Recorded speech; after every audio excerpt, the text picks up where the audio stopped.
Hi, Raven. I just recently found your YouTube channel. I've been an avid Glitch in the Matrix fan for many years now, so I was glad to find another narration channel to listen to. I have a few Glitch in the Matrix stories that have happened to me that I would like to share with you. Feel free to pick and choose which ones you'd like to read, if any. Thanks for your time and attention, and I hope you like the stories. Thank you. Story number 1. When I was a little kid, I used to enjoy bird watching out my kitchen window. We had a big bay window with a tree right in front of it. My parents would put up a bird feeder and we would get a lot of birds coming by to eat the bird seed. Just the normal birds like sparrows, chickadees, cardinals, every once in a while, and the occasional blue jay. We had a bird book that I would always look through. It had a big picture of the bird on one side of the page, and then on the other side it had the name of the bird, some information on it, and then at the bottom of the page there was a map of the USA with the highlighted area of where that specific bird was native to. One afternoon, I was looking through the bird book and was looking at a page with a blackbird. I can't remember the name of the bird, but it was native to the southern USA. Texas, Louisiana, that whole area. If it's native to that area and it's a blackbird, it was probably a gray-tailed grackle. That was me saying that, that's not in the story, sorry. I grew up in New Jersey for reference. So I'm looking out the window after looking at this picture of a blackbird, and I kid you not, the exact same bird that I had just been looking at in the book flew into the tree. It stopped on a branch for a brief moment, long enough for me to realize it was the same bird that was on the page in front of me, and then flew away. According to this book, this bird was not native to New Jersey. It's totally possible that it was just some other kind of blackbird that is native to New Jersey, but I remember being so sure that it was the same bird I was looking at in my bird book. My parents, of course, did not believe me when I told them. I thought it was a weird synchronicity. Maybe a glitch in the Matrix, maybe not. But yeah, that's one of my earlier Glitch in the Matrix experiences that I can remember. Story 2. This story happened to me in early college. To make a long story short, on a Saturday night, I went to a couple house parties with one of my friends from high school. I was never a big party person in college, but I was young and trying to fit in and be cool. I ended up sleeping over at my friend's house that night. Anyways, the following day, I'm back home and spending the day with my sister. It's a low-key day. I was honestly a little hungover from the night before. We went to a cafe in our town during the day and then came back to relax. That evening, my parents and brothers went to a family friend's house for dinner, so it was just my sister and I at home. We were going to settle in and watch a movie. So I go upstairs to my room to change into comfy lounge clothes. As I'm pulling my denim shorts off, I hear some change in my pocket, which I thought was odd considering at that time, in my life, I never had cash on me. So I wouldn't have any change in my pockets for any reason, really. I dig into my pocket, and I pull out these 2 coins from this arcade/bar called Barcade. Now, I'd been wearing these same shorts the night before, but when I was at those parties, I would have noticed if someone slipped these random coins into my pocket. And who would be doing that anyways? I texted my friend a picture of the coins, and I asked if she and her family had ever been there. Maybe somehow they'd come from her house since I'd spent the night there. She said she'd never heard of the place. I start freaking out a little bit because I cannot explain this, and I go back downstairs and sat in our kitchen, texting my mom about what happened. It was late summer at the time, so we had the windows open in our house, and we live in the suburbs, so there's always people walking down our street and cars going by that we can hear. I remember sitting at our kitchen island, still freaking out about these weird coins, and I hear car doors slamming outside. I hear my dad's voice call out my name, "Charlotte." I thought, great, my parents are home. I wait for them to come inside, but they never do. I text my mom asking where they're at, and she says they're still at the dinner table at their friend's house. This honestly sent me over the edge a little bit, and she said they were about to leave to come home. And that's basically the end of that story. My parents eventually came home and just laughed at me. I still to this day cannot explain where those coins came from and how they ended up in my pocket. Nor can I explain hearing my dad's voice call out my name. Could it have been someone else walking past my house who knew me? Sure, but I feel like that's unlikely. I was so sure that it was my dad's voice. It definitely was one of the most unexplainable experiences in my lifetime. Story number 3. This is a short little story that also happened to me in college. I was hanging out with a friend in her dorm room one afternoon after we both got out of classes. I think I was sitting at her desk doing some homework assignment, and she was sitting in her bed. It was sunset, so the sky looked really pretty outside her window. We're looking out, and I see a plane taking off in the distance from our city's airport. I mention it, and she says something to the effect of, "Yeah, it's cute sometimes. I just lay in bed and watch the planes take off." Flash forward, probably a few weeks, and we're sitting in a nearby park at night, and I see a plane in the sky and mention our conversation from a few weeks prior. She says, "What? I never said that." I'm confused because I specifically remember the conversation we had, but she's adamant that she never said that she has never watched planes taking off out her window. I ended up just dropping the topic, but I just thought it was so bizarre. Was I misremembering? Possibly, but I remember so clearly looking at the pretty sunset, and the colors in the sky and the plane taking off in the distance. I was convinced at the time that we must have just slipped into a parallel dimension. Maybe this is completely explainable and just boils down to poor memory, but I don't know. Thank you for your time, Raven, and I hope that you enjoyed.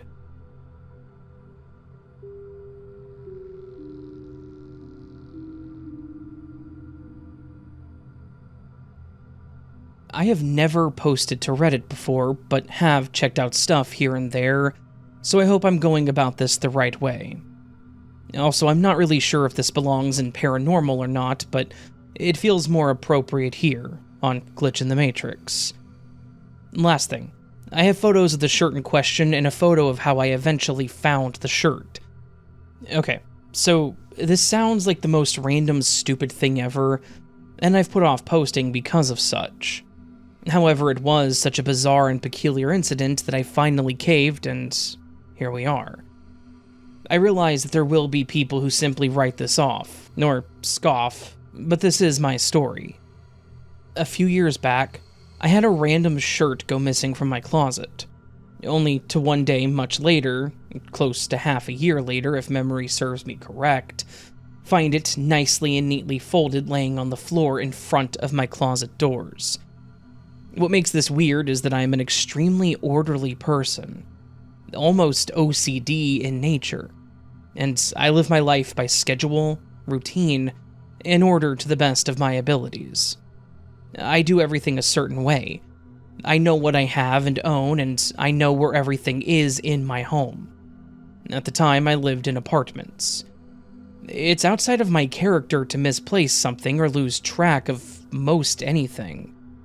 I'm just one of those type of people. I noticed a cheap Walmart V-neck shirt was not hanging in the closet one day while looking for it. Brand was rustic blue, size small, color burgundy.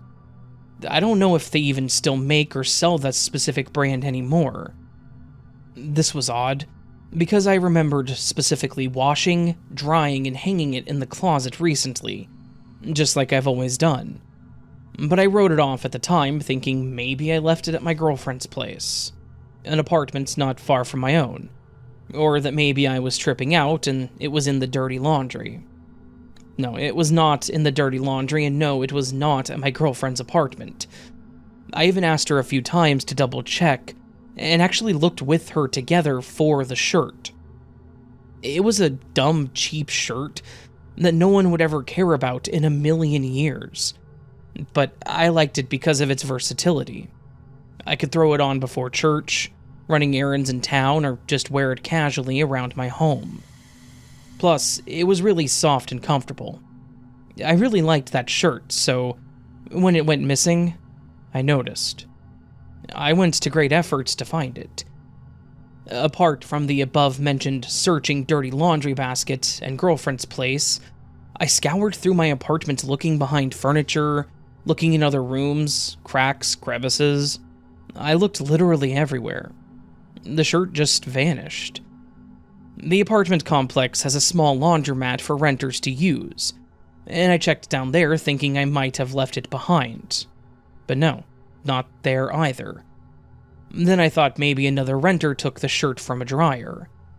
Sadly, the small rural town in which I reside has a drug problem, and addicts rob and steal all the time. My apartment complex had just a few of these characters, but they never really appeared to do anything too crazy. But I have heard of people getting their laundry stolen. I used to throw in my laundry into either the washers or dryers and simply walk back to my apartment until they were done, and then come back and fold everything, then walk back and put the clothes away. There was a chance that it got taken by someone at the laundromat while I was not there. That's what I came to believe. So I finally gave up looking and chalked it up to a loss. But for a while, it laid in the back of my mind and bothered me a fair deal. I eventually forgot about the shirt, got some new ones, and moved on. Months went by and I went about my life as usual. Then, one random day out of the blue, I found my long-lost shirt. Coming home from work one day, I was getting ready to get showered and cleaned up. I ventured into my closets to pick out what I'm going to wear after showering. And right there, on the floor, directly in front of and basically up against my closet with double doors, was my burgundy V-neck shirt, folded nice and neat. Before my very eyes was the shirt that had evaded me for all this time. I was flabbergasted. I just couldn't believe what I was looking at. There it was, after such a long time, and heck, I had even eventually forgotten about it. It had been so long. All those memories of this shirt going missing and me painstakingly looking for it everywhere came back to me. I was super confused. A few weird things worth mentioning. The shirt was folded in a way that I simply don't fold my shirts. It was folded like you would see in a store sitting on shelves. The two sleeves tucked behind and folded with part of the front of the shirt showing. Literally, how you would find it in a store. I fold my shirts with a slight crease down the middle temporarily, until I'm able to hang them up. The shirt was not folded by me. Secondly, there is absolutely no way this shirt could have been laying there the entire time in front of my closet, where I come and stand every single day, without me obviously noticing. Also, I wouldn't have been able to open the closet doors without them catching on the shirt. I was happy to have this cheap shirt back because, like I said, I liked it a lot. It's super comfortable, but this whole situation was extremely odd and felt off. How did this shirt go missing for such a long time and randomly end up resurfacing months later on the floor folded in a way that I don't fold shirts? For a timeline and some other items of interest, this happened several years ago at my former residence, again in an apartment complex. I didn't mention previously, but this complex is right beside the biggest cemetery in town. No, I don't believe this to be paranormal in nature, nor does the cemetery have anything to do with this. I'm a super skeptical person, and usually dismiss any ghost story or things similar. It's not that I'm not open to supernatural things, I just don't see this being a thing. I can admit that it at least feels like there's a small chance that there's a paranormal element in this event, but I highly doubt it. That's one of the reasons I opted for here instead of paranormal. I moved to my current residence, small 2-bedroom house, in late 2019. December to be exact, because it was right before Christmas. The shirt was found earlier that year, close to around spring, because I remember finding the shirt before Easter 2019. I can't say for sure when the shirt went missing, but I believe it was just before autumn of 2018, because I was still wearing t-shirts. With autumn and winter, like most people, I wear long-sleeve stuff like hoodies and sweaters, so the t-shirts get placed off to the side of the closet until spring. I would have still been wearing t-shirts at the time it disappeared. Easter of 2019 fell on April 21st. Backtracking into pre-autumn 2018, September 22nd, would mean roughly 6 to 7 months with this shirt was absent. Around half a year. That's about the best I can do as far as timeline. Again, I never really considered sharing the story until recently, and rejected the idea, only to decide to finally share it. And in conclusion, here are some theories that I've debunked. 1. My girlfriend had it and just put it back one day. Well, my ex-girlfriend now would never do such a thing, and I considered it for a time that she was just pranking me. I quickly wrote this off because it's just not in her nature to do. Plus, why would she? For 7 months, she would just let me worry about a cheap shirt so she could laugh one day when I found it? It doesn't make sense. Also, I specifically looked for the shirt at her place with her, and I left no stone unturned, even checking our vehicles. 2. I simply misplaced it. This couldn't have happened. Not even close to a possibility. The type of person that I am, I would have found the shirt early on. And there's no way it was just lying on the floor in front of my closet without me noticing. It's just not a thing that could have happened. 2 possible theories. 1 is a glitch. I don't know. I hear these stories from time to time about strange things happening.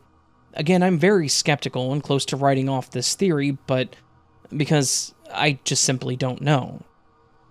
The more likely theory, at least in my mind, is something I'm going to have to share in an update. I apologize, it's pretty involved and takes a very dark and unexpected turn, unfortunately. I just don't have the time today to continue, but I'll post an update sometime on what I suspect happened with a decent percentile of likelihood. Thank you for taking the time to check this out, as unhinged as it sounds. Also, I welcome and appreciate any help, theories, or insights. Thank you again.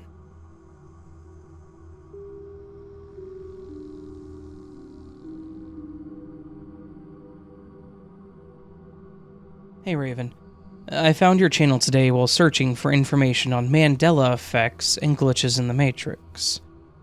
So, I was recently on my phone. I noticed that the little weather bar said Sudbury, Massachusetts, 44 degrees. I thought that was weird because I didn't live in Sudbury.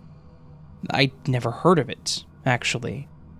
I live in western Massachusetts, about 15 minutes from the Vermont border. I searched Sudbury in Google Maps, and Google said that it was about 2 hours from me. However, when I looked at the map, I noticed Sudbury was right outside of Boston, which struck me as odd, because as long as I've been alive, 30 years, Boston has always been a 4+ hour drive from where I live, on the opposite end of Massachusetts. Next, I typed in Boston, and Google still said that it was a little over 2 hours from me. I've driven from where I live to Boston many times over the years. I remember looking at directions on MapQuest that said it was over 4 hours away. Years later, when we used our phones, I still remember Google Maps saying Boston was over 4 hours away from us. I'm pretty freaked out, to say the least. I asked my mother, unprompted, how far of a drive is Boston from us? She said, a little over 4 hours. Why? I explained why, and she was equally as freaked out. We thought there may be something wrong with my phone. So she opened Google Maps on her phone, but it yielded the same results when she searched for Boston. So, apparently, Boston is magically 2 hours closer to where we live than when I last checked. Is there anyone from Massachusetts that's experienced the same thing recently? Did my mother and I somehow glitch into an alternate universe? I'm at a loss for words. I tried to explain it away by counting the time for bathroom breaks along the way, wondering if maybe that's why it took us extra time to get there all these years. But we typically stop once along the way when we make the trip, and it's always at the same spot. We grab coffee, use the restroom, and leave in less than 10 minutes. If it was a 2-hour trip all along, then somehow we spent 2 hours getting coffee and using the restroom, and didn't make it to Boston for 4 hours. Also, we both have the same shared memory of MapQuest and Google Maps, saying it was over 4 hours every time. Is the rest stop in some weird time portal? Or am I living in a new reality where Boston is no longer 4 hours from me?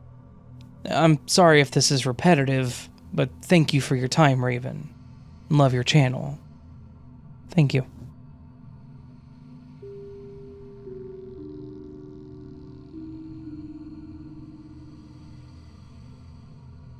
I've had many glitches in the Matrix, but my latest one happened just these past few weeks. For context, I have a shop within my hotel based in Skegness, UK. Around 2 weeks before Christmas, I got a package that I ordered, which was 3 sheets of snowflake vinyl stickers for windows. I was glad they had come because I wanted to make the front of my shop window Christmassy. I wasted no time in getting to it. At a guess, there was around 60 vinyl snowflake stickers, and I enjoyed applying them all to all 3 of my shop front windows. I had to stand along the windowsill to do this, so it was a bit tricky. However, once done, I stood back and was happy with the end results. Fast forward to about a week after Christmas, I knew it was definitely time to take them down, and I was slightly disappointed because I loved how good they looked. However, after all, it was no longer Christmas, so I got to it, and once again standing along the windowsill to remove them. At one point, my foot nearly slipped off the windowsill, and I was getting annoyed at how I really had to dig my nail in to get some of them off. May I add, I was completely alone whilst doing this, just like I was before. Anyway, once they were all down, I got some window cleaner spray and a rag and gave my windows a once-over to wipe down, as you could see a slight outline where some of the stickers had been. I then specifically remember picking up the bunch of stickers that I had stacked on top of each other whilst peeling them away. And I knew there was no point saving them, as 1, I hate clutter of random things not being used, and they wouldn't be used for another year if I was to salvage them. 2, they were very cheap, like literally £1 or less. And 3, I was taking a rubbish bin out to my commercial hotel bins anyway, so I shoved them in a tiny opening at the top, where you tie the black bag up, and off I went to the commercial bins, and tossed the bag inside. Fast forward to the other day, around a month after I removed these stickers, I'm walking from my car after going to the shops, and out of the side of my eye, whilst walking past my shop front, I thought I saw my windows covered in those said snowflake vinyl stickers, from the inside, just like before. I stop in my tracks and pause a second before turning to my right to look at my shop front. What I saw left me dumbfounded to the core. The exact same snowflakes were once again all back on my windows, in the exact same way I had originally applied them. I just stood there frozen trying to work out what the hell was going on. I went inside and unlocked the door to my shop, which, by the way, only I have the code for it to get in, and I inspected the windows. And sure enough, they were all still there untouched. I have gone over this over and over in my head, and I even went to our handyman who works at the hotel daily, as I remember giving him a wave from the inside of my shop when I was stood on the windowsills removing the snowflakes, and he gave a little giggle at the time, probably because I looked a sight trying to balance on the windowsills. I asked him if he remembered seeing me remove those snowflakes, and he said yes without hesitation. When I led him to my shop front and showed them that they were all still there, he simply asked why I had put them back. To which I obviously went on to tell him that it wasn't me, and the whole story I've just told you guys. He didn't seem amused. It was as if he thought I was trying to play a trick on him, or he thought I was just crazy. Even though he fully remembers himself, me taking them down. I've tried to find the logic, but there is none. Nobody has access to my shop but me. Nobody knows that I threw them away, or even where. Nobody would attempt to go into our big, smelly, dirty commercial bins to dig these out for what? A crazy joke like this that would take a lot of time, and they also had no access to my shop to do this. I'm baffled, just as I am with the many other glitches in my life.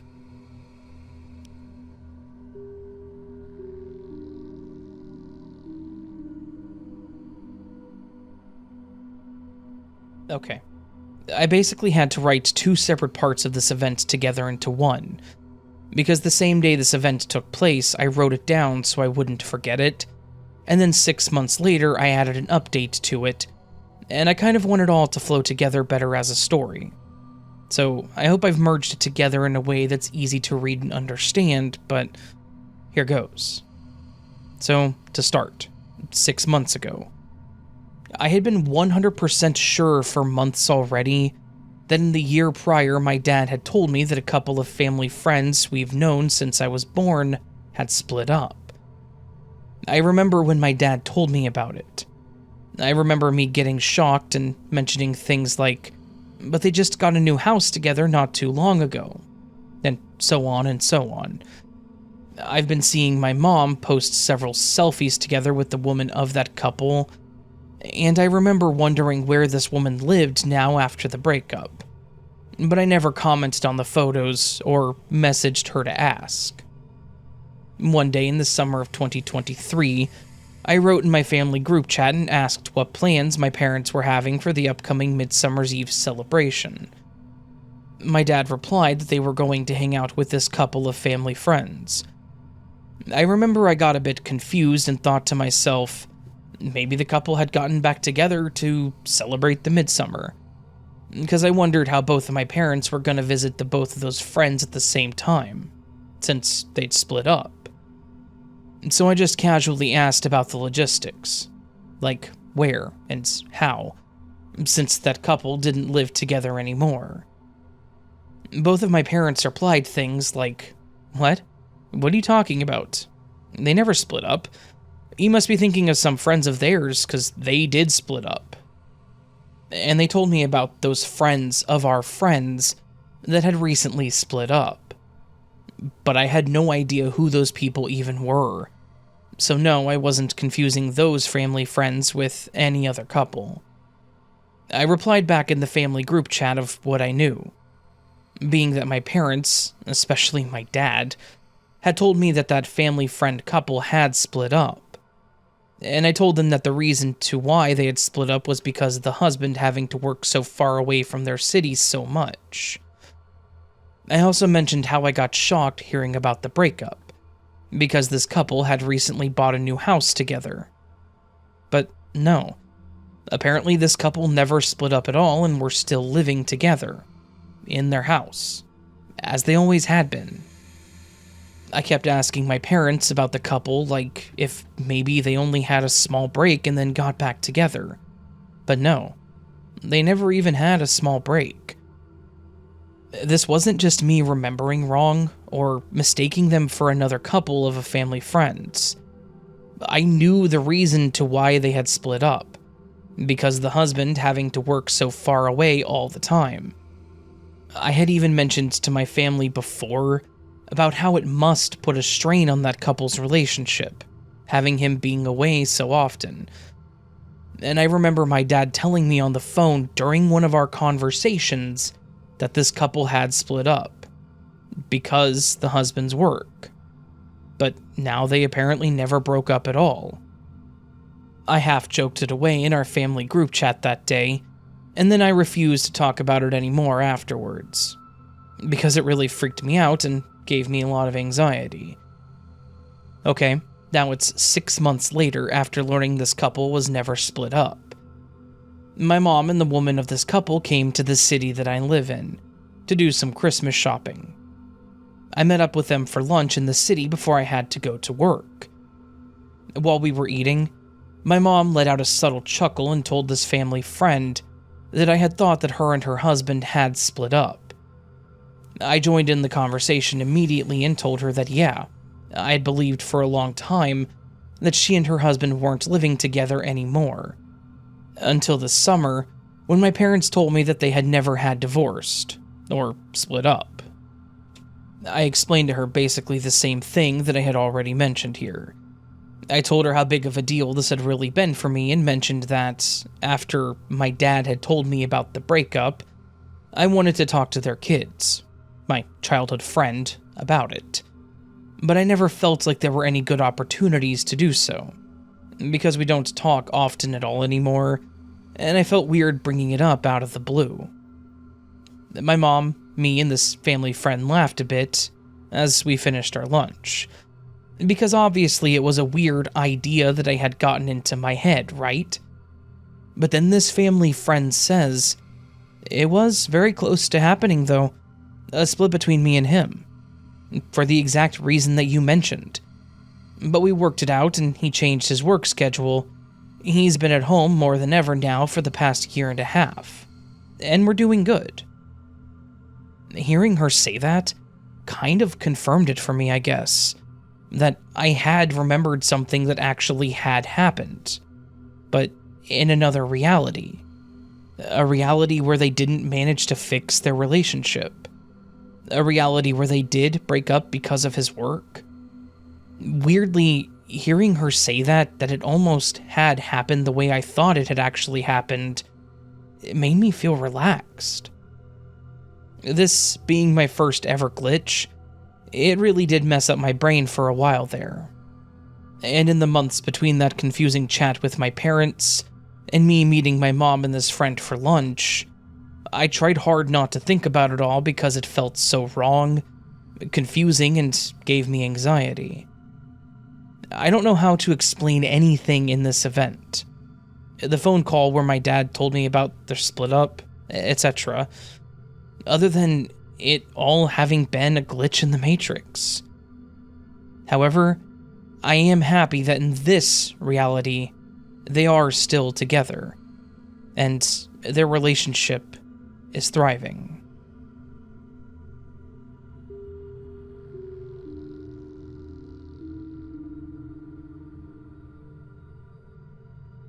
I just found your channel, and it is really interesting. It reminds me of a strange period of time where some bizarre things happened with 4 X's. I'm telling you the story. It is 100% true, and I hope it makes the cut, and is weird enough to air, because it was really weird to me. This happened over a period of time from 1991 to 1998. I'm into the unusual and paranormal, and have had lots of glitchy experiences. I've been seen outside getting into a big van when I was actually home in bed. I've heard songs start playing again, right after they finish, on sound systems in stores. I've seen the same people walk by twice. I've seen floor patterns change in front of my eyes. You get the picture. But the story that I'm about to tell is the strangest thing that has happened to me, and I hope it's good enough to be read on here.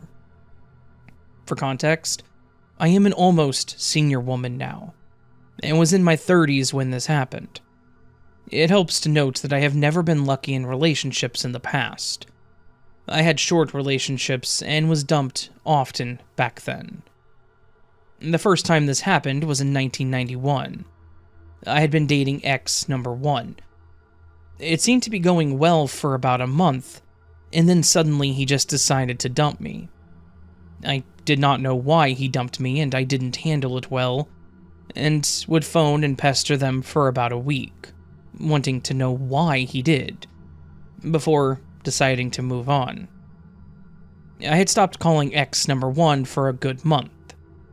One day, I heard the phone ring and just didn't feel like answering it. I rarely answer the phone, and I let the answering machine get it. It was a landline phone, as we didn't really have cell phones back then. I let the answering machine take this particular call, and this was back when you could hear the caller leaving the message in real time. I heard ex number 1 yelling, "Stop calling me! I want you to leave me alone and want nothing to do with you." I picked up the phone and asked him what he was talking about, and told him that I hadn't called him in about a month, and that I was moving on already. He insisted that I had been calling him non-stop. I asked him, "Was this recently?" And he said yes. I told him that I have not been calling him, and told him to leave me alone. I thought, well, maybe he was actually missing me and was wanting to get my attention somehow. I had a roommate who could vouch for me, and told me that she hadn't seen me call him because they thought that he might be mad. I dismissed it until it happened again with a different ex, who we'll call ex number 2. I didn't actually date ex number 2, but I wanted to, so we'll still just call him ex number 2. We met and became really good friends, and we had lots of fun together. I was really into him and could have sworn that he was into me. This relationship actually lasted almost a year. I decided it was time to tell him how I felt, so I did, in the form of a nice card. He totally distanced himself from me, and it became clear that he didn't want what I wanted. So, sadly, I just accepted it and moved on. I didn't call this guy at all after it ended, as I had the first guy. 2 months later, and I was moving on just fine, my roommate came home and laughingly told me that he'd told her that I was calling him all the time and bothering him. You see, she and he were also friends. She could totally vouch for me and told him herself that I had not been calling him. She told him that I had not mentioned him at all, and that I was not interested in him at all anymore. I thought this was funny, and she thought that he was still thinking of me. I remembered the time that this happened earlier, and I started to wonder what the heck was going on. But, again, I dismissed it until it happened again in 1997. So, yes, I met a guy who will be known as ex number 3. We had a great time together for about 4 or 5 months. I have to admit, I got a little demanding, and I messed this one up. He dumped me, and I was sad about it for months. I did not harass him on the phone at all, but would run into him a lot when going out at night. Yes, I would run into him on purpose. I didn't bother him when I saw him, though. Also, the fact that my bestie was dating his roommate made that all the more possible. I was hopeful for about 2 months, but I started feeling better and moving on, but I was still going out with my bestie and having fun with her. She called me one day and told me that he had told her that I had been pestering him and would not leave him alone. She said to me that she told him that I had moved on a long time ago and had not been calling him. I was starting to wonder why this was happening, and how could it be that these 3 guys could all think that I had been calling them? Even if they had changed their minds and wanted me back, what are the chances that they would all use the same weird ploy to get my attention? They did not know each other, and the friends that were involved did not know each other. It happened again with ex number 4. I met him through another close friend of mine in 1998. He and I hit it off, and had a great time for about a month. He just ghosted me, just stopped calling me. Neither my friend or I could figure out why he did this. He hadn't disappeared because he still called and hung out with her. He had a pager at this time, This was still before cell phones were a really big thing, but pagers were. I paged him a fair bit for about 3 weeks, or maybe even a month. I gave up after a while, realizing that this was not going to get me anywhere, especially when he didn't call me back. Again, I moved on, but still hung out and went out with my friends. Neither one of us drank. This is important so you know that I wasn't drunk when the weirdness happened. I would often crash on her couch when we went out on the weekends, as we lived quite far apart, and I didn't have a car at the time. So one day my friend called me and said that something strange is going on. She told me that he told her that I had been paging him non-stop all week. I said that I haven't paged him for a long time. Is he mistaking the pages for the past pages? She told me no, that he had meant that they were recent. He showed her the pager and there had been pages from me recently. The only thing is, I had not been paging him. Then, she told me that there was one on a night that I had been out with her and had spent the night at her place. The page had come from my phone number at my house. Another strange thing is, it had come in at 6 a.m. She explained to him that that was not me, and it couldn't have been because I was still asleep on her couch at her place. She and I were both baffled by this. I did have roommates at the time, and I wondered if one of them could be doing it. I may have even asked them, but I can't remember. Between the three of us, a lot of numbers were dialed, and it was unlikely that hitting a redial would have reached his pager, especially since they didn't know his number. I hadn't given it to them. I can't see how any of my roommates would get up at 6 a.m. on a weekend just to page him. Also, I was good friends with them, so they had no reason to do that to me. So what happened? Did I just somehow black out, race home on a train that wasn't running yet, page him, and then race back to my friend's couch? It was strange. So, I am baffled by this pattern to this day, and the similarity of the circumstances with these guys that didn't know each other at all. What are the chances of all of them making it all up and lying about me bugging them? I'm beginning to think that I have a crazy doppelganger that was stalking them, or maybe I glitched out into a different reality where I was harassing them when they said I was. It hasn't happened again, that I know of.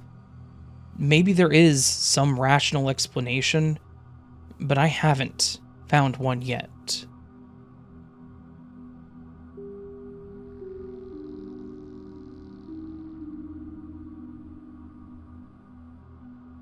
This is a long one, but I'm still not entirely sure what happened.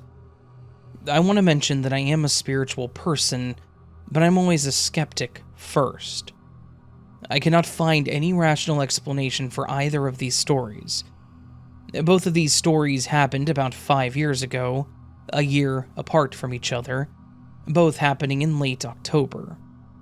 The first story starts with my fiancé and I watching his dad's house for him while he was out of town. After a few hours of being there, we decided to order a pizza. The pizza place told us it would be about 20 minutes. So we turn on a movie while we wait for the pizza to show up. After what seemed like a long time, we look at each other and ask, "Where's the pizza? It's been an hour." The movie that we were watching had played for an entire hour too. My fiancé calls the pizza place, and the lady on the phone is so confused and says, "You just ordered it 15 minutes ago. The delivery driver should be there any moment." Right after that phone call, the pizza guy showed up. No, here's the weird part. Every single clock in the house, including our phones, was an hour ahead. I use location services on my phone that can tell which time zone you're in. Mine said a completely different time zone than the one that we were in. I had to manually go in and turn this feature off because my phone would never go back to normal until I finally got a new phone. Okay, weird, right? But it doesn't seem too out of the ordinary. The second story is where things get weird. Almost exactly a year later, we're taking a trip to a city that's about 3 hours away from where we lived, in the same state. We decided to go and see his grandparents on the last day of vacation. The city that we were in is about 2 hours away from his grandparents. Now, I'm going to mention some details here that may seem weird to say, but it all comes together at the end. That morning, as we were getting ready in the hotel room, I had Pandora playing, listening to music. 3 Queen songs came on back to back. Now, I love Queen as much as anyone else, but I've never heard my Pandora play 3 of their songs in a row. We get in the car to drive over to a restaurant to eat, before we leave to see his grandparents, and a different Queen song plays. We walk into the restaurant, and another Queen song is playing, and another 2 play as we're eating. We get in the car to leave, and another different Queen song starts playing, and this continues the whole way to his grandparents. As we're leaving his grandparents to start our 3-hour drive back home, we stop at a gas station to get coffee, because it was about 10 p.m. at this time, and we were both pretty tired. I want to mention here, at the time I worked a job that required me to look at maps of my state all day long. So, I was pretty educated on where we were going without any GPS. My fiancé and I both had the GPS loaded on our phone just in case either of us lost service. I decided to purposely play Queen, because obviously something that day was telling us we needed to listen to them. We're driving for about 20 minutes on a very busy 5-lane highway. I see a car with its headlights facing me, and I begin to slow down because that can't be right. There's a median that separates the 2 sides of traffic, so there should be no cars facing me. As I'm slowing down, I see why the car was facing me. It had just hit a deer. I swerved to try and not hit any pieces of this poor deer, but still end up hitting some. After that, my fiancé and I were pretty shaken up. We were coming up on the exits that we were supposed to take to hit a different highway. The way the exit was set up was weird. I made almost a complete stop at this exit because there was a part of the road directly in front of us and off to the right. It then veered into a different exit. My gut feeling at the time kept telling me to take the exit to the right of us, but my GPS kept repeating out loud, "Continue straight on X road." It said it like 5 times. It was weird. So I do as the GPS says. Immediately after driving on this road, I have the worst feeling. I'm gripping the steering wheel so tight that my knuckles hurt. I want to mention that the moment we crossed onto this road, my phone stopped playing music. We were listening to Queen's Radio Gaga song, and my fiancé lost service, but my GPS was working fine. I stayed quiet for what felt like forever, until my fiancé broke the silence and said, "Does something feel weird to you? Like something feels off?" And that moment confirmed that I wasn't crazy, and something was definitely off. We were driving for about another 20 minutes, and we come across another dead deer. I try to swerve again, but still end up hitting the deer. The whole time we were on this road, there were no other cars on either side. We began to see road signs for cities that we shouldn't be near at all, the complete opposite direction from where we were supposed to be going. There were no exits or ramps either. Out of the corner of my eye, I see what I swear looks like blood on the side of the road, but when I would look straight at it, it would look normal. We began to smell this awful smell that smelled like sulfur. I would roll down the window and it wasn't coming from the outside. It was only inside the car. At this point, I began to feel like something was in the back seat with us. Without me saying a word, my fiancé looks in the back seat but doesn't say anything. I didn't look, nor did I look into any of the mirrors, Something in me told me that I wouldn't have liked what I saw. I began to have an internal battle in my head, talking to myself, saying, I'm just gonna pull over and calm down for a bit, because I was starting to physically shake at this point. Everything just felt so wrong. A little voice in my head said, don't pull over, keep going. So I thought to myself, I'm just gonna go faster to get off this road. And that little voice said again, do not go faster. Maintain exactly what you're doing. It felt like it was saying that whatever's in the back seat needed to see that I wasn't freaked out. At this point, we've been driving down this road for what felt like forever, and I began to get really freaked out. I started to pray to anything that would listen to me to get me off this ride, because it felt like we were on some ride that we were not meant to be on. After that, I see an exit a couple miles ahead, but right in front of that exit was what looked like a very old cop car sitting in the middle pull-off, with all of its doors open and interior lights on, but no one was inside. And right before that was yet another dead deer. Something was different about this one. It looked like it was just freshly hit, just as the first one had been. But there was no broken glass or any indication that a vehicle had hit the deer, and the cop car had no marks on it.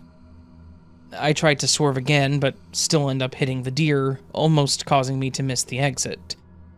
Call it intuition or whatever, but something in me said that if I had gone past that cop car and exit, something bad would have happened. As we're getting off the highway, there's a gas station right in front of us. So I decide to stop in because I needed a moment after all of that. I jump out of the car in disbelief of what we just experienced, not totally convinced that it was real. And that's when I see all of the gore from the deer on my car. Okay, so I'm not crazy. That all happened. Also, the town we got off in did not make any sense. It was the town that we should have been in from the point of us taking the first weird exit. So we had lost an hour heading away from this town, yet somehow we ended up here. I thought that we had escaped whatever weird Twilight Zone we were in, but I was wrong. We go into the gas station to use the restroom, and everything was weird and old. Like the cigarettes were out in the open for anyone to pick up and take to the counter, and everything in the store just felt off and looked old. When we got to the gas station, it was packed, but when we came back out, no one else was there. Now, the way this gas station was sitting was right in front of the exit that we got off at. In order to go home, we needed to make a left out of the parking lot and continue on a different road from what we were just on. There was nothing blocking my way from making a left turn, but my GPS kept telling me to make a right, so I did. And it took us in a circle behind the gas station, through a neighborhood where all of the people in cars that we just saw at the gas station were pulling into their driveways. Almost all at the same time. As we come up to the side of the gas station to make a left, the GPS is trying to get me to make a right again, and to go back around in the same circle. I did not listen this time, and I made the left turn. As we passed the exit that we got off at, that feeling of something in the back seat and the smell of sulfur completely disappeared. Now, I know that we lost an hour of time on this whole trip, but the speed and way that I drove our last hour home should have made up for at least half an hour of time that we lost. I was so scared, and I just wanted to get home. I stayed up that whole night until the sun came up, because I wasn't convinced we were out of whatever scary glitch we were in. I have no idea why Queen kept playing the whole day, but my phone hasn't done that since. Every year, around late October, we seem to lose an hour of our time though, and it's always just us. So, if anyone has any theories, I would love to know.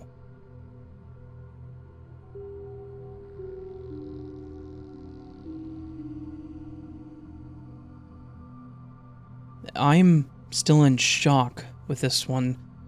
Today, a Thursday, my teenager and I were to go to a wedding. It's an unusual day, so it stands out, at least for me. The RSVP was sent months ago.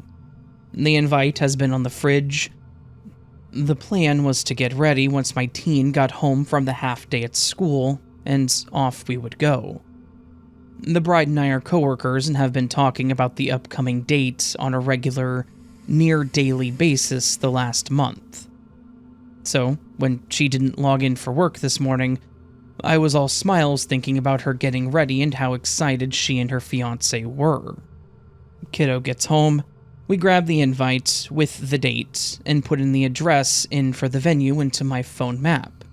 And, damn, there's a massive traffic blockage, and no way around it. We're going to be late, but we will still be there. We get ready to go. As we're about to head out, my office messenger pings on my phone. It's the bride? She's telling me how much she just got done at a job site location and had worked through lunch and is calling it a day. She has loads to tell me, but will catch me in the morning. What the hell? We reach for the physical invite that is now on the table. The date has now changed. It is now on a more normal weekend day. A subject the bride and I had talked about many times on why they had chosen Thursday ultimately, and why I had taken half a day off to be there. Which, looking in my time off request in the HR portal, that time off is no longer listed either. So, I got it back at least. My teen is just as wide-eyed. They read the date out loud when it first came in, read it again when they put it in their calendar reminders, saw it on the paper invite, reading me the address for the venue. This date was populated in our shared work calendar this morning, for crying out loud. The wedding was 100% today at 3, until there was a massive wreck blocking traffic, and until the bride sent that message. I am shook. Update. Next day, so Friday after work. I talked to the bride first thing. Probably came at her a bit strong due to the anxiety. I didn't realize how much posting this experience here would generate that in me, but here we are. She was confused. The conversation we had in the past about how aggravating her stepmother was being, about the wedding falling on a weekday due to the date, she doesn't remember them. Still is not a fan of her stepmother, but not over this. I asked her about the special day being February 15th. This was what kept me up at night. She was quiet at first. It took a little while for her to respond. It's very much like she has no memory of telling me about why that date is so special in both her family and her fiancé's. So let me explain more. Both of them have beloved family members with long-lasting marriages that happened to share the same date. They, being young and in love, just thought that this was a sign, with romance, and all those couple types who are determined to make everything as perfect as the stars can align them to be can. And then she got into stubborn mode with her stepmom over it. There was drama. Multiple times there were discussions as her dad was helping to pay for the event, and the stepmother had a voice that wanted to be heard. A lot. Because of this woman, I, in turn, heard all about it. Her fiancé was at her side and her back. They faced down the discussions. They didn't care what the stepmonster said. They were going to get married on a Thursday because that date was important. And now none of that ever happened. No chat logs on our messenger, I looked. Just stuff about what caterer she went with and things like that. All of that silly drama is gone. And now, well, today, she doesn't seem to even remember telling me about these matching wedding anniversaries. After a bit of chit-chat, she brushed it off as she must have told me about the matching dates at some point. How else could I have known? From her perspective, her wedding has always been set for this future weekend date. If it were not for my teen, I would have convinced myself that I was just hallucinating the whole freaky thing as an intense dream by now, and moved on. Let me repeat that I rarely drink. I do not partake. Raising a teenager is plenty of excitement and distraction at this point in my life. The teen reports nothing really changed at school that they could tell. A few have asked how no other coworkers were alerted. We work remotely. This is why the work messenger is on my phone as well as laptop for the times that I'm on one of the job sites. For those of you kind enough to ask me to check for gas leaks and my carbon monoxide detector batteries, I appreciate the concern. All 3 detectors are fine. We live in a temperate climate. My windows, both yesterday and today, are wide open for fresh air, so not terribly concerned about that factor.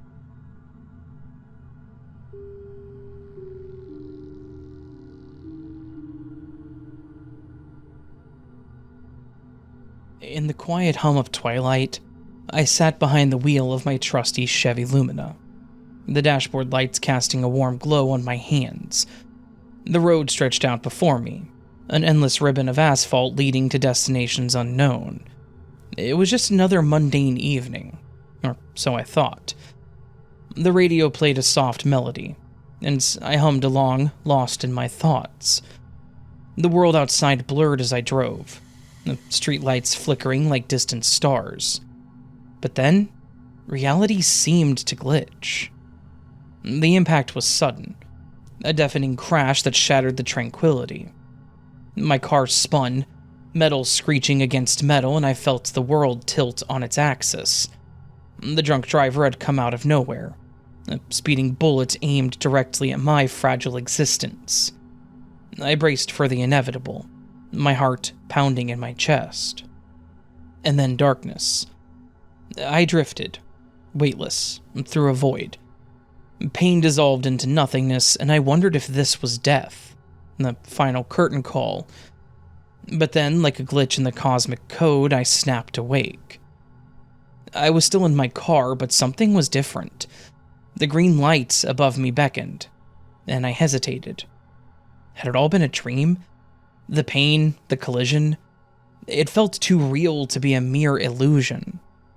My trembling hands gripped the steering wheel. Was I alive or trapped in some twisted limbo? I pulled over to the shoulder, my mind racing. The grass crunched under my sneakers as I stumbled out of the car.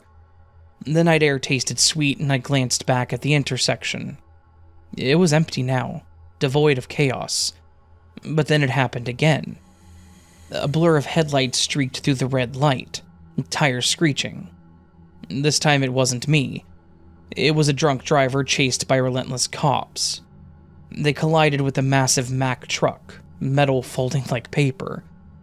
The world shook, and I watched in horror as life unraveled before my eyes. The drunk driver, gone in an instant. The Mack truck driver bruised but alive. And me, unharmed, untouched by fate's cruel hand.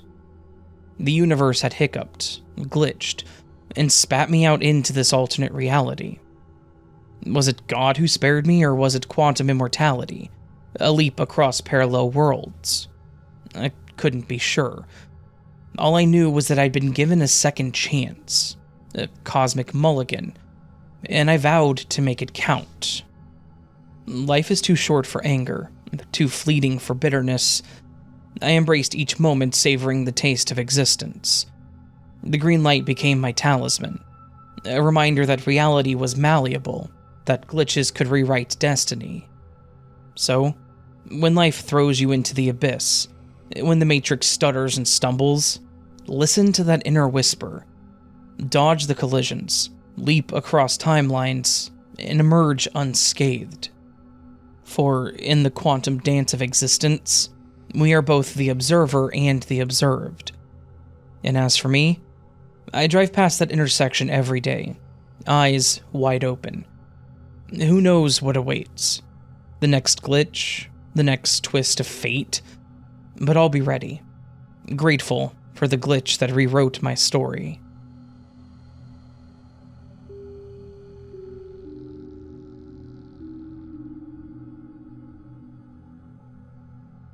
I have always awoken recalling 2 to 3 dreams that were vivid and realistic. My mother never wanted to hear them. She'd make breakfast for me before school and my dad was already gone to work. My sister would then come sit down at our table and she'd tell me what she dreamed, and then I too would tell her mine. Mother would say that she never dreamed. But her mother, my grandmother, with whom I often stayed the night, weekends, always dreamed something before waking from sparse sleep. I listened with interest. So, from a very early age, I was very interested in dreams and read many books about them based on psychology and science, not the dream dictionaries. I learned that the best way to remember your dreams is to immediately write them down while still in bed, and even bought a light-emitting pen and blank book for the dreams. By the time I was out of school, I'd read a slew of books regarding theories of the unconscious mind and meanings of dreams. So, fast forward to me at 21 years old. I had a dream of a man named Frank. He had a common last name, but I will omit that here. I did know it, though. I described his total looks and even that he'd been a boxer in Golden Gloves who boxed in New York, in Madison Square Gardens. I dreamed of many places that we went. We danced at a fabulous place with the coolest music and laughed and had so damned much fun. We talked, and we seemed to have common interests in everything. It was the only time I dreamed where it felt like years passed, and I could recall it all that morning and wrote it all down. 4 or so years later, it all happened. My girlfriend from my high school days was taking a drama class as an elective class for her accounting degree, and we were really tight friends. We wanted to go to a new nightclub downtown. I've never had fear, and I was all in. First, she had to be to her college class drama club play, Arsenic and Old Lace. She said a classmate needed a ride home and she'd agreed to take him both nights, so after that we'd go to find music. I've always loved to dance and also listen to good live music as my dad and sister were musicians, and I was always around super good bands practicing, or whatever. She asked which day I wanted to go, April 4th or 5th. Something in my mind said, choose wisely. It doesn't matter, my friend said, Friday or Saturday. I asked myself which date. April 4th is 4/4, so I chose that. She said okay. Well, it was important. We took her classmate home after the show and we had the strangest familiarity. And yes, he'd boxed in Madison Square Gardens and was from Staten Island. And we went that night and danced our legs off, and yes, his name was Frank, last name. It was the same as the person I dreamt 4 years prior. I then said in the car, I feel that I know you. And then I said, I know when your birthday is. He said that I couldn't, but I said July 7th, 7/7. He was flabbergasted and said, what did you do, pick my pocket and see my driver's license? In his New York accent. I said that I knew because it's also my birthday. I dreamt all of this. Mr. Skeptical demanded to see my driver's license as he showed his own. We became best of friends that day. Oh, and he also always wrote all of his dreams down for years, and had a massive amount of them that I got upon his death. So, good night, Frank. I miss you.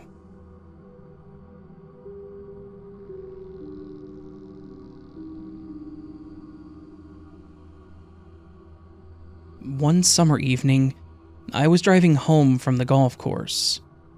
It was that time of day where the sun is in just the right spot, where you cannot see very well, even with sunglasses on. I was taking a route that I had never taken before, and was cruising along at my usual 50 miles per hour on the back roads. About 10 minutes into the drive, I looked down at the clock and it was 7:07. Just after this, I looked back up and a stop sign came out of nowhere, but it was too late. I flew straight through a stop sign at a busy intersection, avoiding cars also traveling at the 55-mile-per-hour speed limit coming from both ways by inches on both sides. I'm a very cautious driver, and in 15 years of driving, I have never been in as much as a fender bender.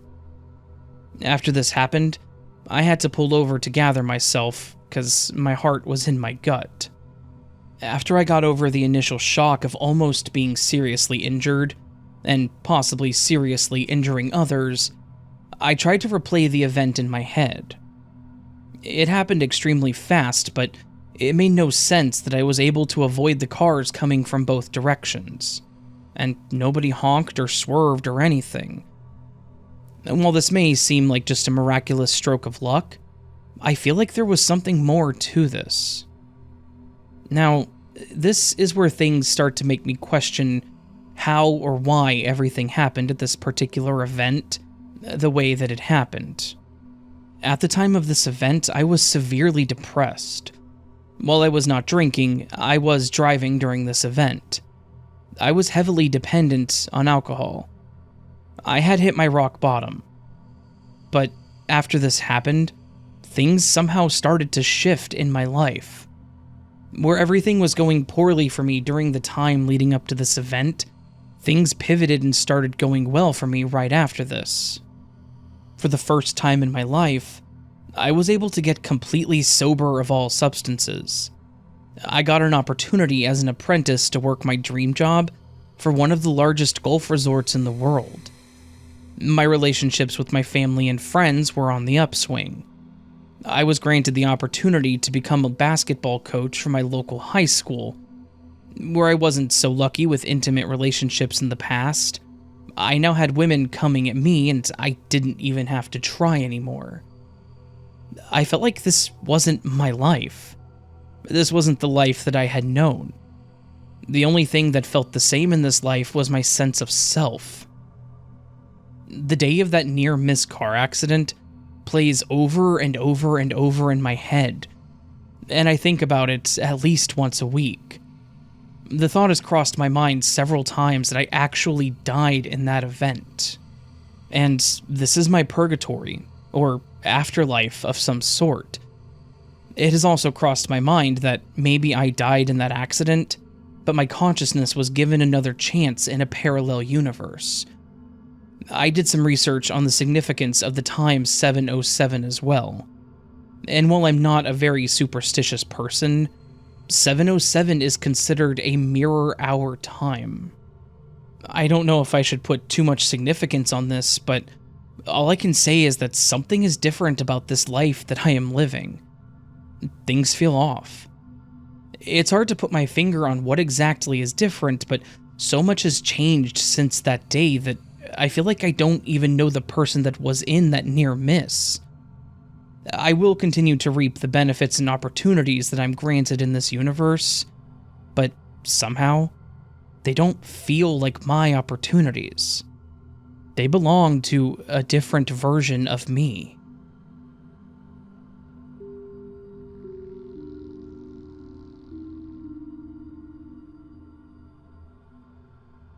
I just recently came across your channel and subscribed, as I like to listen to these stories as I fall asleep. I was listening to a video of yours from a couple of weeks ago when I heard a story so similar to my own experience that I was encouraged to share. It was specifically a story about misplaced objects that you assume you just look over a million times, only for them to reappear exactly where you left them. Usually, when this happens to me, it's a small object thrown in with many other small or cluttered objects.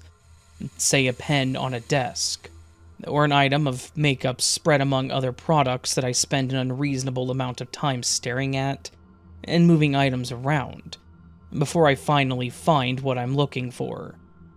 This is easy for me to chalk up to just being scatterbrained or not paying attention.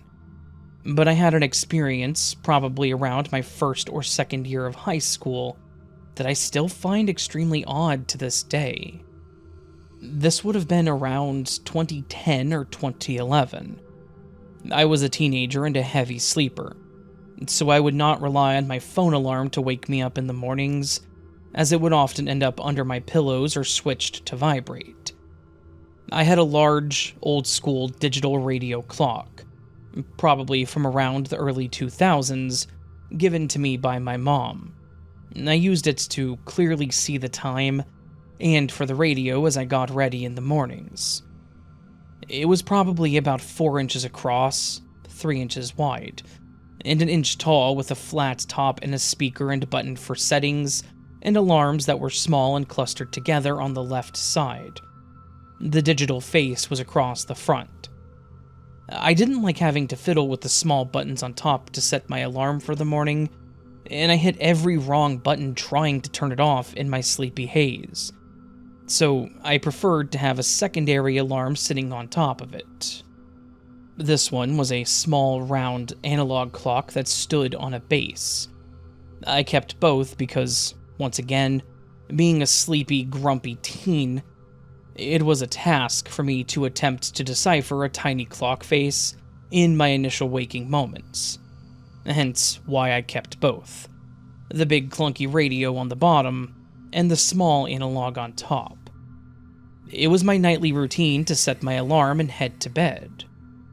One night, I had fully prepared myself for bed, and I went to set my alarm. When I turned to my nightstand, my digital clock was there, but the smaller alarm, usually sitting firmly on top, was nowhere to be found. Sometimes, in my rush to get ready in the mornings, I would hit it with a blanket or accidentally drag it into bed with me. So I began searching around my bed. It was probably around 10 minutes that I spent looking at everything on my nightstand, next to it, behind it, under it, in my bed, under the sheets, pillows, and then under the bed. I was starting to get extremely frustrated, and I knew the longer I stayed up looking for this stupid alarm clock, the more trouble I would have getting up in the morning. So, I decided to enlist my mom's help in searching for it. I walked down the hall and knocked on her bedroom door. She answered within a minute. I explained that I couldn't find my alarm clock, and she followed me back to my room, probably annoyed that she had to get out of bed to help her teen find a misplaced object. I stepped back into my room, explaining everywhere that I had already looked, and that it was nowhere to be found. She took one look into my room and said, "Isn't that it right there?" I looked to where she gestured, and there it was, sitting right in its spot on top of the radio, as if I hadn't spent an entire 10 minutes looking everywhere for it. I turned back and swore to her that it wasn't there when I left the room, and that there was no way I could have missed it, as I had not only moved and sorted through everything sitting on the nightstand, but it was one thing on top of another, and it was literally impossible to simply overlook. She laughed and joked that I had a helpful ghost that found it for me, and placed it back there so I could get a good night's rest. I always liked that explanation, as it weirdly made me less creeped out than the possibility that our reality is not as it seems.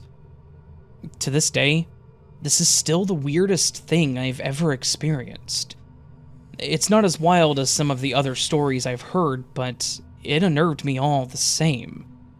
And I think about it every time something goes missing. I always ask nicely for it to be returned, and then I'll find it shortly after. Thank you for reading, and creating such great content. Thank you.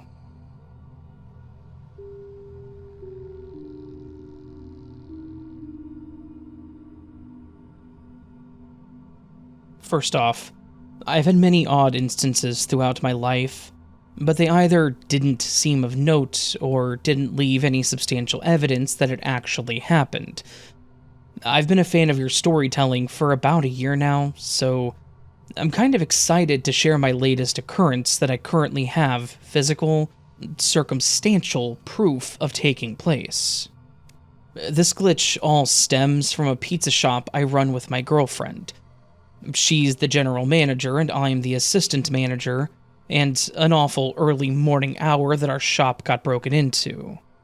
This happened a few months ago, and by the time one of us got there to open the shop that day, it was disgustingly apparent that someone broke through the glass door.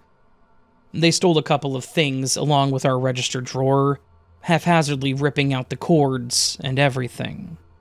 Quite the mess.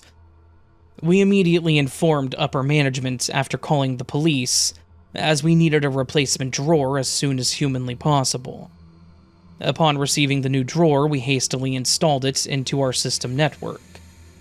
As with anything that locks, this drawer also came with 2 keys, little ones, on a single keyring. My girlfriend promptly tossed them in her purse, as they weren't ever remarkably necessary. We only ever need the keys in case of an emergency like a power outage or something, as the drawer opens itself with any cash transaction, or when a managerial function is executed. All was right again on that front, and we were good to go. So, about a month ago, my girl was looking for something in her purse. It's one of those cute, tiny backpack types, so a plethora of random things end up at the bottom. Amongst the array of items, she had an arbitrary amount of keys, some of which were these 6 odd little silver keys. She picked them out of the assortment and casually asked me, "What are these for?" So I equally responded with a casual shrug. After on closer inspection, I noticed a short serial number of sorts on them and tried Googling them, but to no avail. I had to note that all 6 had the same serial number and were actually identical to each other. Pressing them next to one another showed the teeth of each key lining up perfectly. At this point, we're both getting weirded out as we cannot recall where these keys even came from, so we did a quick rundown of all the keys on hand. One was to her old car that was totaled in a wreck a long time ago. Another was a copy of our old apartment key, as we live in a house now.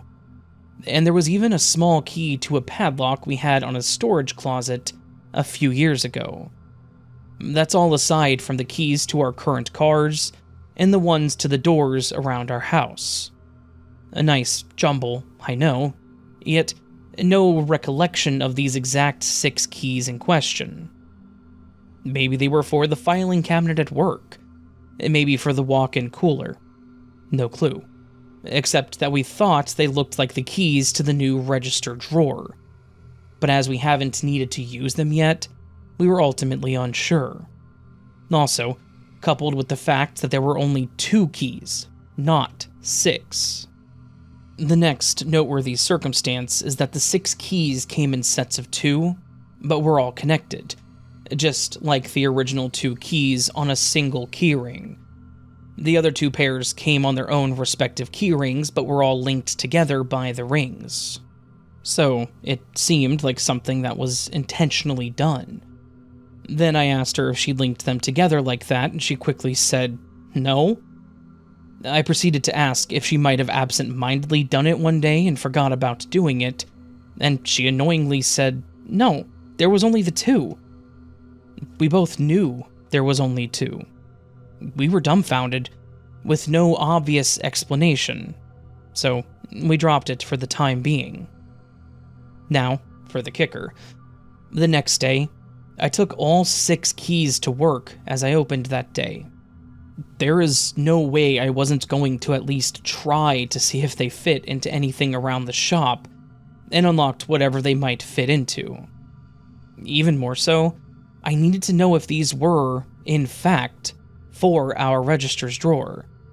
Well, as it turns out, they are. They all work for unlocking the drawer. All 6 of them, as they are identical to each other. These 3 pairs of keys that ended up connected by the keyrings, somehow, within my girlfriend's purse, are the keys to our new register drawer. No idea how this happened, or how it even could happen. It seemed wholly physically impossible. Yet there I stood, with 6 keys to this drawer. A drawer that came fresh out of the box with only 2 keys. Weird stuff, man.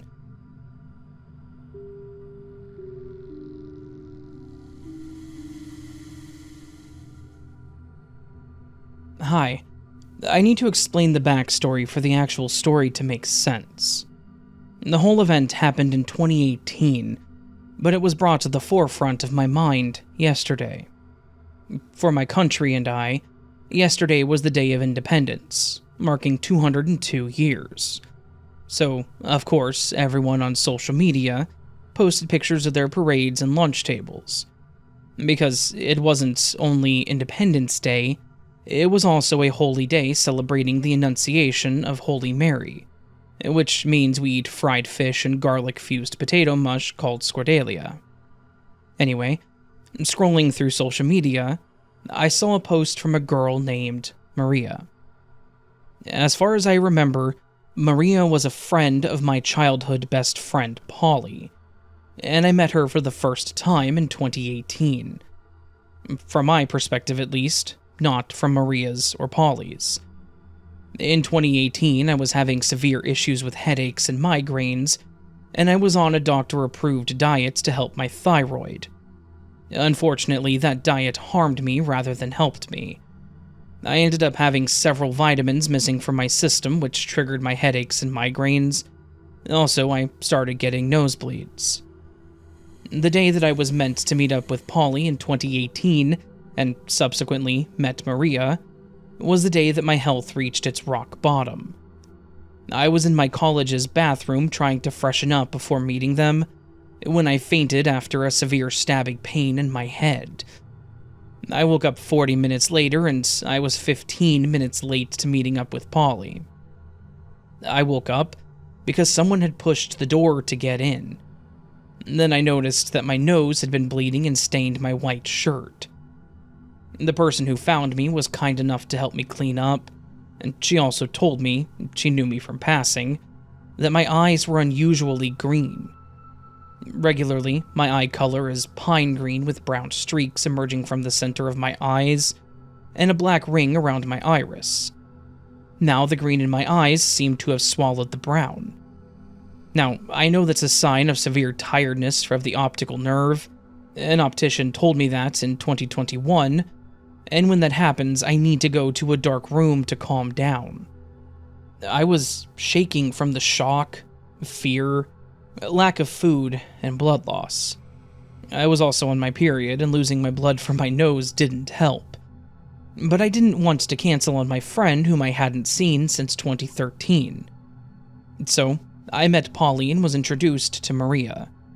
We sat at a coffee shop that by now had its mood lighting on, which served as a huge relief to my eyes, and it helped alleviate the pain that I was in. I also said screw the diet and decided to order a hot cocoa and a croissant. As we were chatting and reminiscing of the past, I decided to ask Polly if she remembered the time we were being chased by a cop during our friend Nikki's 13th birthday, and how our friend's stepmom covered from us. We had broken into a park that was shut down for repairs and maintenance. To that, Maria added how the cop was her uncle and recognized us all, but decided not to pursue it and let it pass since, overall, we were good kids. The moment that she mentioned us, I looked confused, saying that I didn't remember her being at our friend's birthday party. Maria insisted that she was, and described in detail for detail what I was wearing that day, and then showed pictures that she had posted on Facebook. I had apologized, saying that I might just have a bad memory of that time, hoping that I hadn't offended her. Then, the more we talked about our childhoods, the more I got shocked. She was there when Polly had her knee dislocated during our track training, and remembered how I put Polly's knee back in place and made a stint before demanding from our coach and school PE teacher to take us to the hospital. Or how she was one of the girls who found me crying and bleeding after some kids beat me up for reasons that aren't YouTube friendly. I frowned, since the last instance she described, I was by myself. And the reason I had nobody to help wipe the blood off of me was what hurt more than the beating. It was very mentally scarring, and the beginning of my hyper-independence. She is in no photos that I have from that time besides the birthday party. And as the night progressed, it was shown that she knew too much about my home life, asking about my sister and mother's health, my dad's work injury, he was shot in the leg in 2012, and my aunt's depression. Things I had only shared with Polly. At some point, Maria went to the bathroom, and I asked Polly if she ever shared what I had shared with her with Maria, and she shook her head no. She then proceeded to tell me how she was with us when I would vent about my home life, and mentioned the two memorable times. The one time Polly's mom hit her and she ran away, and we met at a nearby park. I remember it was only the two of us, but apparently Maria saw us as she returned home from English class and joined us. And then the time I was kicked out of the house for 16 hours by my mom and slept on the benches of that same park. Apparently Maria's mom saw me and told Maria, who told Polly, and both them came to find me, and they brought me food and a blanket. Then Polly's mom told my dad, who came to find me after confronting my mom. From my perspective, it was only Polly who brought me the food and the blanket, because she had called my home and my sister spilled the beans about Mum kicking me out. And then she asked of Polly to bring me food, because my sister didn't have time to steal food to put in the bag she sneakily gave me. It only had a water bottle, my teddy bear, and my wallet and a hat.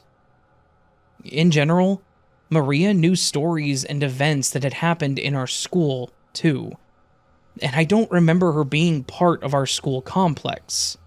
Yet she had photos. There was a photo, her favorite one, where it's me, Maria, Polly, and our friends Nikki and Angela.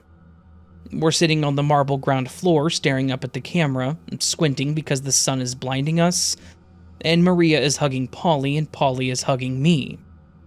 This picture was taken by Polly's class president, Dimitri, when he had brought his camera to school and demanded to take pictures of all of us, since he was meant to be moving away after Easter. He didn't move away, to his relief. And then showed another picture where it's me, Maria, and Polly with Dimitri sitting on top of our desks, because our school and city had flooded. We were bundled up in winter coats, glaring at the camera because we were freezing, and our friend Angela had taken that picture using Nikki's Nokia camera phone. Then she showed me two pictures from my birthday. It was a weekday and our school had arranged an excursion to the beach. My birthday is in May. And the picture was of me and Maria sitting in lounge chairs. I remember that because a moment later, a kid from our class got dragged by the current while chasing his ball, and kids and people from the taverns rushed in to aid him. But I don't remember her sitting with me in those chairs, or having my picture taken. She also remembered the kid incident. The second picture was of me, Maria, Nikki, and Polly smiling to the camera as the table was filled with our food orders. Maria was hugging my shoulder while I was laughing because Polly had tickled me a second before the picture was taken. Maria then said that she wasn't sitting with us at that table, having been with her own friend group, but had come over to wish me a happy birthday and let me know that she would be an hour late to my party because her dad didn't get off work until 8 p.m. Also, her phone was used to snap the picture, and our school principal took that picture. But I do not remember that. As the night ended, we took some pictures to upload to social media. When I started the process to tag us, I asked Maria for her details. And when I typed the name on Facebook, it showed that we were already friends. We said goodbye, and as I was riding the bus home, I checked our friend history on Facebook, and we'd been friends since 2011, and she looked to be my fourth friend made since opening the account. I tried to rationalize the whole thing as memories being blocked from me due to how traumatic these 5 years on that island were. Not just for me, but for my family as a whole. That island almost destroyed my parents' marriage. My relationship with my parents has been forever damaged due to those years, and what I had to endure. It made us codependent on each other, in the most toxic way. And a decade later, we are still trying to heal from it. I truly believe I will spend the rest of my life healing and unpacking what those 5 years did to my psyche.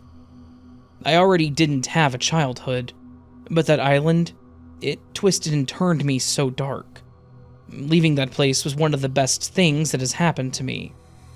Maybe that's why I don't remember Maria, or all those fun photos and times. But to forget a whole person being part of my already small friend group. I shared the incident with my sister last night, and she joked that Maria may have been part of my friend group in a parallel reality, and that she's now somehow transported to our reality with different memories. I don't know what to believe. Parallel reality, or just trauma response?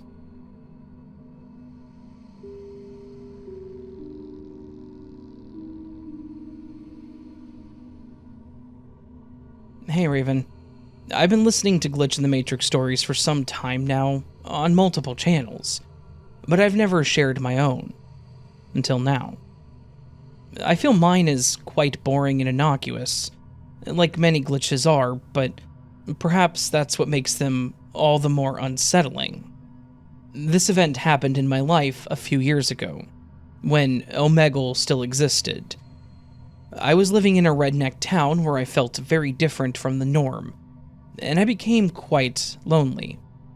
I was working as a freelance marketer, so I had more time in my day than a person working a regular full-time job at the time.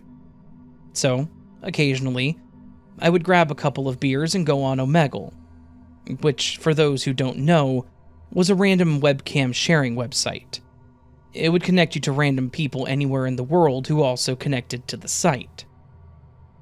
Anyway, I was switching through webcam footage of people, then stopped. What I saw at first looked like a strange scenario of kids, and I was a bit horrified at what I was seeing at first.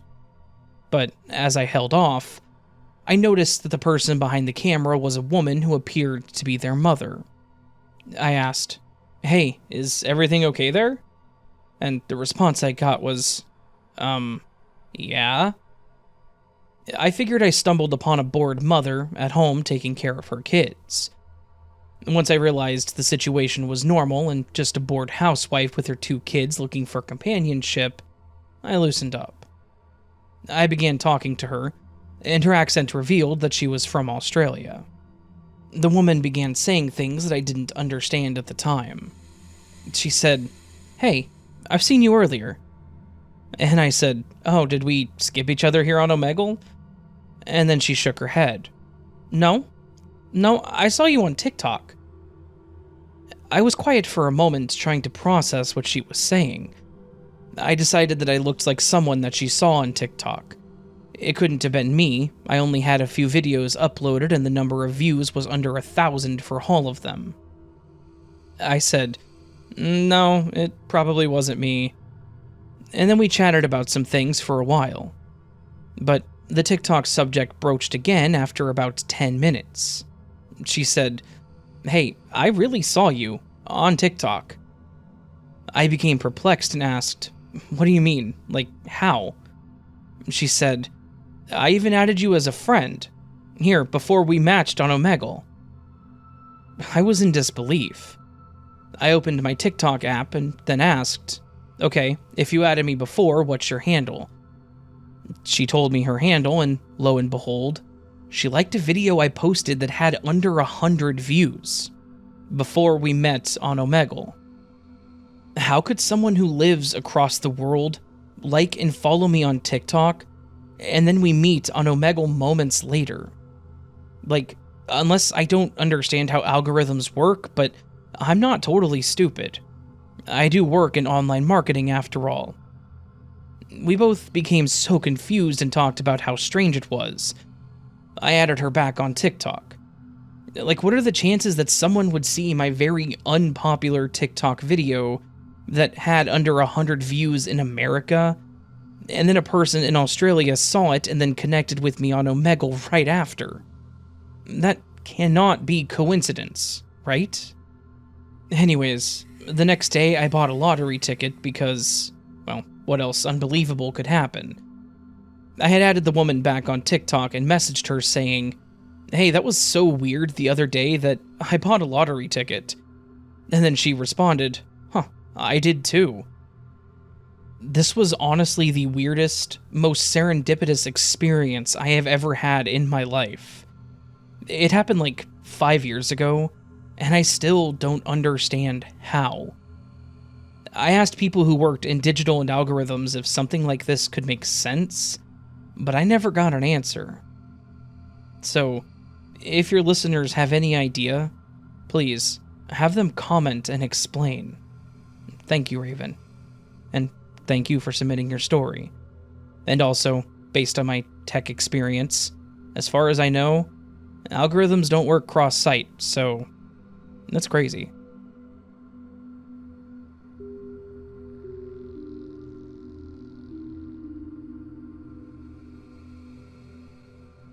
Hello. My name is Rebecca. My friends and family call me Becky. This true story happened to my brother Jeremy and I when I was 12 years old, and my brother was 13 years old back in 2007. I was always interested in history, but never really believed in the paranormal. But what happened to my brother Jeremy and I made me a believer in another dimension, or time travel being possible. I remember one hot summer day in South Dakota. I was horsing around with my brother Jeremy in our spacious backyard, where there were coyotes, prairie dogs, pronghorn sheep, and bison. Jeremy was larger and taller than I was, so I jumped on a big barrel to appear taller than him. But as soon as I got on the barrel and stood straight up, preparing for me to laugh at him for being taller, the whole landscape around us started to change to an old western mining kind of town. The kind that you would see in a John Wayne or Clint Eastwood cowboy movie. I could see the many horses and wagons tied to hitching posts at the general store and the hotels. I was curious on what year it was because all I could see were many horses and wagons. No cars at all. I was thinking that Jeremy and I must have fallen into another timeline. Looking around at our surroundings, I could tell that this was before 1920, and was probably before 1910 too. As luck would have it, I looked over to my left and saw a vintage circus was coming to town. On a poster sitting on a tree, saying the date of August 10th, 1873. Wow, I thought to myself, 1873 Deadwood, South Dakota. Seth Bullock was the famous sheriff here at this time period. The circus would be coming to my hometown, Deadwood, South Dakota. How about that? My brother Jeremy and I were lucky to have read the circus program because we knew what state and time the circus was.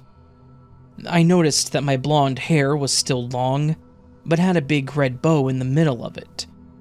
I then looked down to see my clothes, and they had changed also. I changed from a cute top, shorts, and sneakers to a fabulous pink dress. I was also barefoot. I then looked down at my brother. Jeremy was no longer wearing a nice top, pants, and sneakers, but an old-fashioned top, short pants, and was also barefoot. He had a newspaper boy cap on his head. I thought he looked cute.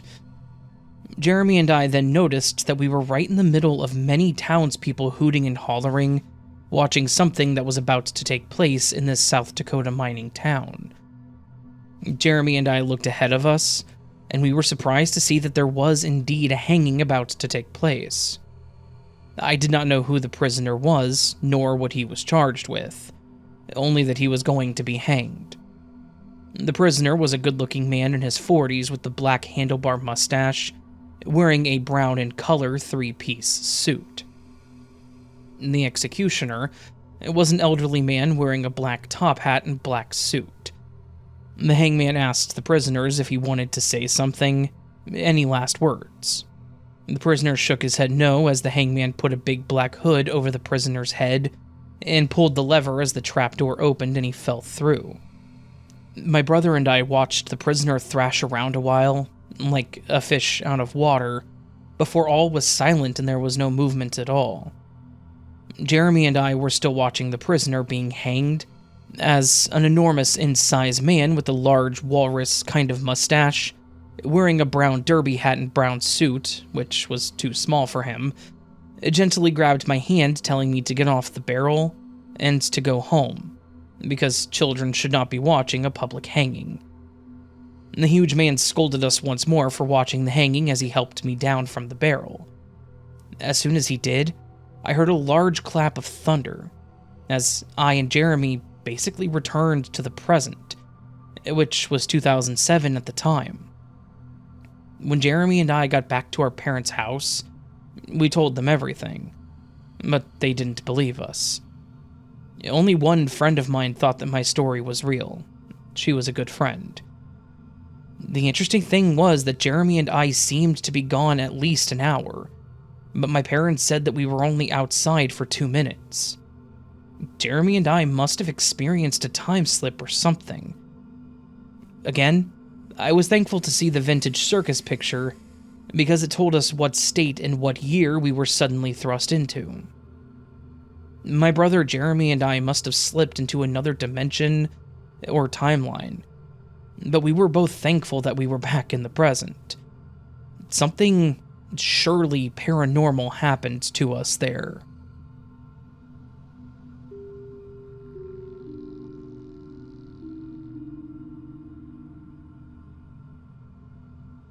Hi everyone, my name is Aaron. I'm from Los Angeles, California. I have a story that happened to me 12/30/2023, recently, in Big Bear, California. Here is my recount in detail of what happened to me and the geography of the land. I went on a day trip with 2 of my friends to Big Bear Lake, California, to hang out and snowboard. It was a regular beautiful day. We left to Big Bear around 5 a.m., got up to the mountain and to the summits to the park around 7:30 a.m. We got redirected to park down the road. A couple of miles to a parking lot, we followed the signs and made it to a huge gravel lot. No buildings around, just porta-potties, and the area that the trams pick everyone up at to head up to the Bear summit.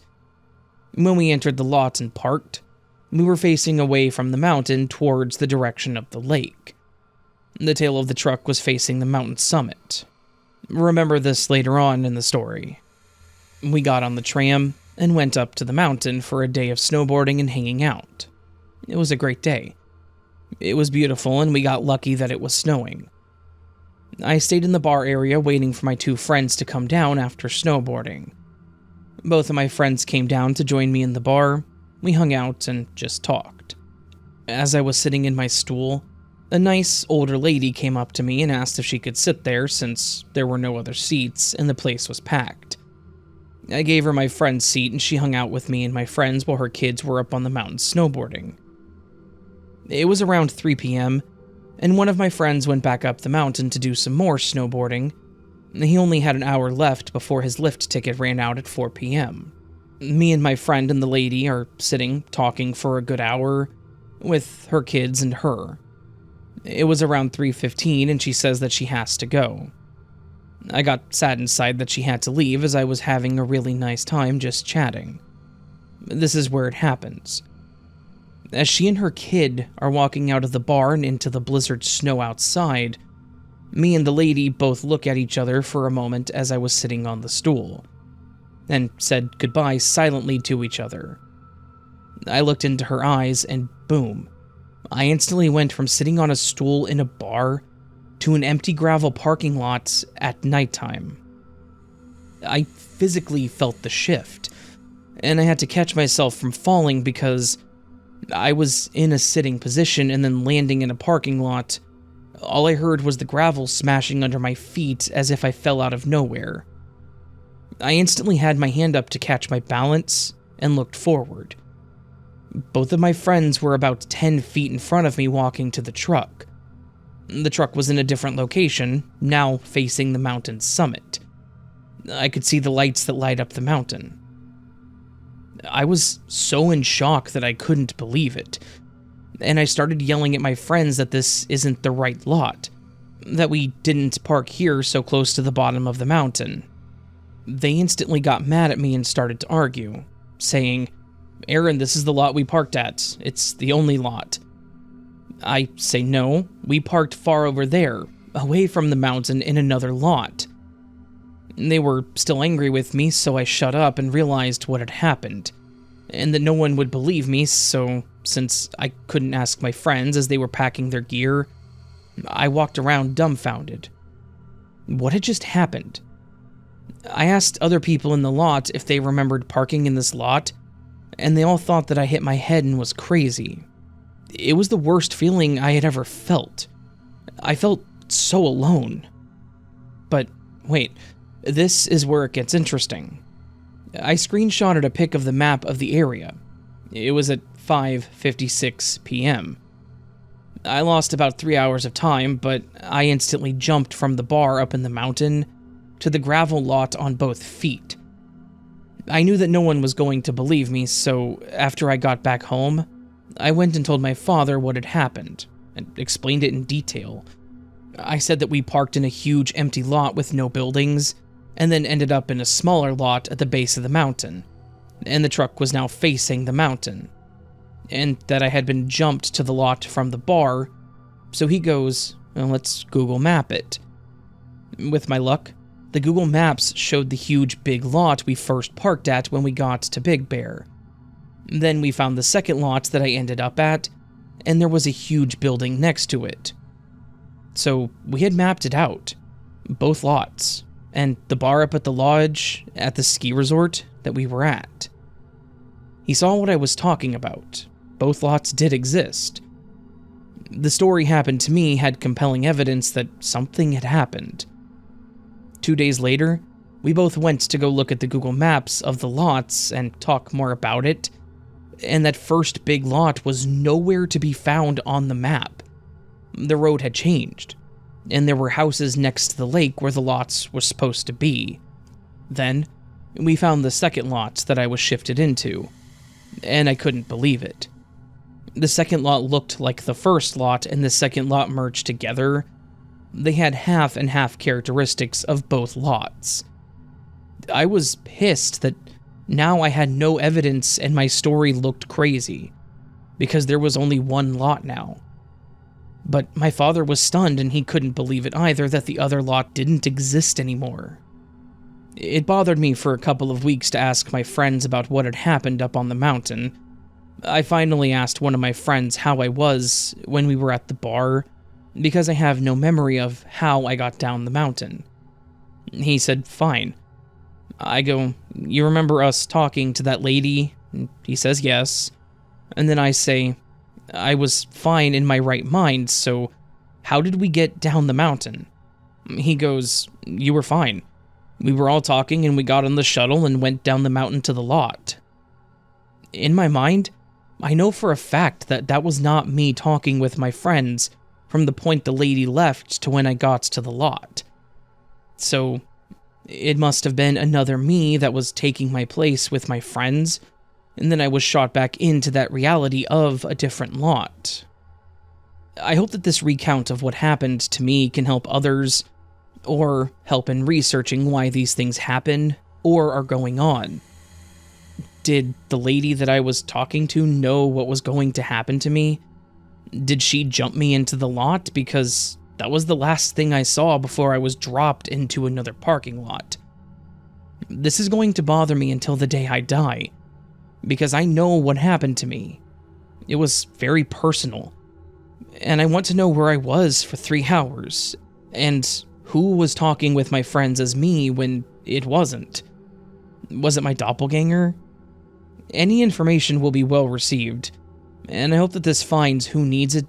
and I hope that this finds who it needs to, or if you travel to Big Bear, beware that time slips are happening up there. I'm going to make a trip soon to visit it all again to try to find answers. Thanks, much love, and peace to all of you.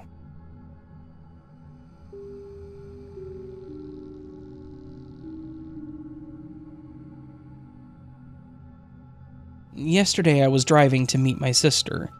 I was not tired, sick, drinking, doing drugs, or distracted in any way. In fact, my memory leading up to it was very acute. I was following a brown truck and passed them.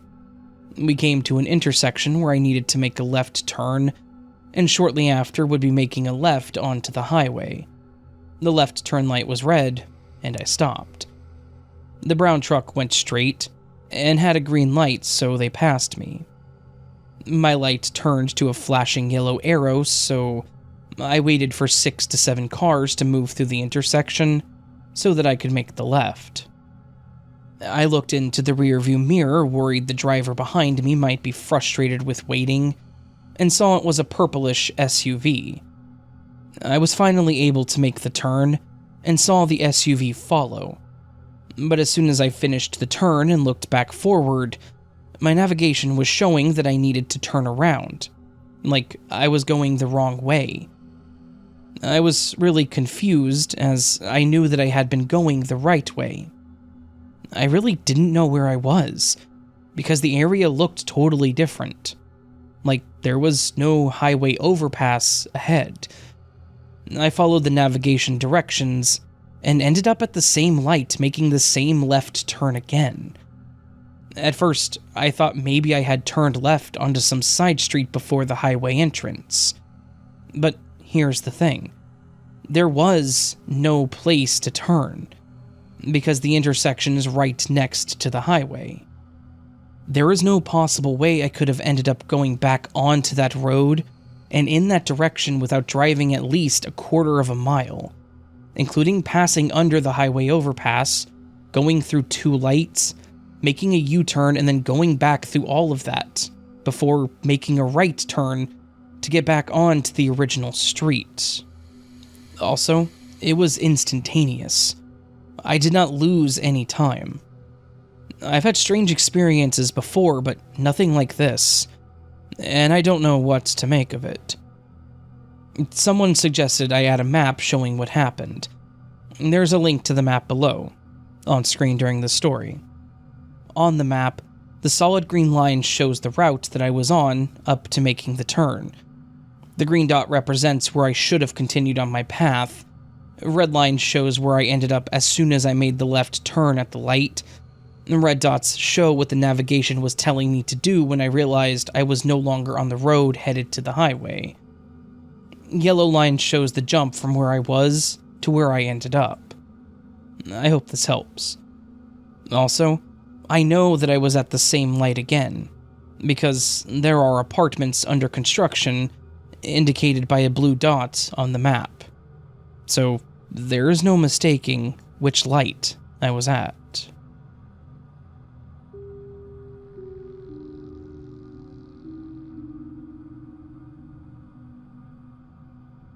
Hi, Raven. This is just a short story of a glitch in the Matrix that, if anything, made me laugh. I'm from Scotland, and in my younger days, I'm 60 now, I loved to go off to Australia to miss out on the miserable Scottish winters and to live in the Aussie sun for a few months. I was young and free, so why not? This was in 1990. I was staying in a backpacker's hostel in the far north of Western Australia, in a very small town called, I'm probably going to butcher this, Cununira. It was a small town, but had a fantastic outdoor swimming pool.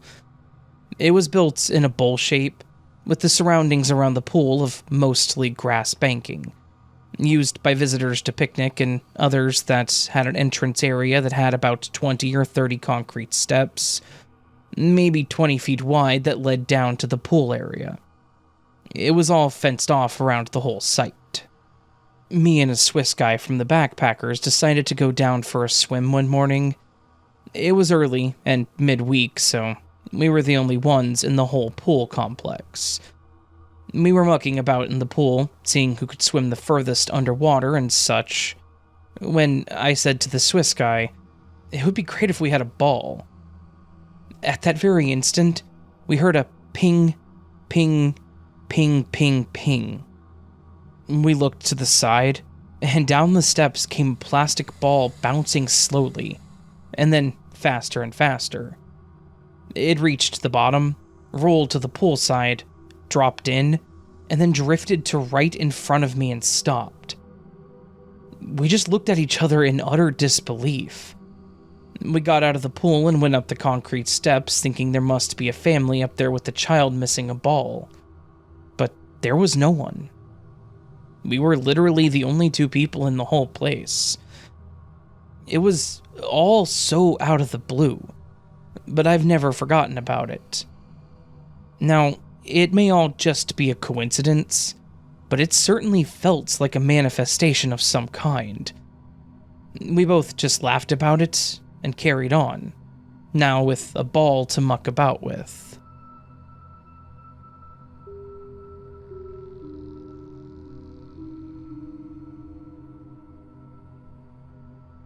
This happened to me years ago, and it messed with my mind. None of it made sense. I was working for a company where I did deliveries. We had clients that were mostly in the city that I worked in, with a few that were a few hours' drive from the shop. One drive in particular was a 200-mile drive one way. They were our largest account for a long time, and it more than paid off for the time and fuel used to get up there and back. This was a trip that I did all in one day, so 400-mile round trip. This may seem like a useless detail to put here, but it will provide context for the rest of the story. The first few times running this delivery was pretty daunting. It was a full-day event, 3 to 4 hours up and the same time back depending on traffic, weather, and other circumstances. It got easier after doing it twice a month for a few months. My body acclimated to it, and it became a drive that I enjoyed doing. The company I worked for was tiny, family-owned and run. Excellent people to work for. They treated their employees as if they were extended family. The most enjoyable part of it was not having anyone around you, needing you to do things, or breathing down your neck. A good 85% of the drive was on an interstate, I-94 to be exact. By the time this experience happened, I had done this drive hundreds of times. I knew the drive and the route very well. I could drive it blindfolded, as the saying goes. One time I was driving this route was a beautiful summer day. Bright blue sky, comfortably warm, and traffic was flowing well. By this point, I had already been on the interstate for an hour or so. Anyone who has driven interstates for any distance knows that there are part of interstates where exits, on and off ramps, become pretty sparse with miles in between them. Around this time, I passed an on-ramp onto the interstate that I was traveling on. At the time, nothing seemed amiss. I looked in my rear view and noticed a car coming up the on-ramp, and merging behind me. Nothing unusual about that. It happens pretty often. Just your usual run-of-the-mill car, probably something like a Toyota Camry that is a dime a dozen with your average Joe behind the wheel. This is where things become weird. A few minutes later, I look in my rear view again and that car is no longer there. I looked to my left side to see if he was in the passing lane to get around me, but he wasn't there either. Nor was he in front of me like he had made the pass without me noticing it. Some might think, well, maybe he got off at the next exit without you noticing. The thing is, that wasn't possible. This was a stretch of the interstate where entrance ramps and the next exit ramp were miles apart. Not just a few miles, but 15 to 20 miles apart, as to be expected as this part of the interstate went through the middle of nowhere. It didn't pass through or near any cities or towns for there to be exit ramps to get to. And there were no rest stops or waysides that he could have pulled off into either. This car just up and disappeared. While I was thinking about what had happened and where he could have disappeared, I started to notice that something else was off as well. I couldn't quite put my finger on it at first, just a sense of unease about something that I couldn't articulate to myself. And that's when I noticed that the sky had turned a solid, dull gray. Not an overcast gray where there would be clouds or smoke in the air. It was just gray. Like something else had replaced the sky, and the scenery was drab. And that wasn't the only thing. I also noticed that there was no traffic for miles. Not in front of me, not in back, not even on the other side of the interstate. Sure, this would happen from time to time, especially during times when traffic was light, but that would only last a few minutes at a time at most. This felt like it went on for hours. It was quite unnerving as I had no idea what was going on. I'm a person who is usually a very rational, critical thinker, but there didn't seem to be anything rational about this. After what seemed like an eternity, but was likely only a few minutes, I suddenly had what I could only describe as feeling like I had blacked out for a split second. If anyone else has experienced this, you know what I'm talking about. It's like suddenly coming to again, or being thrust back into your reality, where your whole body jumps, or lurches and you shake your head and rid yourself of the feeling. After that momentary lapse in consciousness, everything was back to normal. The sky, the traffic, everything. As if nothing ever happened. I also noticed that I was about an hour closer to my stop. I got off the next exit and pulled into a convenience store parking lot to gather myself and to let my nerves calm. All the while playing the events back in my head, trying to decide what happened. After my mind and body calmed down, I went into the store, used the facilities, and got back into the vehicle, then continued the drive. The rest of the day went normally, and that never happened to me again. If anyone has any idea of what the heck happened, I would be interested in hearing it.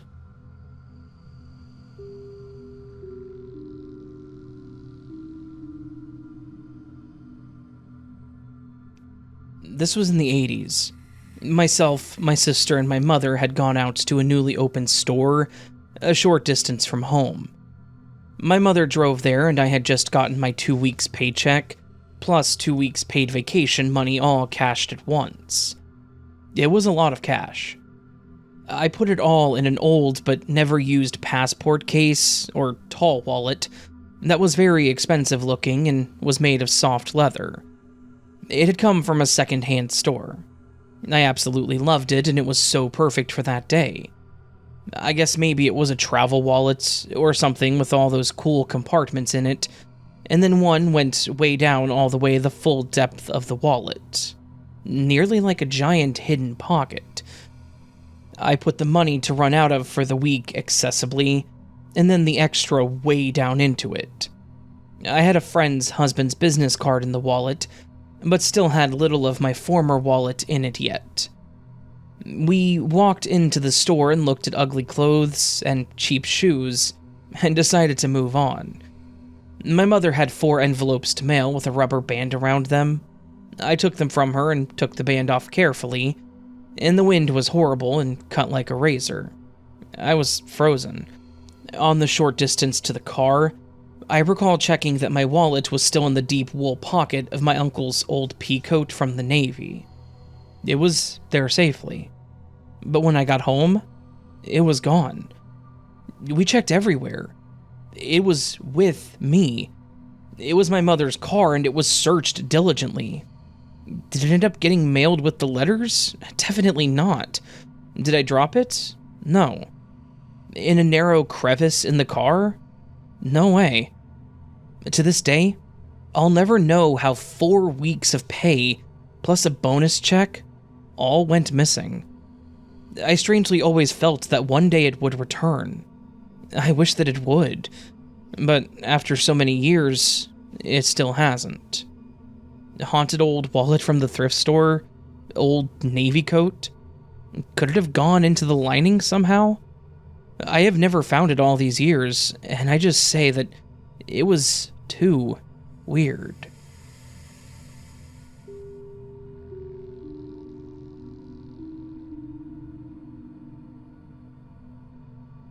This is my first time posting here. I, female 55, have a fidget. It's not a spinner, but I've had it for years.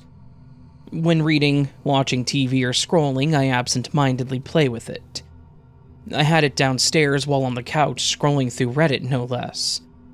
I got up to go to the kitchen, and when I returned, I couldn't find it. I had the cleaners over that day and thought perhaps they found it and threw it away. It's old and ragged, but still my favorite. I hadn't gone far and was only gone a couple of minutes before returning to the couch. It was gone and I searched the entire downstairs, including the garbage, asked the cleaners, etc., but it was nowhere. I have another fidget that I don't like as well, but started using that. A few days later, while on the couch, I was fidgeting with my fidget and realized that it was the one I had lost. It was a completely different feel than the substitute. It just appeared in my hand. I'm sure that I absent-mindedly reached down for my substitute fidget, but I had searched every inch of the couch. So did my husband. Pulling out all the cushions and pillows, looking underneath the couch, all over the kitchen and living room, and did not find it. I was startled to see it in my hand. A few days later, I noticed a ring that I wear was missing. I never take this ring off, but it was not on my hand. I'm sure it had been on my hand because I play with it all the time, and I would have noticed if it wasn't there. I started to play with it and then immediately noticed it was gone. I looked everywhere, and so did my husband. I had not been upstairs since the previous evening, and I know that I had it on that morning. Later that day, I found it upstairs in the guest bedroom, while getting it ready for a friend, lying on the bed. I had not been in that room for over 2 weeks. No reason to be in there as we hadn't had company, and I hadn't been upstairs since the night before. It was just proudly sitting in the middle of the bed. Is this a glitch? Or am I just mental?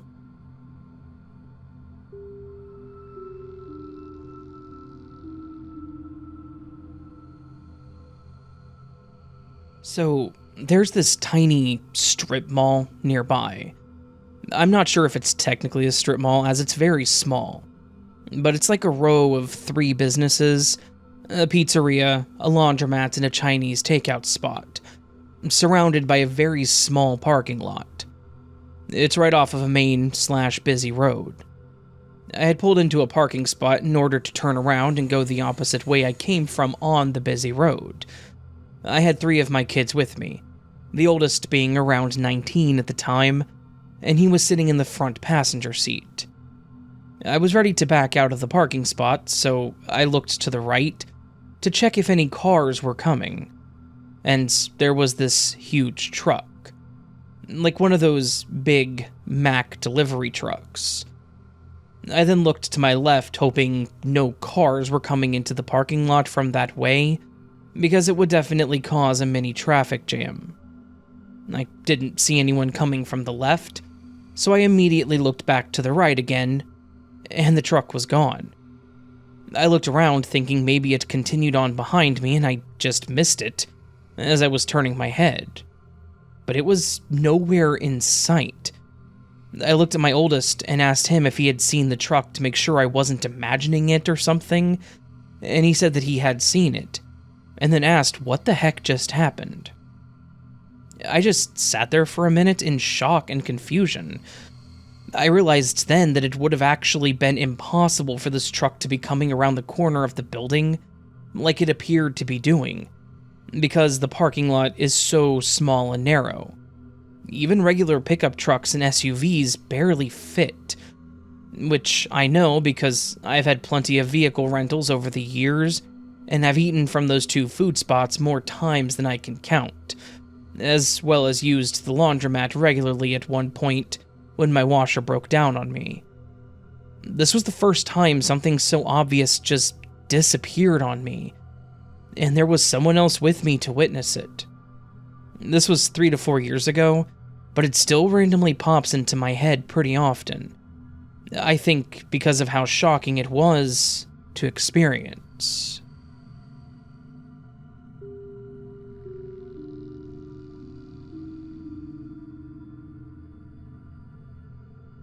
I'm sure that most people have that experience where you're looking for something, only for it to turn up in the place where you know you have previously looked, and you know that when you looked there you would have noticed it, and there's no way that you would have missed it.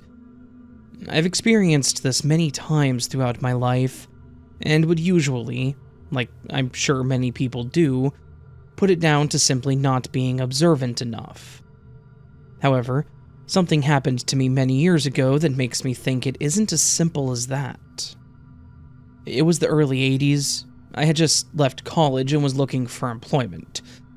This was many years before the internet, and unless you were lucky enough to respond quickly enough to an advert in the newspaper, the only way to find employment at the time was to attend employment centers or travel around and ask companies if they were hiring.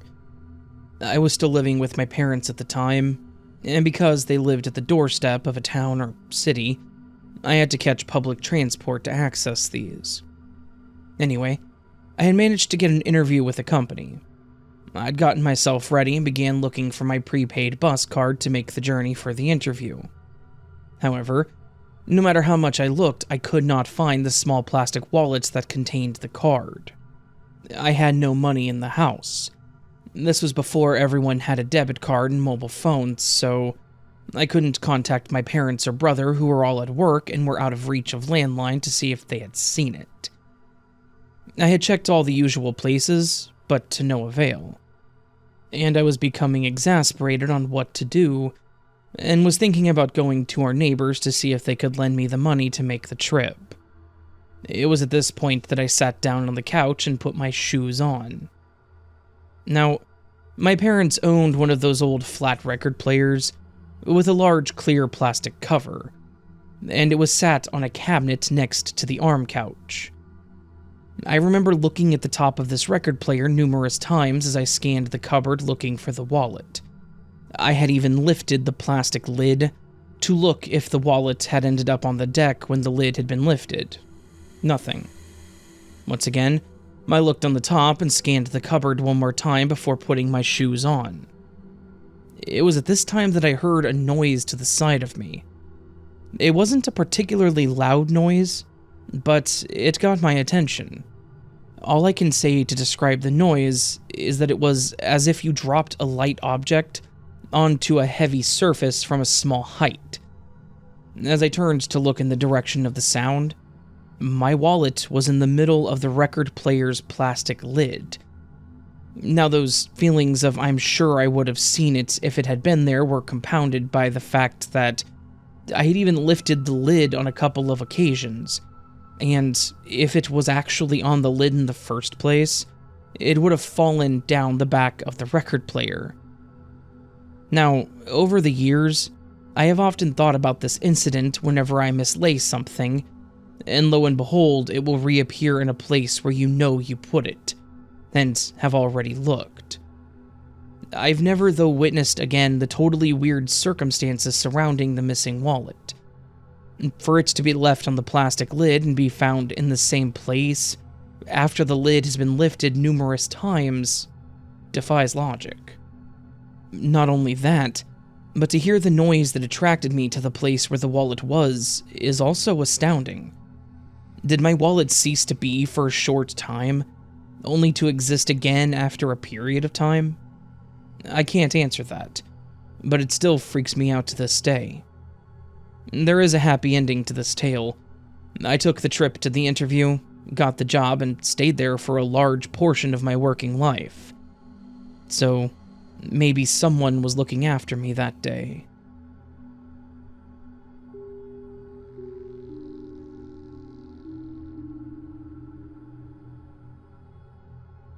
Hi, Raven. I've been subscribed to your channel for a couple of months now, and I enjoy the stories that you share on your channel. Anyways, I have a short Glitch in the Matrix story. The story just recently happened. I just got home from an appointment one morning. I decided to check my email on my phone before turning on my iPad, because I never check my phone, because I prefer to use my iPad. As I was checking my email, I noticed something strange. Quite a handful of the emails were dated either from later this year or next year, 2025.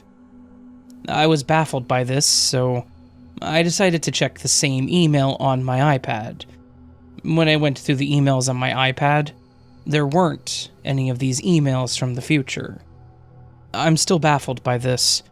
I would love to know if anyone else has experienced this, and/or has any logical explanation for this, or if this was truly a glitch in the Matrix.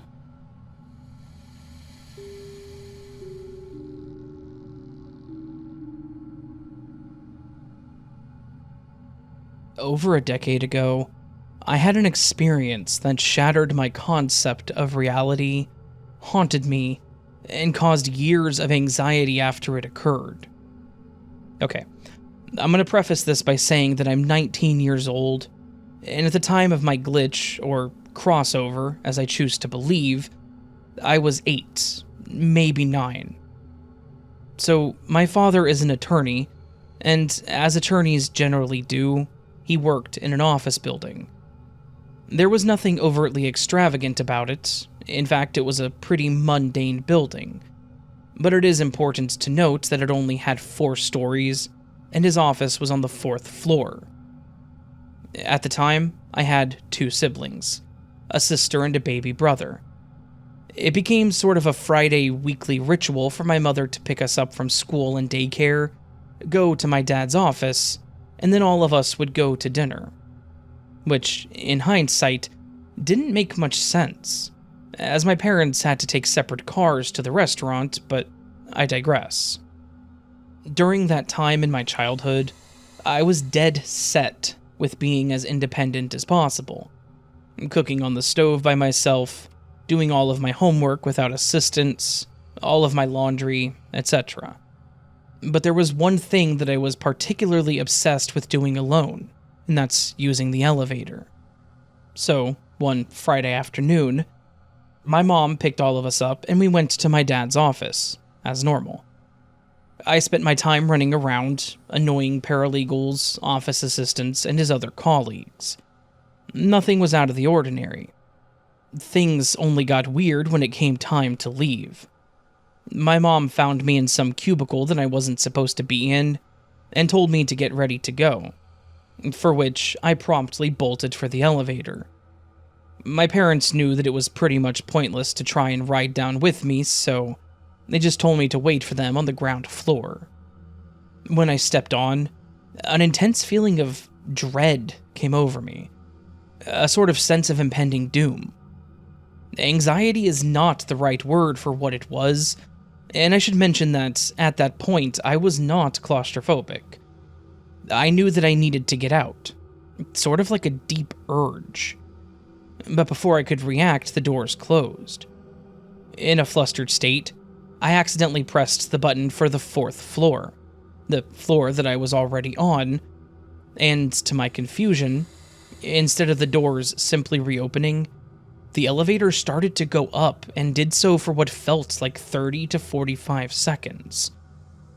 When the doors finally opened, what I saw petrified me. The elevator opened to what resembled the 4th floor, but pretty much everything was wrong. Glass panes that were opaque were now transparent. The tiled floor was a different material. The walls went from a grayish color to a greenish one. The entire office had a different design, and the logo with the name of my dad's law firm, which was usually all over the reception desk, was now gone. I didn't move. I just stood there scanning the environment. 5 minutes must have gone by until a vacuuming janitor noticed me.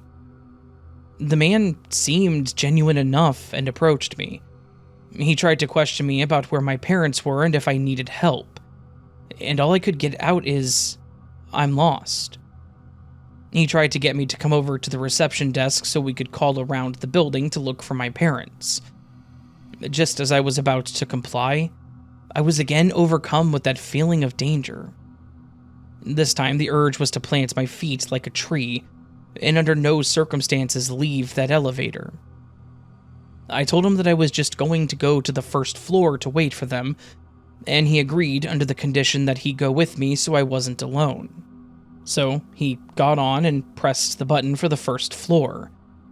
This time, when the elevator doors opened, I saw my family. Keep in mind, this building only had one elevator, and I never left it. My mother had a stroller and therefore couldn't have used the stairs. In my numbing confusion for a 9-year-old, I just sprinted into my parents' arms and bawled my eyes out.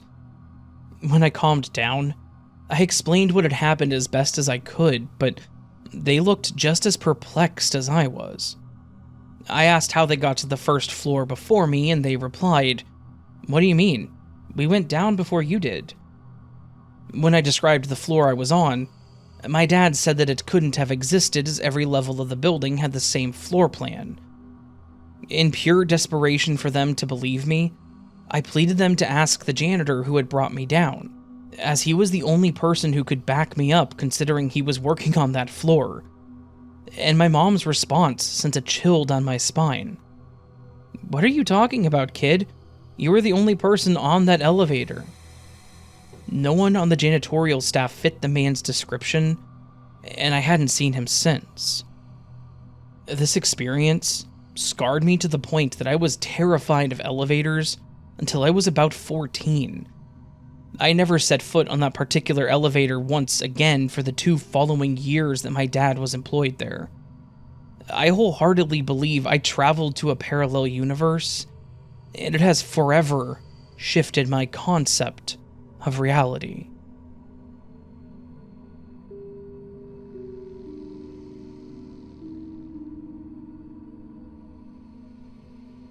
I had the craziest but coolest thing happen. It did happen during a dream, but it did not feel like a dream. What happened was my alarm clock woke me up, but I had stayed up late last night and was still a bit tired, so I decided to get some more sleep. Well, I heard my hubby call out my name, and I started to wake back up. I was very groggy and out of it, and was having trouble moving and getting awake. I heard him panicking, so I yelled out that I was coming. I began to think that maybe there was a fire. My this-life husband doesn't panic in emergencies. I finally threw off the covers and ran towards the stairs. Something immediately made me feel like something was off, per se. We have a hallway that leads to a staircase that is enclosed in walls. I could see downstairs. I was confused, and my brain asked, "Where is the stair rail? We don't have one in this life." I shook my head and tried to put it out of my mind to focus. I ran down the stairs, and my hubby was sitting on the stairs crying, head in his hands. This life's hubby is not very emotional. Never seen him cry in 17 years. I grabbed his hands and pulled them away from his face, thinking the worst had happened. I asked him what was wrong, but I noticed he looked a bit different, just slightly, and a bit younger. Again, I was caught off guard by this, but was more concerned with what happened and if he was okay. He tried telling me what upset him, but he was whispering and upset, so it was hard to understand him. I'm very hard of hearing in this life. I shook my head and told him, "Let me put my ears in," which is what I say when I wear my hearing aids. And then I looked downstairs to see our cat Margot. She was standing kind of on her back legs and lifting her paw into the air and meowing in pain. She was shaking it and hopping around. and I kind of guessed that he probably stepped on her and broke her foot, and he felt bad. It was then that it just dawned on me. This isn't my timeline, and then poof, I woke up in bed. I don't know what to think. I really hope my husband is okay. I feel bad for just shifting out like that. Also, I do have questions. Was I actually there? Was I possessing another me's body? I do like the thought that me and him are so connected that another him called me when in need, and I went to him. But what do you guys think? Also, my husband was awake at the time.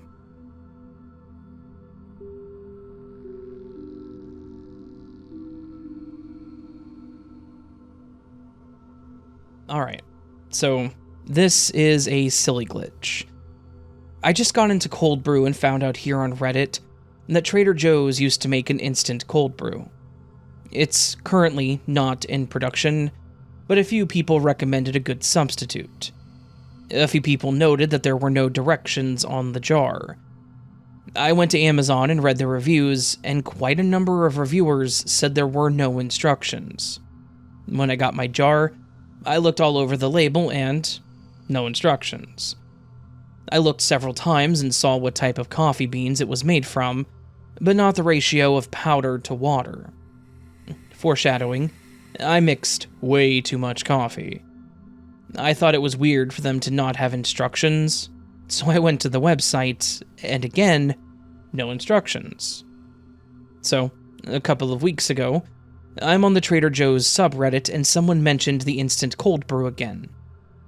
I said that I liked it, but that I wished there were instructions. Someone said there are, and then told me that the instructions are indeed there. I was like, well, there aren't any on mine, and a lot of others have said the same. I thought maybe they had a newer jar or something. Cut to today, I'm leaving for vacation this week, and something told me to grab the jar and put it in my purse, because otherwise I'll forget. I get it out of my desk drawer and look at the jar and guess what I see. You guessed it, the instructions. Plain as day. In fact, they were right above the blurb about being Arabica beans. Those instructions were not there. I looked many times. I'm thinking maybe this is subliminal. Like maybe because I read the instructions were not there, my mind blocked out the whole thing. And when someone else said they were there, I could then see the instructions. That, or the multiverse, is having a laugh at my expense.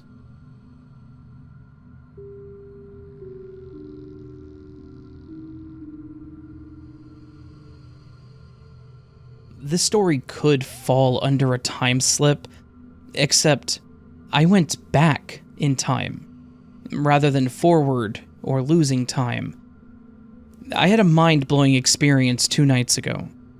We had a storm here, suddenly, out of nowhere, right around 10 p.m. I was still out, then it was like 0 to 60. My house was being shaken by enormous blasts of wind. Everyone else was dead asleep already. My husband and 2 elementary-aged kids.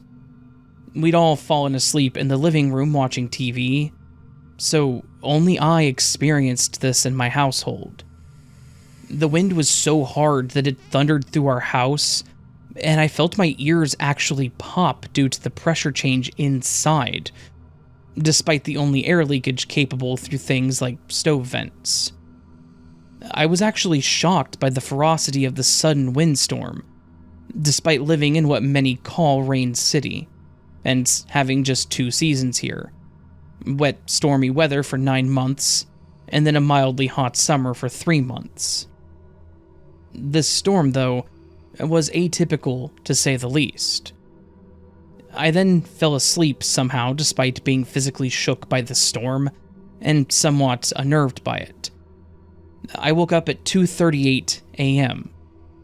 I remember because I checked the clock, and was bummed that my husband's alarm was to go off at 2:45 a.m., to get up by 3, and wake up with coffee till 4 and be out the door by 4:30, so he could be at work at 5. I wanted to get back to sleep before being reawakened by his alarms. I was drenched in sweat. The storms had stopped by then, and it was absolutely still and silent out. Unusually still. Not even a slight breeze or a single raindrop. I got up, changed out of my sweaty PJs, and laid back down to try to sleep before my husband's alarm. I then awoke again at 12:38 a.m., 2 hours earlier. Again, no sign of any storm. I then got up, got a snack, laid down, and fell asleep. But I awoke again every 15 to 20 minutes all night after that. I kept thinking, wow, this is the longest night ever. So I'd somehow gained 2 hours, uninvolved in any daylight savings time or anything. The clock that I check is analog. It's battery run, and the time had to be physically changed on the clock itself if needed. I checked our phone and our wall clock as well, another battery run analog clock, and again, all the times matched on each clock, and my cell phone too, when I woke up at 2:38 a.m., and then 12:38, and every 15 to 20 minutes until morning. So, WTF. How did I go back 2 hours to 12:38 a.m.? What's up with the weird storm? No one else in my neighborhood remembers it. They all said the same thing. I was dead asleep. Some even reported passing out at 7 p.m. or 8 p.m. Oddly early for them. In fact, they all seemed surprised by how deep they all slept. The storm did happen. Leaves, branches, and debris were blown everywhere the next morning, and everything was soaking wet. Although it had stopped at 2:38 a.m., as well as zero storm activity at 12:38 a.m. Did it have anything to do with my time jump? Did we all jump together? Did I leave my dimension and join yours? I hope not. I would prefer to raise my kids from my original dimension. But again, WTF? Has anyone else ever gained time like this, rather than lost time? If so, what was your experience?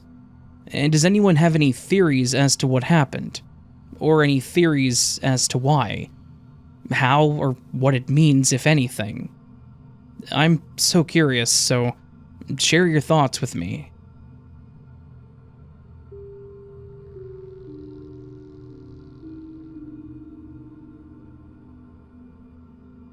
I have 3 stories about some glitches that I've experienced. The first one happened at the end of 2019 when I was 15 years old. Now, I'm 19. I was about to start high school and was moving to the city where I planned to study. Since I didn't have a car back then, my mom was helping me by driving me to the city. During the trip, we were going a little slow just so we could talk about the future without worrying too much about the road.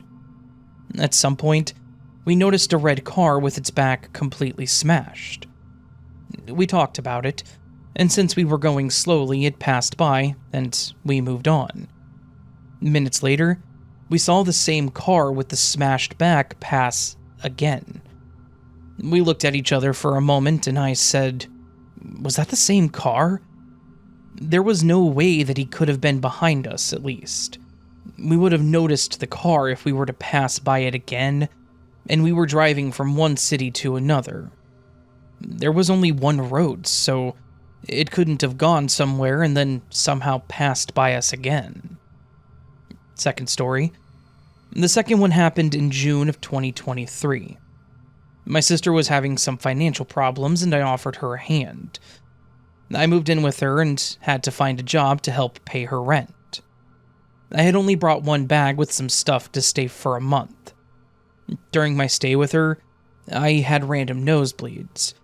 This had never happened to me before, but I didn't think too much about it. Now for the glitch. When I woke up one day, my toothbrush had disappeared from my bag. Every time I finished brushing my teeth, I washed the toothbrush and put it back in my bag, in one of those containers for toothbrushes. It wasn't there when I opened it. I searched the entire bag thinking maybe I just threw it inside the bag, but I didn't find it. Then I asked my sister if she had a new one to spare, and she did. When I was about to brush my teeth again, I saw an exact replica of my toothbrush in their toothbrush holder. I told her that I found an exact copy, but I could feel that the one I found wasn't mine. I told her about it, but she just thought I was crazy. I ended up using the one that she gave me. Some time went on and I went back to my own house. While I was unpacking, I found the missing toothbrush. I immediately called my sister to ask if she still had the replica that I found, and she did. She lives by herself and she is 100% sure she never had that one before I found it. And 3. For the last one, it occurred weeks after the New Year. I have an Android phone, so I always leave my charger on the side of my bed, because I only have to charge it once a day, and I choose to do it while I sleep. One day after I woke up and went to make breakfast, I remembered that I didn't put my phone on the charger. So I went to my bedroom to look for the charger, but I didn't see it anywhere. I searched under the blankets, the pillows, and on the ground, but nothing. I had to borrow one from my brother, otherwise I wouldn't be able to use my phone. Sometime later, and I was using my computer, I got hungry, so I got up and went to the kitchen to make a sandwich. When I came back to my room, I saw my charger on top of my desk. Somehow it ended up there. I asked my brother if he found it and put it there, and he said that he didn't. Until this day, I have no way to explain how my charger went missing, nor how it ended up in my desk.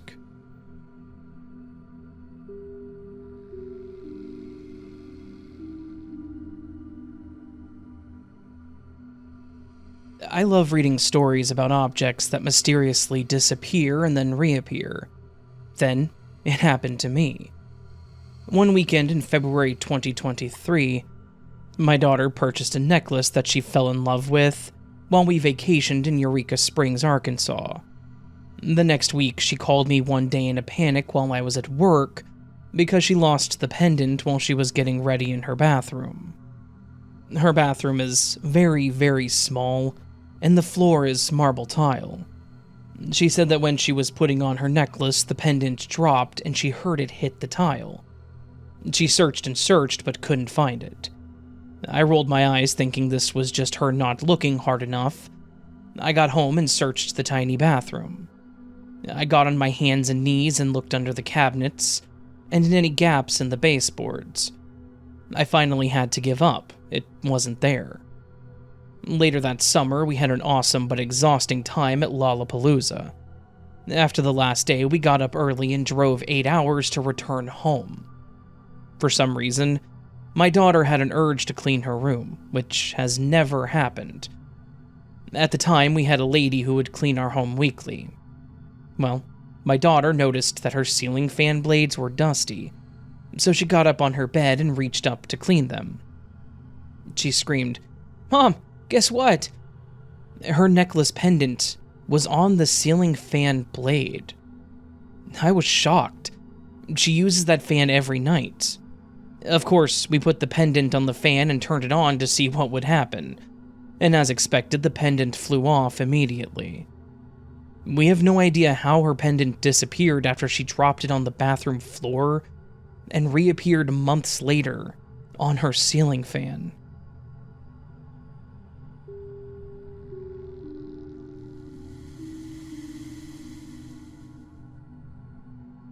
Hey Raven, I've been listening to your channel for a while, and I love all of your stories.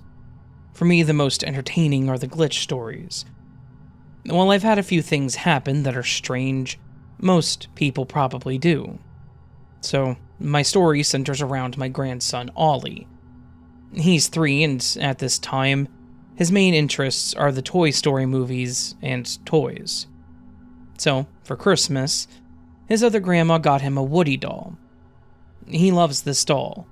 He has Buzz and Rex and a few other characters too, but Woody is his favorite. Anyway, as the grandma, I watch him and his sister Mirabella, who is almost 4, every day. Sometime mid-January, they were at my house for the day and my daughter came after work to get them.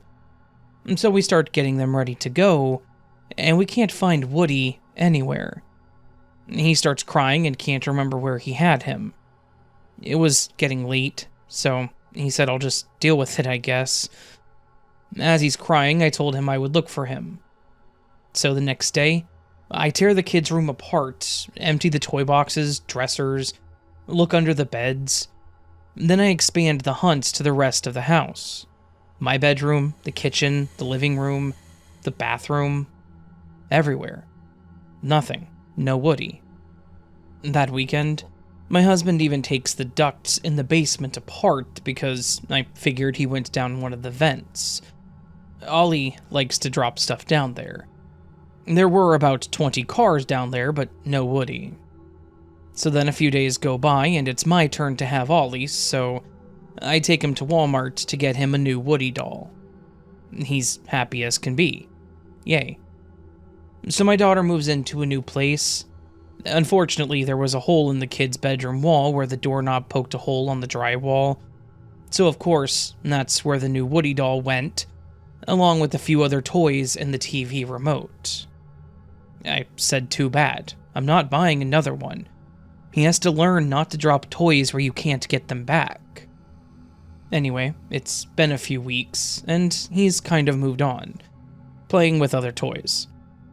Meanwhile, I've been continuing my search with no luck. So I have the kids over yesterday. They've been in and out of the playroom all day. About 4 p.m., they go running into the kids' room and they both screamed. Kinda like a freaked out screaming. Then, at the same time, they yell Nina. That's what they call me instead of Grandma. They said, "Nina, Woody is back." I go running to see what's going on. As you walk into the kids' room, the door opens to the left. On the wall of the open door is a dresser. Halfway sticking out from behind the dresser is Woody. I'm like, what the heck? There is no way he was there. I moved that dresser. I emptied the drawers. I asked the kids if that's really where he was, and they seemed as shocked as me. We have all been looking for Woody for weeks at this point. I've looked everywhere in there. It was so obvious to see him as soon as I was in the doorway. There's no way he was in there for weeks. Those kids have been in there playing for weeks. I really don't know what to categorize this as, glitch or paranormal, or maybe the toy story is true and the toys play when we aren't watching. I really don't know. I don't know where Woody went, and I don't know how he got back. I just thanked the universe for returning him. Once again, Ollie is happy to have him back. I just hope that he doesn't end up in the wall with the other one. Thank you for sharing my weird story.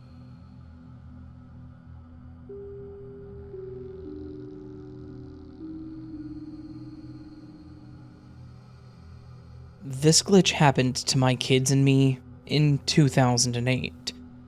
I call it the time that we transported. My kids, teens/preteens, and I were on the way to the church one Sunday morning. We were Anglican, a rare denomination in our home state of Utah, so we had about a 45-minute drive to get there.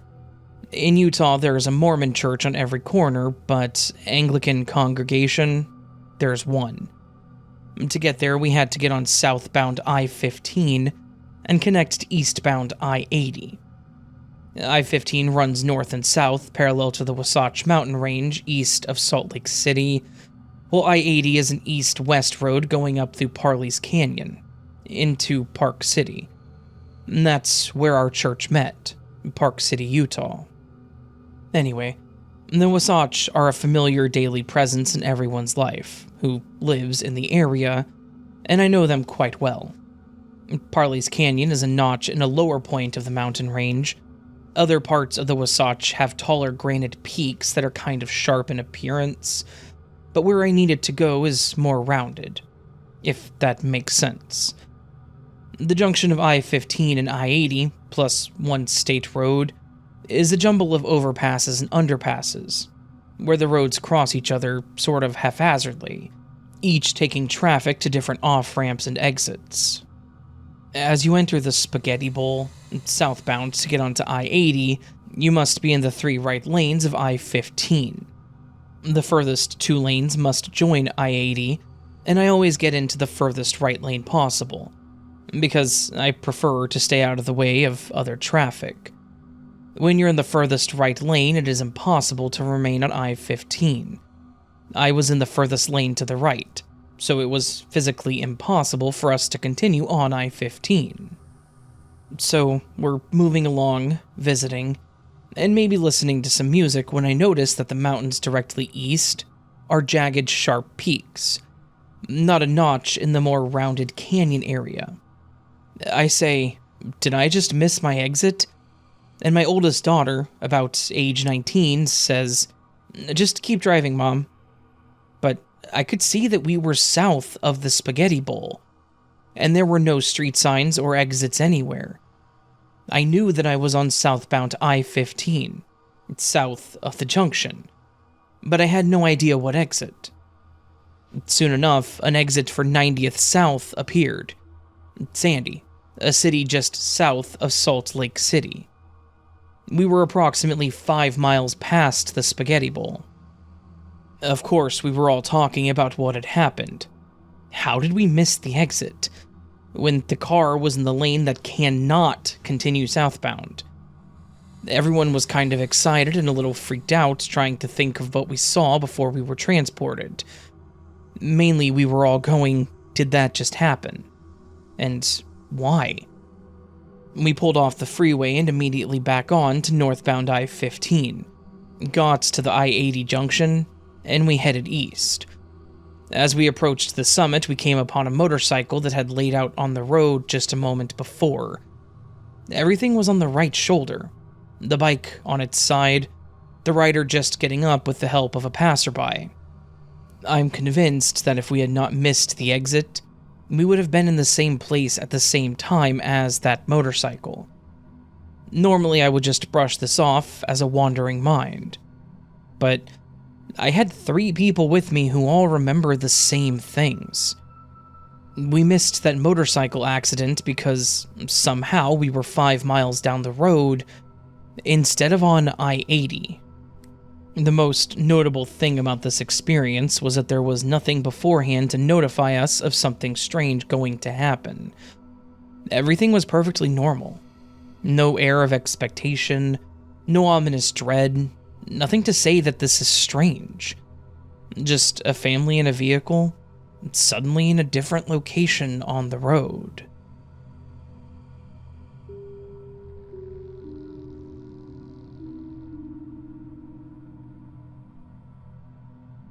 I've heard people jokingly comment, it must be a glitch in the Matrix, and I always thought that it was just a reference from the Matrix movie, until a few weeks ago when one happened to me. I hope that I can explain this clearly because it involves some back and forth between a couple of lockers at my gym. It's a little confusing. There's a bank of small square lockers near the front door that can be used for a jacket or purse, instead of going to the locker room and locking everything in a full-size locker. It's convenient.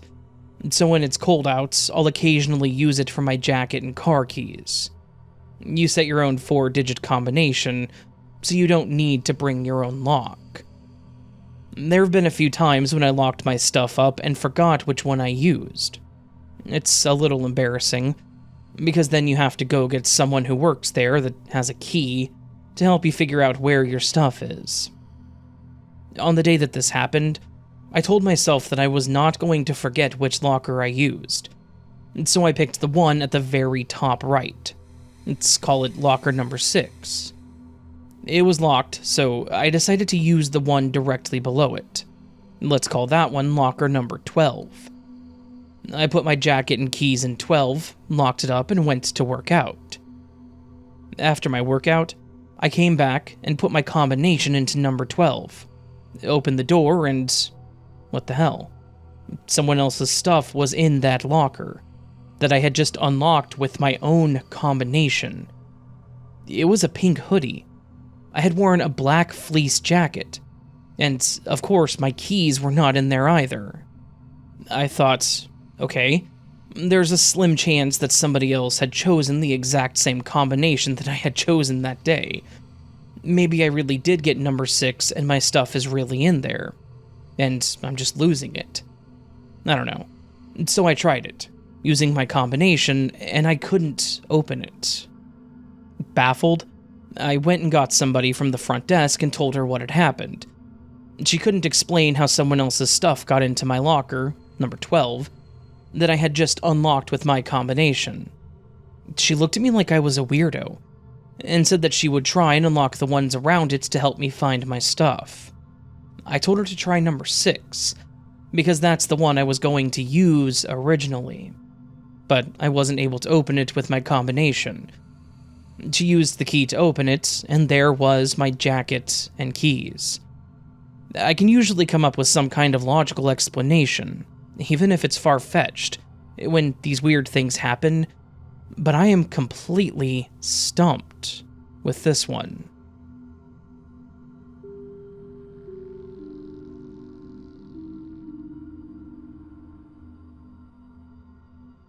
So, I have this favorite bar that I go to every weekend. It's this alternative goth bar with a game board called Zingzang. If you're not familiar, it's basically a bunch of little pucks and 2 sides of a board, both with rubber bands, that you use to try to fling the pucks to the other person's side.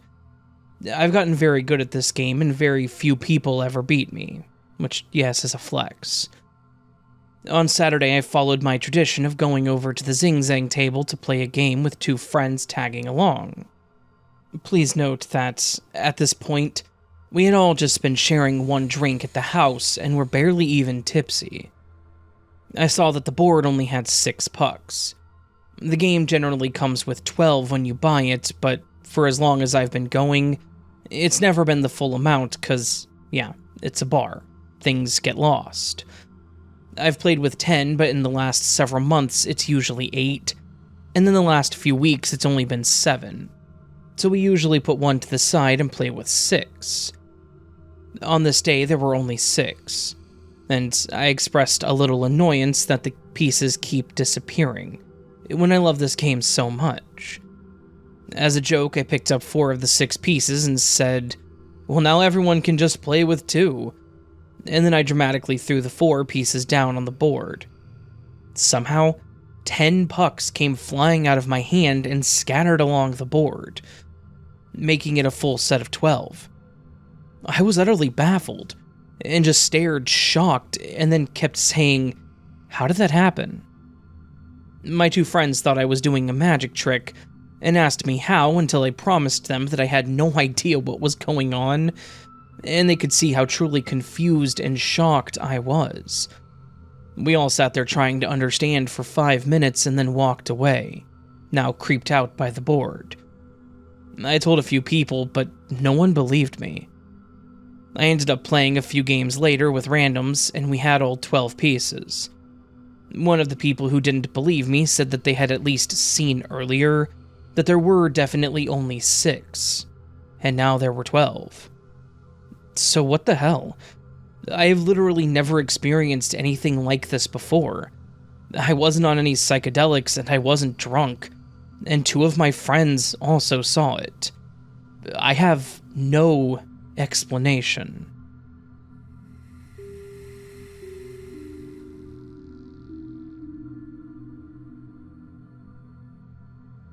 Hello, Raven. I love your stories, especially the Glitch and the Matrix ones. It always brings me back to the moment that I saw my mom twice. Let me tell you the story. This happened back when I was 7 or 8 years old.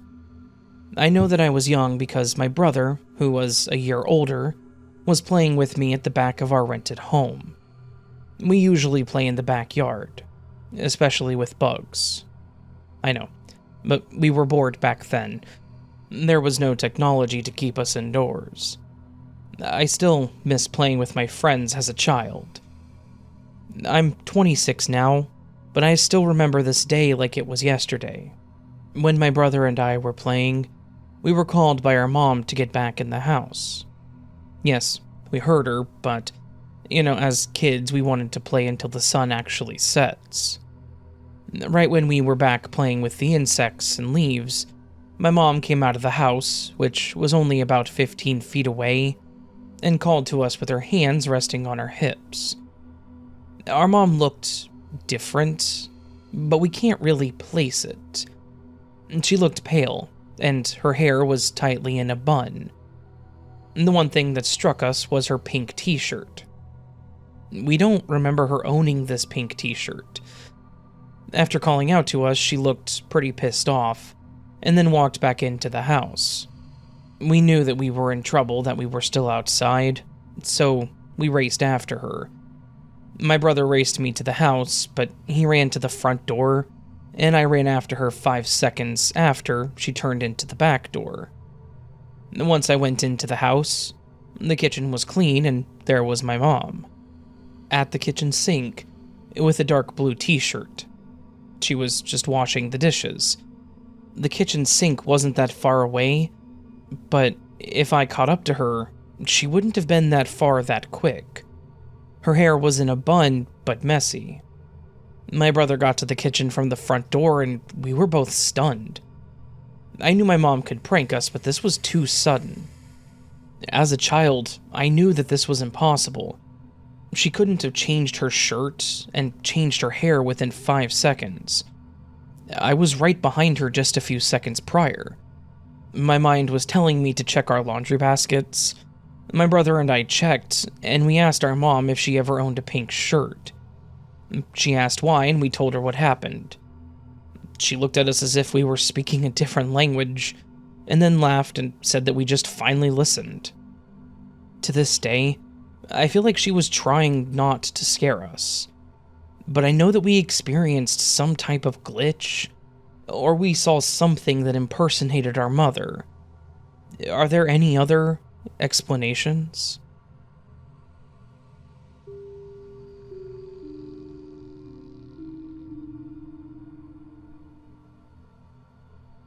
For those not familiar with British TV shows, the Hairy Bikers were 2 men with beards and mustaches who rode around on motorbikes doing cooking. Only a few years earlier, before this became news, myself and my parents had a discussion when we saw them appear in a TV advert. One parent said, "I thought one of them had died." This parent doesn't believe in anything ESP related. In fact, they're typically oblivious of any sort of world affairs. Any major events in the world, odds are, they are unaware of it. The other parents said, "No, I think both of them died." The first parent then replied, "Well, I know one of them died. He had cancer." They then asked me, but I said that I didn't know much about the Hairy Bikers. I then replied that I guess maybe one of them died, but I don't know. I'll go check. So I looked up their page on Wikipedia, and both were reported as being alive. Both parents insisted that they had seen the reports that they were dead. They're not users of the internet, so it isn't something they just read somewhere, and neither claimed it was a rumor. One insisted they had seen a BBC News report of the Hairy Bikers' deaths. We had this discussion back in 2022. I'm pretty sure one of them mentioned it in passing back in 2021, but it was mostly brushed off as an, "Oh, that's sad if it's true." Viewers of this channel will be able to verify for themselves that, as of February 2024, one of the Hairy Bikers died of cancer. Attached is an article they sent for me to verify, and I can confirm. The title of the article, dated February 2024, reads, "The Hairy Bikers star Dave Meyers, who had cancer, dies at 66. Both of my parents had agreed before it had even happened that one of the hairy bikers had died, and one had even specified the cause of death being cancer. Upon seeing this news, I remarked perhaps they had seen the future or come from an alternate timeline where it already happened. One parent insists the other had died in some sort of accident, where they'd fallen off some bridge, or something similar. Given they were right about the first death, I wonder if they will be right about the second.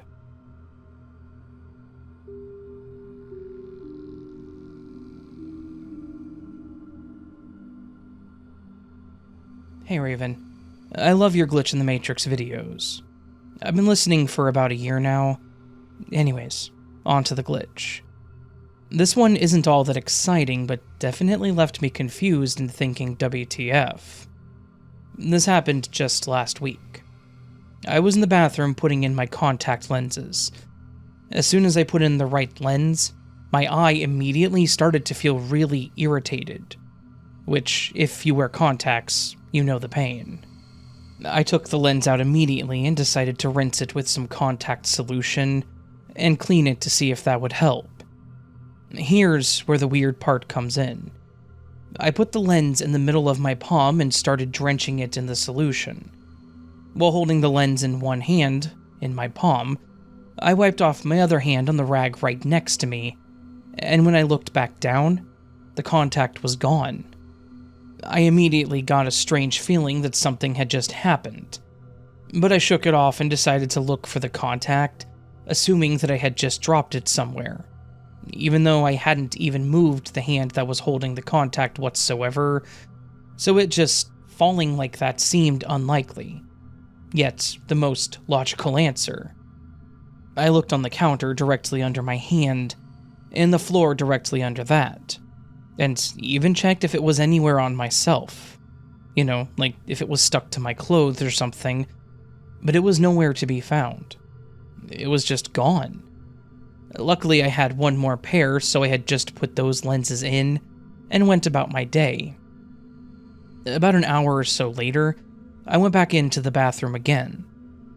I was washing my hands when I noticed in the mirror that, on the shelf behind me, there was a dried-out contact lens just sitting there.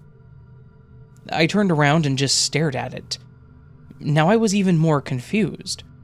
Was this the same contact that I had lost earlier? If so, how did it end up on the shelf that high up, and across from the sink, where I had been putting in my contacts earlier that morning? Also, if it was the same contact, how did it dry out that fast? It had only been an hour. There was no way it would have been all dried and crusty like that if it had been the same contact from before. For it to get that dried out, it probably would have taken at least a few hours, maybe even a whole day. And if it's not the same contact, then where did this one come from? I've been walking past this shelf for days. It has my towels on it, so I would have seen it when I went to grab a towel from the shower. Also, I know myself. There's no way I would have just randomly put one of my contact lenses on the shelf and just left it there. If I was going to get rid of an old contact lens, I would have just thrown it in the trash, not gone out of my way to put one single contact lens on the shelf. I live alone, so I know it couldn't have been anyone else who put it there, and even if that had been the case, it still doesn't explain how the original lens just disappeared right out of my hands, into thin air. And like I said, it's not that exciting, but definitely confused the hell out of me. And I'm not really sure what happened. Where did my contact lens go? And where did the one on the shelf come from?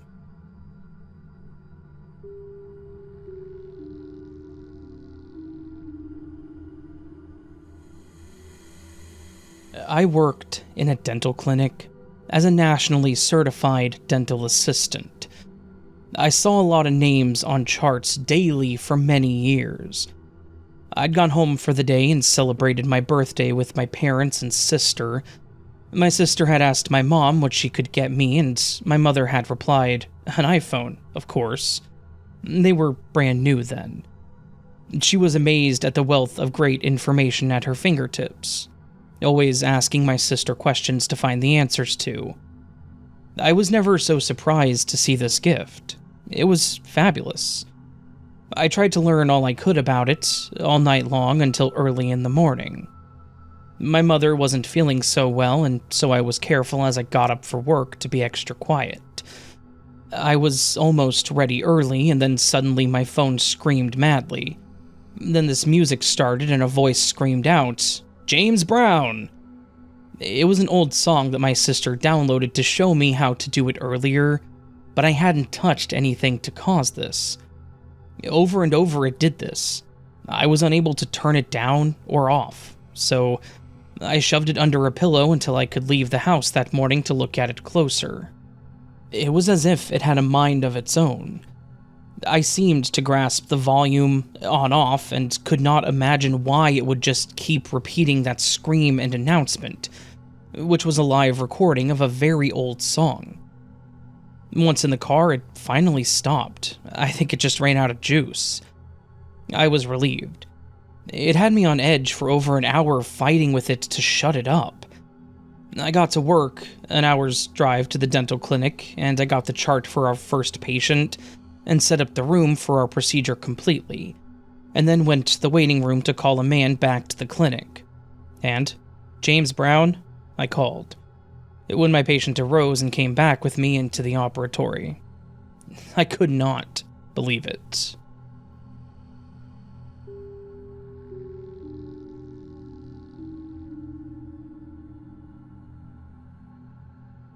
I guess you could call what I'm about to share a glitch, but I'll let you decide. Hi Raven, I love your channel and I've sent in several stories that you have read, and for that I thank you. I have plenty more and I would be happy to share them with you and your listeners if you are interested. For now, I have a short story that I would like to share. So, here it goes. This happened back when the pandemic was in full swing and masks were mandatory. It's important to know that the mandate had not been lifted yet. So, my husband and I were out and about one day. We stopped at a gas station to get drinks or whatever, and I noticed that nobody was wearing a mask. We were the only ones. Just the day before, everywhere we went, everyone was wearing a mask, and stores had their signs up stating that masks were required to enter. That day, there were no signs, and nobody was sporting masks. We got back to the car, and I made a comment about how weird it was. My husband's response made me feel even more creeped out. He simply said, "Don't worry about it." I kept insisting that it just felt odd. He basically told me to drop it. So, I did. And we haven't spoken about it since then. The next day, everything was back to normal, I guess, with everyone wearing masks and signs in the windows of public places. I know this may not seem creepy at all, but I guess you had to be there. It basically went from feeling like the apocalypse one day to feeling like nothing ever happened the next. Then right back to Apocalypse Town. I've heard and read where other folks have had strange experiences during the pandemic, so I thought I would share mine. I hope you enjoyed it.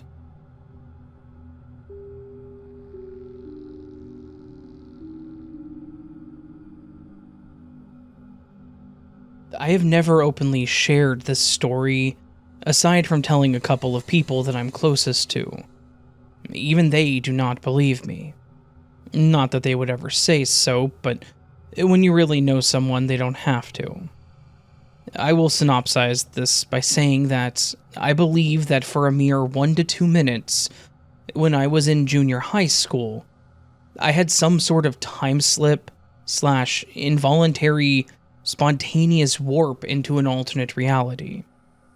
The only difference between this one here and now that I was able to ascertain from such a brief trip was that in the timeline in which I found myself, I had never moved back to the southern US where I was born, and instead stayed in the Midwest in Wichita, Kansas, where my family had moved for a little over a year's time when I was aged 11.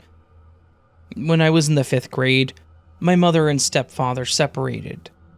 My mother, sister, and 2 girl cousins that lived with us at the time packed up and moved from the Bible Belt to Wichita. My older brother, who is a good bit older than I am, had met a woman online who lived there and married her. So he urged us to come to the Midwest where he had found happiness, so we did. I actually really loved it there. But just as I had started to find my stride and feel like I belonged, after about a year exactly, my mother had decided to move back to our original tiny southern town. She was having a hard time with her mental health and had reconciled with my stepfather. So, I reluctantly said goodbye to the city life that I'd grown to love, and my new friends, and picked up right where I left off with my lifelong friends at the school I had attended most of my life in my hometown. Looking back, I can see that as a defining moment to how the rest of my life was to go. If I had stayed there, I'd be a different person right now, without a doubt. But at that moment, I was still just a kid, so I didn't get too meta about it. I was sad to say bye, but happy that I didn't have to completely start over in an unfamiliar place. Now, for my time slip or warp or whatever. About a year exactly from the time that we returned to our hometown, I was in 7th grade. It was a day like any other. It was lunchtime and I stood in line with my peers, just chatting and waiting for the line to move up to get some chocolate milk from the cafeteria. I remember vividly that the boy I had a crush on my whole life was standing behind me, which was different, but not in a bad way. And we were maybe flirting, or I hoped we were. He made some playful comments to the effect of, "You're not in Kansas anymore, Dorothy," which was a line that people thought was pretty clever to say for several years after I moved back from Kansas. But I smiled like it was new because crush. I had my back to the cafeteria wall and I was leaned back propping on it, just waiting for this line to move. I had this wave of what felt a lot like vertigo. Like I was off balance and about to topple, but I wasn't at all. My ears began to ring loudly and my vision almost slowly faded into black. Like when you stand up too fast and your vision blacks out, but more slowly than that. My head was swimming for a moment and then it was foggy. When the fog lifted, my vision faded in from the blackness. My ears were still ringing somewhat, but that too was fading out and tapering off. I remember confusion, and just generally not understanding what I was seeing. I was still in school, and I was still standing in line in the cafeteria with my back leaned against the wall. But I wasn't in my hometown any longer. I was in Kansas again. Next to me, and obviously having been laughing and talking with me, were 2 older girls that I remembered from my time there. They were older than I'd last seen them, though, like I was also. These girls were classmates and friendly acquaintances. They had liked my accent and loved teaching me curse words in Spanish. But when I had lived in Kansas, they were not close friends at all. However, now they were. I don't know how I knew that, but I did.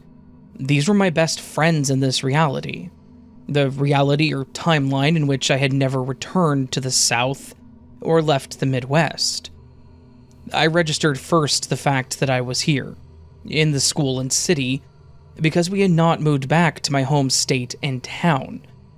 And as soon as I did, it was just accepted as fact. Like, oh yeah, that's right. And it was as if everything since we had left, all the last year of events, were undone and gone from my memory. Then, I was observing my friends, and my friendship and how it grew with these girls was coming back to me, not each piece at a time, but like abstract knowledge downloading into my subconscious in large chunks of data. Because I was so discombobulated, I can't put an exact time that my consciousness slipped into this other me's reality, but I believe it was only a couple to a few minutes at best. I had not spoken a word because my brain was running processing software with all its computing power. I didn't get to the caught-up mentally place of verbal speech before the ringing in my ears and dizzy head-swimming confusion set back in. Only this time not slowly but crazy fast. I literally felt like I snapped back into this me's reality, like a rubber band. It was like the universe had noticed its mistake and snapped me back like a rubber band, correcting its errors as quickly as possible. I think the correction put me back at the same moment in time I was at before the slip, because no time seemed to have gone by for anyone else. I looked around and said, "Am I back here with y'all now?" to my crush, to which he just looked at me like I wasn't making sense, and said that the line was moving. And that was that. Has anyone experienced anything like this, or anything comparable?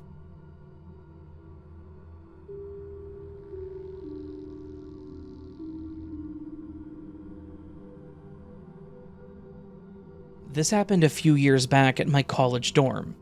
My roommate and I, both around age 19 probably, were coming back to the dorm after dark. It's one of those buildings where you have to scan your university ID card to get in. Unless someone from the inside lets you in, there's no other way. We walk up to the building and see someone maybe 10 feet ahead of us scan their card and go inside. The key here is that he is just far enough ahead of us to where as soon as he goes inside and the door shuts itself, we are there scanning in our IDs to open the door for ourselves.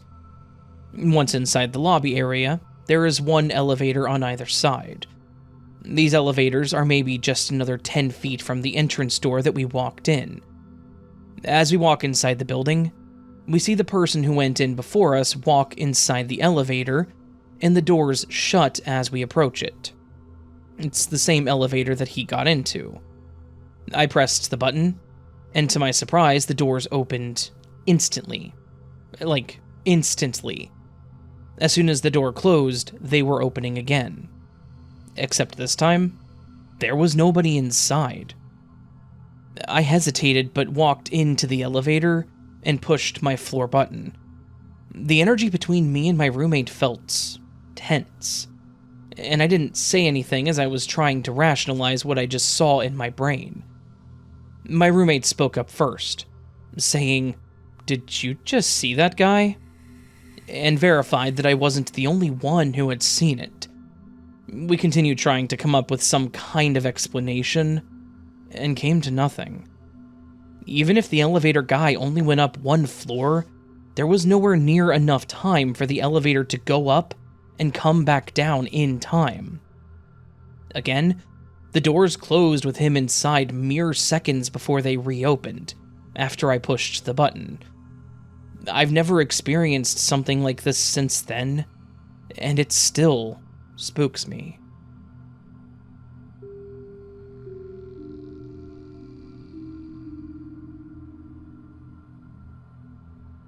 To start, bizarre things happen to me on a somewhat regular basis. When something happens and I'm by myself, I usually just wave it off and assume that my memory or perception is faulty. This was witnessed by another person, though. Recently, I was getting rid of some old items in my house as a sort of spring cleaning ritual. One of the things I decided to donate was an old tablet my wife bought for me back in 2015. It was incredibly slow and I couldn't reasonably use it anymore. So, it went to my local computer store, along with a couple other electronics to be recycled for parts. My wife went with me. We both saw the technician go through the small stack of electronics on the counter, and the tablet was there. And that was the end of it until I found an identical tablet in a box on my closet shelf. We weren't wealthy people, and wouldn't have just bought 2 tablets, but I asked my wife anyway if she bought another one. She, of course, said no and couldn't explain where the second tablet had come from. I was confused and then turned it on. The screen had the same background as my old tablet, and this one was also clunky and slow. I pulled the stylus out of its slot to check out the tablet a little more, and it had the same broken bit at the end of the stylus. It was my old tablet. It had to be.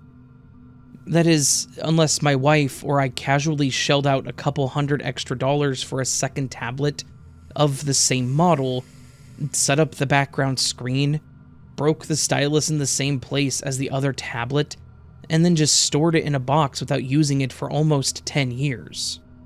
But that really doesn't make sense. I can't insist hard enough that we never bought 2 tablets, but the one that's currently in my home can't possibly be here.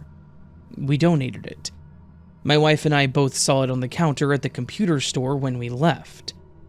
We weren't drunk, sleep-deprived, or anything. We both have the same memory. I just don't know how to explain this. We've moved twice in the past decade, and no doubt I would have seen if we had 2 tablets while packing and unpacking everything I own multiple times. The box I found the tablet in contained my stuff, and the previous owners of the house didn't leave anything behind when they left the property. So, I just have no idea how this happened.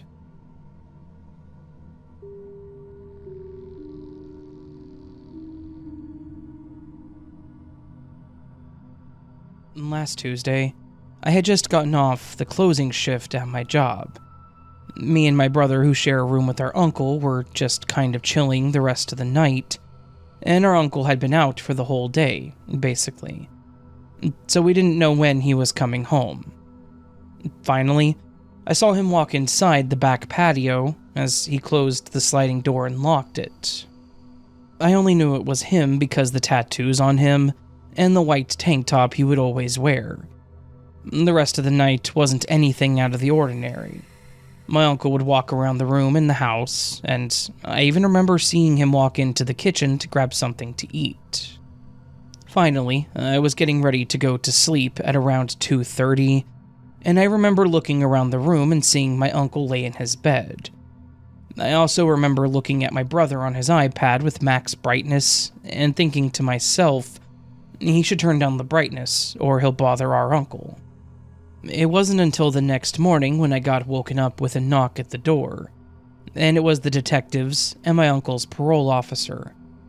They spoke with my grandma and told her my uncle was in the hospital. I didn't think too much of it because he had gone to the hospital a week prior for stomach issues. An hour later, I got a call from my sister crying saying my uncle had been hit by a car and was brain dead. For the rest of the day, I thought that this had to have happened sometime after 3 in the morning. Later that night, we found out that it happened around 9:30, while I was at work, and before I even got home. I don't really know what to think of it. Every time I replay the night in my head, it's the same thing over and over again. And I know what I saw, and it's just so weird.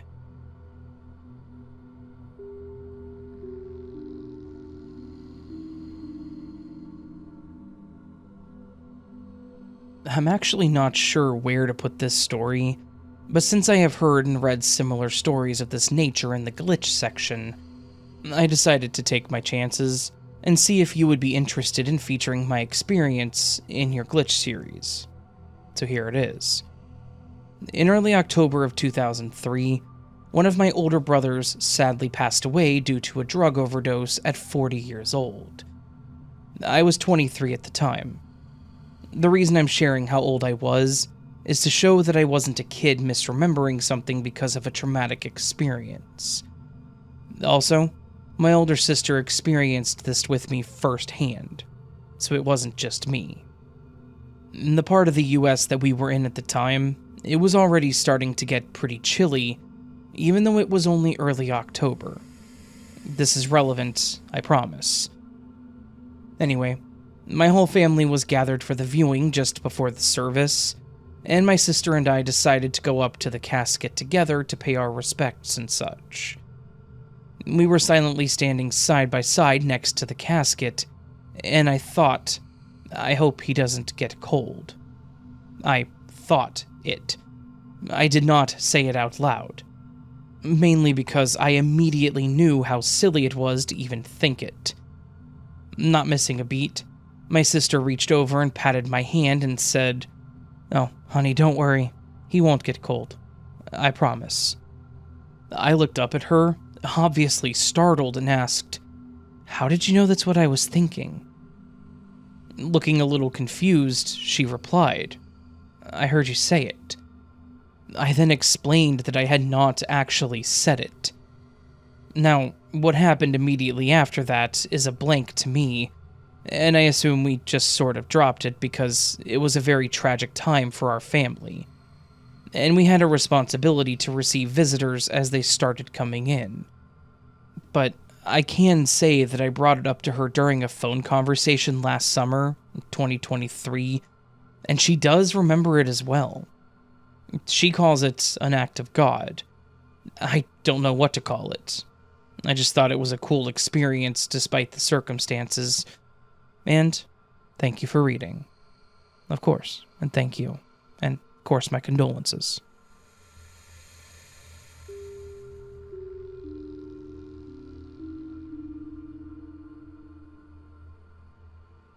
I'm a big fan of your content, and have been listening for the last couple of months, but I'm not sure if these instances count as glitches in the Matrix, but many are definitely paranormal. This is a long one, so sorry about that. I have 3 cats, 1 female and 2 males, which may be important. Let's call them Lena, Simba, and Prince. And I have several encounters revolving around each of them. 1. Lena was meant to go into minor surgery, and the day before, I thought it would be a nice idea to let her and Simba into the yard while I was doing some work out there. Prince couldn't because he was too young, and he didn't have the shots to go outside. We saw her and Simba go into the yard with me, on camera, and then I shut the door to make sure Prince could not get out. Then, on camera, it shows my mother letting Simba in. As time passed, I realized I no longer saw Lena. I frantically searched the yard as my entire family came out to help. We checked the cameras all over my back and front yard to see which direction she headed, but for some reason, the camera connection was cut in the entire yard, and reconnected right before Simba was let in. This was extremely odd. After this, my mom went to pray that she would come back, and literally immediately, Lena walked right up in front of her. She seemed stressed and had trouble urinating for the rest of the day. The next day I brought her in for surgery and told the vet what happened, and she said that it was not uncommon for her to hear stories of cats doing similar things before surgical procedures. This may not be a glitch or paranormal, but just the circumstances and timing. Along with the fact that is somehow common, it surprised me. Number 2, this story isn't quite as long as Lena's, but I have seen Prince and Simba walk around gleefully several times, and only seconds later, I hear loud, drown-out meows from one of them. When I go to see where they are, they're in a small storage cabinet in my kitchen. This almost always happens when I'm the only one home, and even if others were home, they would have probably seen a cat that's almost the same size as the cabinet themselves sitting in there. This has happened at least 5 times for Prince and Simba respectively, and they never seemed distressed at all afterwards. We tried to see if there was any holes that they were somehow sneaking in through, and we found absolutely nothing. It's just weird that it only happens with my boys, though. I heard in many cultures that cats are connected to the divine and supernatural, so this may just be another example of that. I have other paranormal instances related to my cat, but it's honestly a super long story, and I may tell it another time, I'm not sure. But thank you for listening, and I look forward to hearing if anyone else has had similar experiences involving a pet. I don't normally give my opinion or afterthought, but I will absolutely say people have. Cats do not operate within the Matrix. Just putting that out there.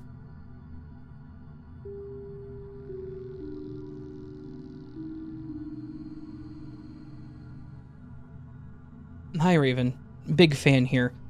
I've been a listener for a while now and have always been fascinated by the Glitch in the Matrix stories, but never believed it's to happen to me. Until today. To start, I was home alone doing household things like tidying up my room, doing laundry, etc. I have a pair of shoes that I've been meaning to clean. I decided to wash those up, and because I'm impatient, I went ahead and threw them into the dryer. No big deal. I've done this countless times. Well, after doing that, I went to my kitchen and began preparing something to eat. And that took me about 20 minutes. The dryer was still running just fine. I then went to sit at my kitchen table at a spot where I'm facing away from the laundry area, so it's to my back. I'm enjoying my food and watching YouTube, and suddenly, my dryer blares this annoying beeping noise. I ignore it, thinking that it may have just overheated and shut off, and this is normal. So I take a few bites and get up to go see what the issue is. As I'm walking over, I notice that one of my shoes is now sitting in front of my dryer on its side, while the other one is inside. You may be thinking I must have accidentally dropped it before shutting the dryer door and not realized it. But no. As I picked the shoe up, it was really hot, meaning it was definitely in that dryer because I washed them with cold water, which further proves this claim. I went ahead and grabbed the shoe that was in the dryer, and guess what? They both had the exact same temperature. Mind you, the dryer door was not open when I walked up. It was shut, as I left it earlier. I thought to myself, how weird, and then proceeded to just throw them back in and turn the dryer on. I then texted my boyfriend about it, who is also an avid listener of your podcast. We exchanged our how weirds and it's a glitches, and I carried on with my meal. I finish up, and I turn around to stare at my dryer, still feeling uneasy. I step a bit closer as I need to get to my kitchen. The kitchen is between my table and the laundry area. But to my horror, in real time, I see the shoe somehow appear outside of the dryer. And then, about 2 seconds later, the dryer door opens, as if someone grabbed the shoe out, but the order was backwards? By now, I'm internally freaking out and texting my boyfriend some more. I then rush over to grab my shoes and place them on top of the dryer to air dry instead. And to mention now, after experiencing this, I feel extremely lightheaded and dizzy. I guess the universe just had a problem with me drying my shoes faster.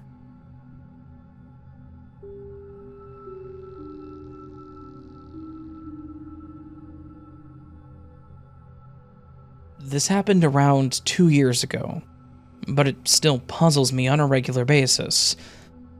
I'm someone with a pretty sharp memory. I can always remember random names and dates and can recount entire conversations in my head, even if they happened years ago. I could tell you down to the time of the month when a certain event happened, and what I was wearing and what the weather was like.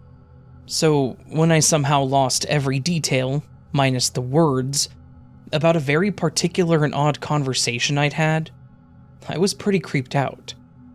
Here's what I recall. Other person. Did your family send me seeds? I received seeds in the mail with no return address. Me. No, why do you ask? Person. Your dad likes to garden, so I was wondering if they were a gift from him. Me. No, it doesn't sound familiar at all. Flash forward to a few months later, I read an article in the news about how receiving seeds in the mail is a scam from random sellers who want to increase their transaction numbers, warning people not to plant the seeds.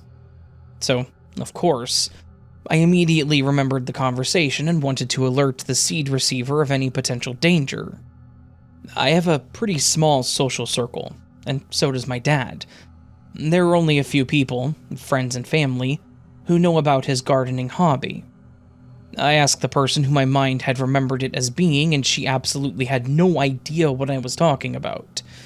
So I proceeded from the most to least likely, asking again about the seeds. But each one of them looked at me like I was crazy. I know this can be explained by me forgetting, or someone pulling a prank on me, or me confusing a dream with reality, but I can assure you that I know my own self and capabilities, as well as the types of people who would pull pranks on me. This sort of thing has never happened before. I always remember when mysterious events occur because they've always been so fascinating to me. Especially since this happened during lockdown, and I could probably count on one hand the number of times I had in-person gatherings. Whenever I recall the memory of the conversation nowadays, I see the scene of a backyard, and someone's face which is completely blacked out, like a void. I'm the only one in my life who remembers anything about the seeds, and I don't think I will ever find out the truth.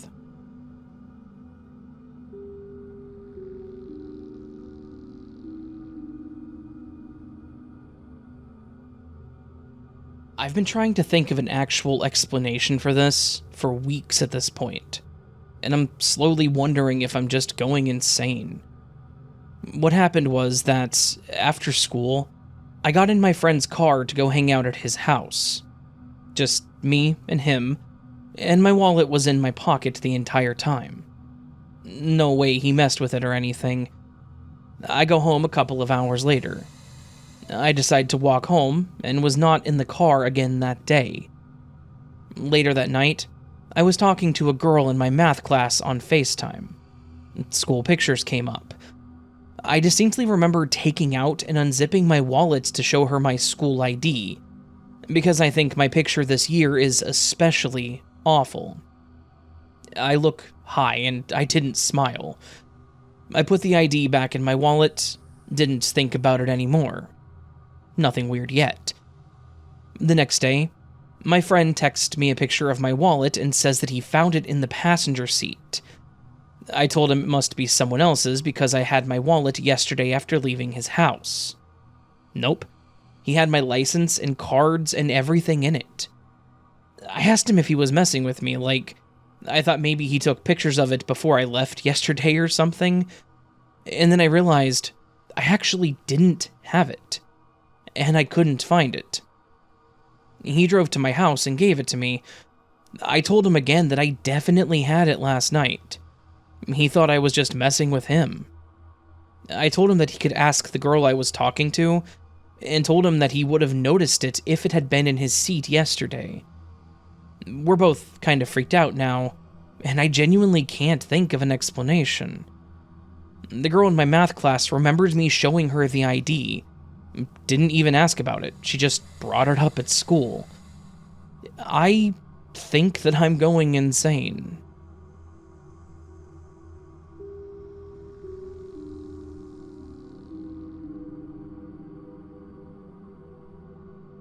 An incredibly weird thing just happened to me while I was sleeping. Basically, I had just had a pretty boring dream where I was doing chores around my house, but then I saw my cat that had recently died, alive, just sitting there. I instantly thought this was a dream and tried to pet her before it's over, as all dreams tended to end right after I realized they're dreams. But it didn't end. I looked closer at the cat to test if I was in a dream, since when I focus on something in particular in dreams, they usually end. It did not end. I slowly walked from my bathroom where the cat was sitting to the kitchen, feeling every step, thinking about if I'm in a dream, in a different world, or have gone insane. And I asked my mother if the cat we had is in good health right now as to not draw much suspicion, just in case. She said that the cat has needed a lot of care and was saved from dying recently at the cost of not tending to carrots, but doing fine now, which is kind of a weird thing to say.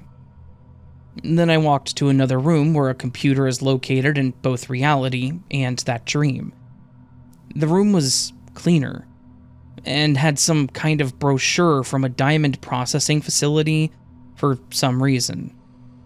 As I was about to search on the internet whether recent major political events and such had happened, at this point being 90% convinced I'm in a parallel reality or something like that, I heard, "Found you," in a previously not heard by me ever, not very masculine but definitely male voice. And I immediately woke up. And that was weird. So I went back to lying on my bed with my eyes closed, until I suddenly continued the dream somehow, completely remembering what happened in the dream and me thinking about it. Except I was on the outskirts of a town now. There was a weirdly small amount of cars and a weirdly high amount of people walking. I walked towards the town while looking around. All of my dreams before that had a town in them were of places I've been to before. I have definitely never been to that place. Most buildings were 2 to 3 floors, but there were some high ones. Eventually, I stumbled upon a building with a very weird design. It had lots of metal-looking cubes on different sizes on its walls, most likely decorative. I can't imagine what purpose they would serve.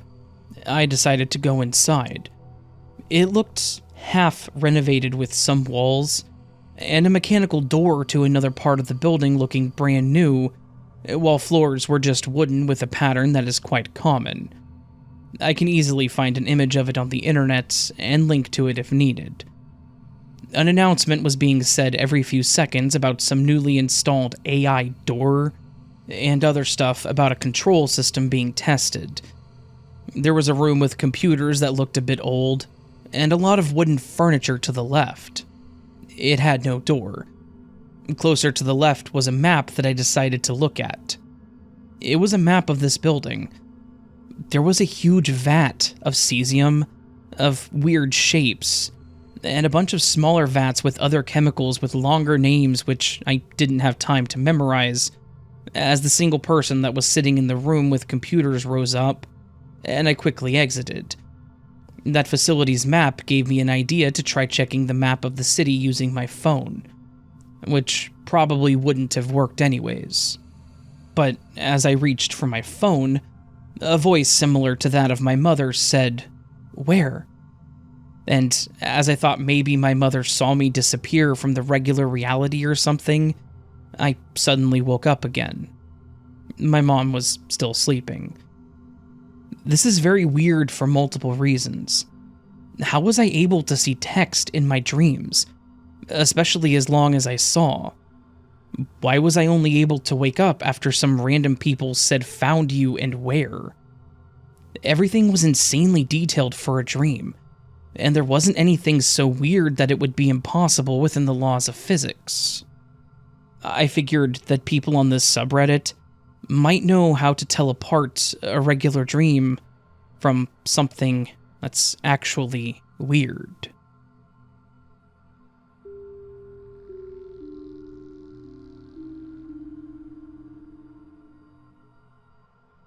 This probably isn't as big a glitch as most others, and I'm not bothered too much by it, but I still don't have an explanation.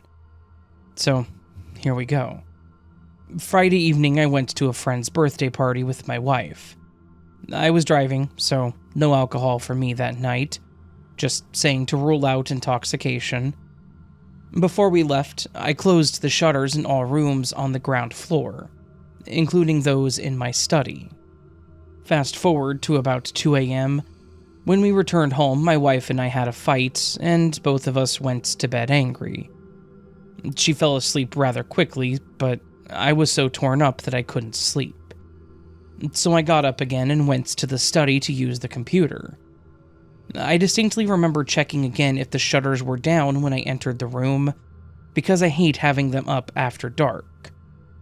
By around 5 a.m., I finally felt sleepy again and went back to bed. At 10:30, I was awoken by the postman ringing the doorbell. My wife was still asleep. I decided not to go back to bed, so I made coffee and went to turn on the computer. When I opened the door to the study, I was greeted by morning sun shining through the windows. The shutters were up, and it left me deeply confused for a moment. After she got up, I asked my wife if she had been awake and opened them for some reason while I was asleep. She said no. The shutters are also not electric, so they can't go up through a technical malfunction. If I hadn't focused on them being down in the night, I wouldn't have given it a second thought. But as it is, I don't know how it could have happened. Another possibility that I contemplated and ruled out: it had snowed on Thursday and the snow in the backyard, where the window is facing, is still perfectly untouched. If someone had been on the property and pushed up the shutters, which I'm already not sure if a person can do, there would have been footprints.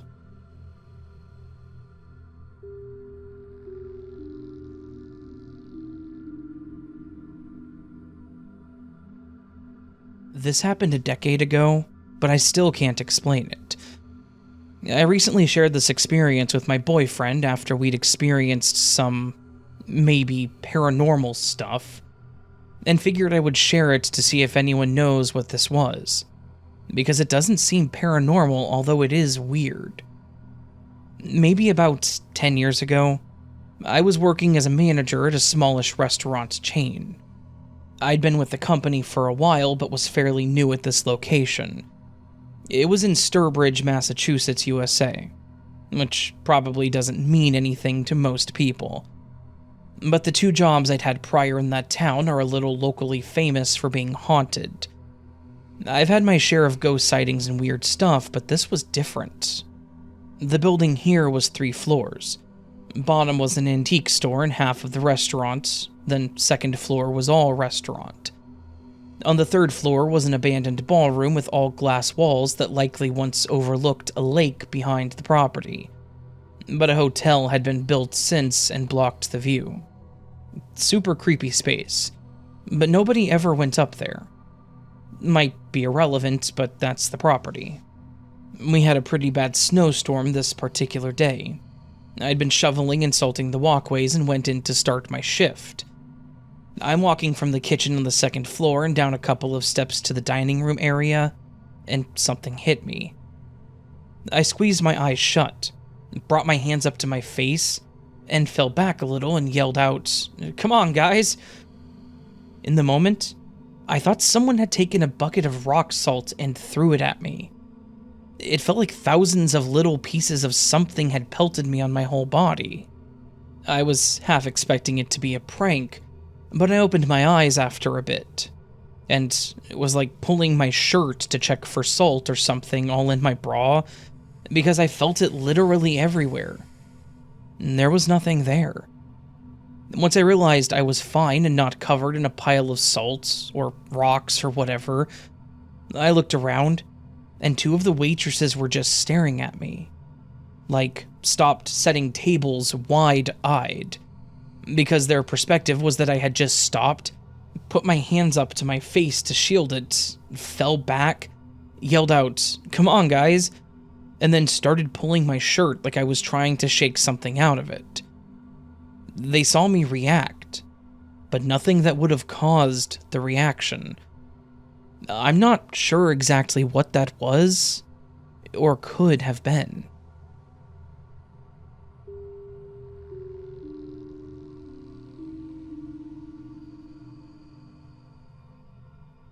I had just left the pool hall in southern Missouri, about 80 miles south of my home, also in Missouri, where I've lived the bulk of my life, and where I've played in pool tournaments too many times to count, over the past 30 years of playing and gambling on various different types of pool, meaning 8, 9, and 10 ball, and sometimes banks, and 14-1. I also travel around the US going to tournaments, and drive sometimes 3,500 miles a week in my job. So, needless to say, I knew my way home. On top of that, my GPS comes on when I start the van, and just out of habit, I hit home on it. About 5 minutes into my drive, my daughter called to ask how I had done in the tournament. We talked for about 25 minutes, when I look up and see a sign that reads Neelyville, 24 miles. I started laughing and told her I'm going the wrong way on Highway 67. Mind you, there's only north and south. So she's laughing at me, making jokes about getting me a nursing home and basically just giving me crap. Because that's what our family does. There's very seldom a punch pulled when there's a laugh to be had. You just have to hope you're the puncher and not the punchline. So, by this time, I've already turned around and had went roughly 15 miles, what would be north, when I come up on a sign that makes me immediately stop and pull over to the shoulder of Highway 67, because the sign reads, Neelyville, 10 miles. I told my daughter that I'm either having a stroke, or at home sleeping, or this is a freaking glitch in the Matrix. I then took a picture of the sign and sent it to my daughter 3 times. It would not go through. She saw where I tried, but it said message failed. So, slightly weirded out, I turn around and started heading back the other way, where I don't see any more signs stating miles until I get to a town, within 2 to 3 miles tops. The next one says, Neelyville, population, 319. WTF. Please return all trays and headrests to the full and upright position. I drove straight through town, not looking left or right, and then put my cruise control on 75, and had no more glitches all the way home. It's been 3 months, and it still messes with me a lot, because even though I had my cruise on 75 miles per hour, it took me roughly 41 minutes, including both turnaround and the extra miles. It took 41 minutes to make a 2-hour and 15-minute drive. Sorry about the lengths, Raven. I'm a huge fan. Love your voice. I love all you guys, and please be kind to each other, as you never know what someone is going through in their path, and what you say or do could make or break them. Truth, my friend. Much love and thank you.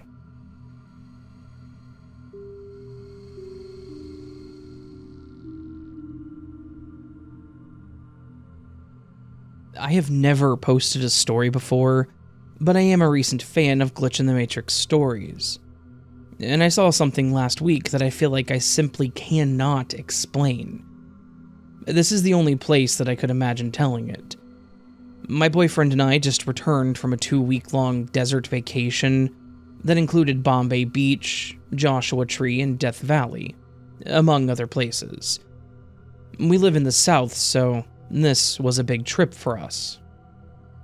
Leaving the Death Valley area just after breakfast, we were driving through a tiny, desolate town. The only types of towns on this trip were either very small or completely empty. As we came to a corner, I saw a woman standing on the sidewalk on the left side of the car. I say that I saw a woman due to the femininity of the features. But what I actually saw was 2 long legs in black pants, with a shoulder and an arm directly atop the legs. There may have been a head, but if there were, it was facing down into the other side, so I could only see what I thought was a small bit of hair. The right arm, the only arm visible, was outstretched and completely parallel to the ground, and a medium-sized black purse was hanging awkwardly from it just above the elbow. Now, I understand that people are built differently, and not everyone will have the same physical makeup, but with the structure that I was seeing, there would literally be no way to house internal organs of any kind. This was different. Not only was there no torso, but I couldn't guarantee there was even a head. Without taking my eyes off of this sight, I said to my partner, in hopes that he was also seeing what I was seeing, "Is that a mannequin?" He replied, "God, I hope so." It was at that moment that the feet started to move and the legs propelled the woman forward, walking awkwardly, not bending the knees at all, purse still swinging from the arm, and it started walking towards the street, towards the car. Fortunately, we needed to make a right turn at that corner. As we did, I looked in the rear view hoping to see a person simply unfolding and lifting their head to reveal a full structure of sorts, but I didn't. I only saw the same haunting figure, with no torso whatsoever, and only the potential of a head swaying behind it. I watched as long as I could and nothing changed. Still robotically walking forward, still just long legs and an arm with a purse. We've talked about this just about every day since it happened, and both of our stories are exactly the same.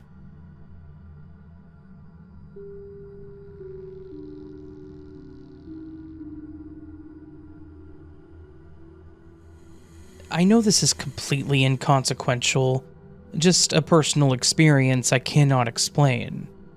My sister-in-law recently had surgery and needs some help with my 1.5-year-old nephew, so I've been hanging at their place more often to help out. And they have a cat. They've had him a while, and he's a very shy, skittish cat with most people. He's been out and around quite a lot today, which was weird, but whatever. He's warmed up to me a bit over the years, but still he also mostly stays in their bedroom when the kid is awake. After I got nephew situated for lunch, I made myself a rice/tuna bowl. I went to their bedroom and gave him a little bowl of tuna juice. I closed the door behind me. After eating, I went and got the empty bowl, saw him going under the bed, and closed the door again. Just a few minutes later, I was filling my cup with water from the fridge dispenser, and I saw him walking down the little hallway area over to his food and water. I watched him as he made his way down the hall and thought, I guess I didn't close the door all the way. I stood behind the couch drinking my water and was like, no, I definitely closed it. So I looked back, and it was closed. I went and opened it. It was latched. Like, closed all the way. He was sitting there in the room and just meowed at me like, sup. It was weird because it was so clear. I didn't question if I saw him, but kind of how he got there. There's really no way that it was him, though. My sister-in-law was pretty unfazed when I explained it. I wasn't freaking out or anything, but kind of expected a WTF reaction, and she just said, yeah, weird stuff happens here sometimes, and kept watching her movie.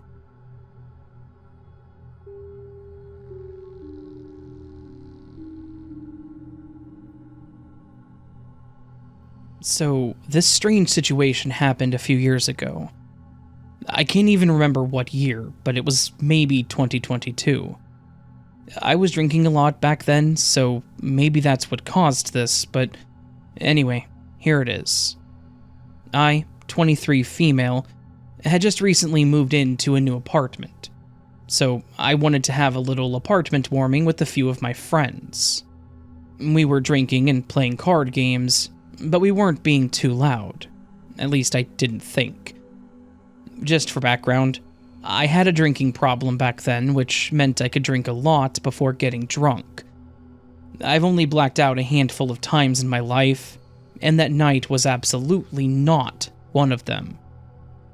Anyways, it was early enough that I had only had a few drinks, but I wasn't even tipsy yet, and we had just started looking back at old kids shows we used to watch like Toy Castle, and pointed out just how creepy it was. I get a knock on my door, we pause the show, and I open the door to a guy that was about our age, ranging from 21 to 25. He welcomed me to the apartment, but was telling me that he worked the next day and that he lived right above me, and asked if we could keep it down a little and that he would appreciate it.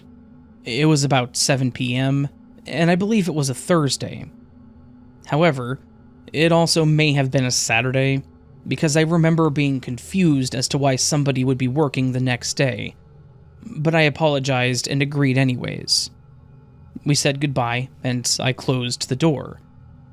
I remember when I got back to the table, when we were hanging out, I told my friends that I thought it was weird with him being so young like us, and it only being around 7 p.m. that he would have an issue with our volume, even though I respected that he was working the next day. Anyways, what my friends responded to me saying this still has me messed up to this day. They all looked at me confused, and one of them had said, "Young? You said he was like 50. What? I don't even remember them asking me what age he was. I said, "What do you mean? He's literally our age." Another one of my friends said in confusion, "We asked you who it was, and you said, I don't know, some 50-year-old guy." What?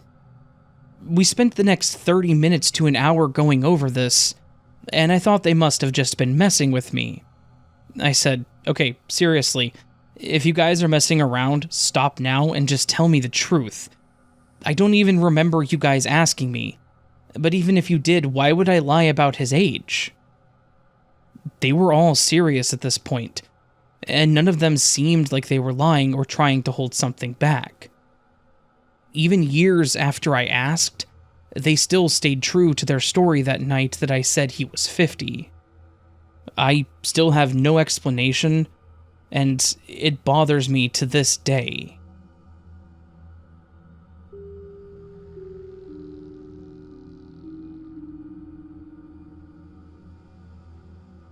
I have 2 cats, a calico cat and a gray cat. Since I got them, weird things have been happening with the gray cat.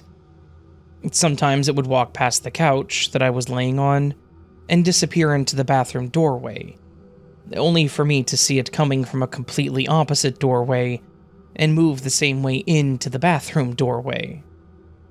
I shrugged it off at first and assumed that it had gone back without me paying attention. The weird thing is that it kept happening, and I would at times watch it go into the doorway, take my eyes away for just a second, and looking back, I would see it walking towards and through the same doorway it just disappeared into. The only logical explanation I had for this was that it had run past me right as I took my eyes off of it, and it started walking towards the bathroom as soon as I looked at it again, which just seems highly unlikely. Only my brother and I have seen this happen, and we just brush it off with jokes, assuming there's a logical explanation. Another weird thing that happens with the gray cat is sometimes I would hear it scratching at the front door wanting to come inside after I let it out. I would go and open the front door, and we would walk to the couch together.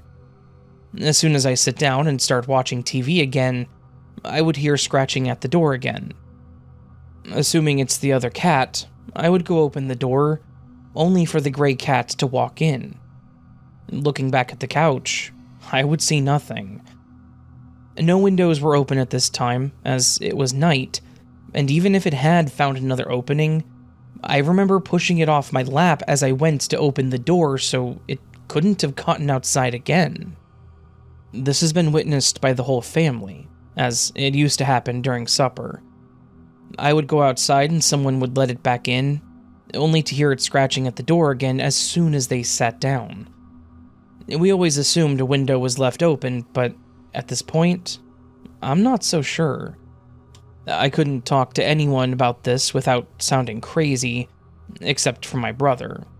So, I hoped to find someone with a similar experience here.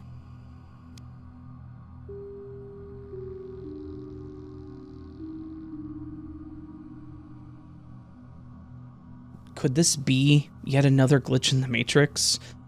I'm constantly getting my mind blown. I swear it's exciting to see these things happening in my world. However, it is a bit unsettling because it's hard to really accept the fact that we may actually be living in a simulation. If we were, then I wish my creators, or players, or whomever, would make my game less boring. Anyways, on to the story. So, I go to the laundromat every 2 weeks, give or take, and as of recently I switched to a newer, more kid-friendly laundromat since I take my 2 youngest children with me. This particular laundromat is right next door to a Subway, the sandwich place, not an actual station. Well, I decided Saturday that once I put my clothes to dry, we would head over to Subway to kill some time and get lunch to take home. I bought 3 subs. 2 of them were 6-inch, with plain white Italian bread. However, my oldest daughter only had meat on the 6-inch, and my youngest had all the fixings. I also had one with all the fixings, but mine had a different type of bread and was a 12-inch. We get back to the house and decide to go to the neighborhood play area that has benches to sit on, and enjoy our lunch there. I only bought 3 sandwiches. I passed them out, and we ate. We didn't finish, so I wrapped them back up and took them home to put in the refrigerator. Later that day, I grabbed the rest of the 12-inch and finished it off. My youngest daughter got hers and warmed it up on a plate and ate a little more and then put it back in the refrigerator, still on the plate that she had used to warm it up. Fast forward to Sunday. Last night, my older daughter, the one with the sandwich with only meat, went to finish her sub, and this is where the glitch is. She gets the last sub out of the bag, and it's a duplicate of my other daughter's sandwich, with all the fixings. Confused, she's asking who ate my sandwich. So I think, well, maybe the other daughter got hers by mistake, and so she took hers from the plate and unwrapped it, and it was her original one with all the fixings as well. What the hell? I know for a fact that neither subs were mine because, like I said, I finished mine the day before. Plus, it was a different type of bread. I know the older daughter only had meats because we watched them make it at the store, and plus, she ate some at the playground. And there's no way that she would have been eating it with all that stuff on it, as she hates it. So what happened to the other sub? And how was there another sub that I never ordered and was never in the bag to begin with?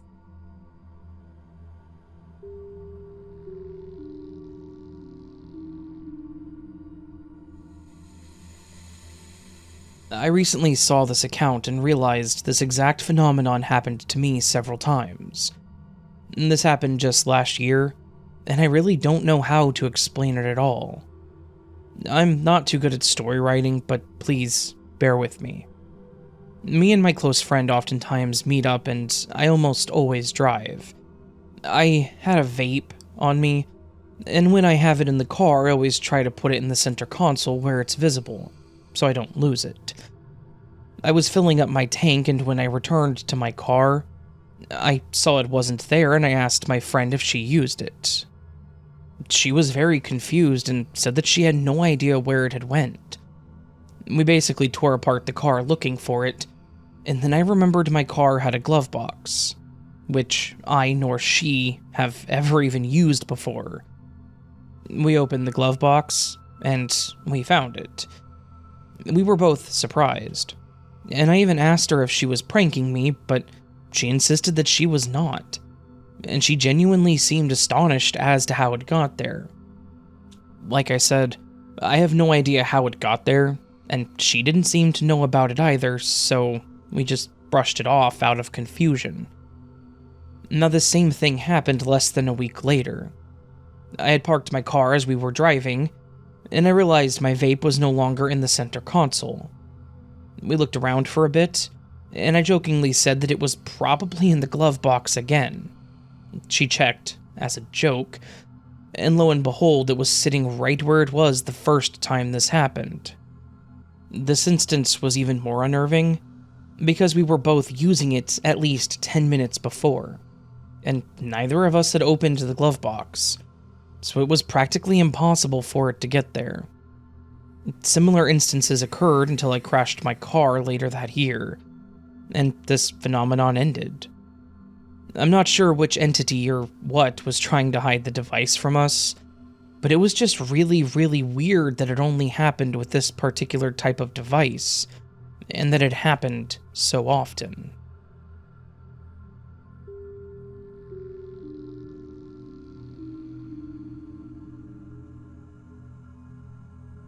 The story goes with your Glitch in the Matrix stories. It's pretty short, but something that really confused both my friend and we still can't understand it. So, for a little background, the weather here has finally started warming up, and we've had really nice sunny days. So, today, I wanted to show my friend a really cool secluded spot I found in our small town, since it's been so cold and we haven't been able to adventure and enjoy the outdoors. Her and I also both like to smoke, and it's something we enjoy doing together, in new sesh spots that we find through other people or through exploring. So, anyway, I showed her around the spot. We sat down on some nice little rocks in a clearing, and we shared our joint that we brought, and just took in the nature vibes and peace around us for a bit. After about 40 minutes, we decided that it was getting a little too windy for our liking, and started collecting our things to head out. Well, as I said, it was very windy and I was struggling a bit putting the joint container and lighter back into my purse, and right as I let go of the lighter, I felt it miss my bag and fall to the ground. Yet, I didn't hear a sound.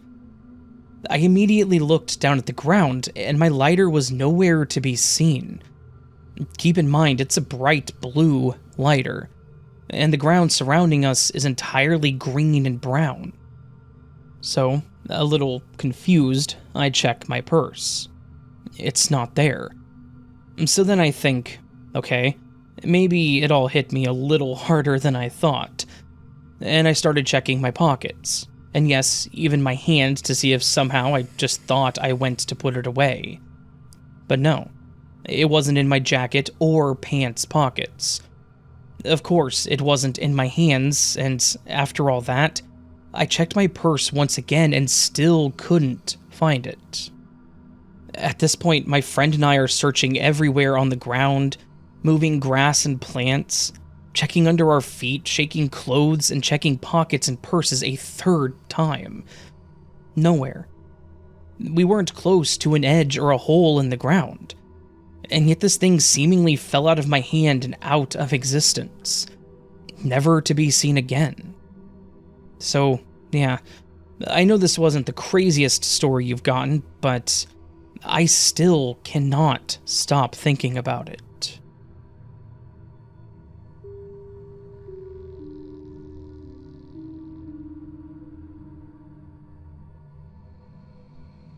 I know that stories about September 11th, 2001 are a bit outdated now, but my story starts on September 10th. At about 5 o'clock, I left my terrible job and my terrible boss, and then headed for home. I had just bought a condominium on the side of the hill and loved it. I had a big blue chair that I loved to relax in. I had big sliding glass doors that looked out over the city. I got home and made a salad for dinner. I sat in my big blue chair and I ate my salad while I was watching TV.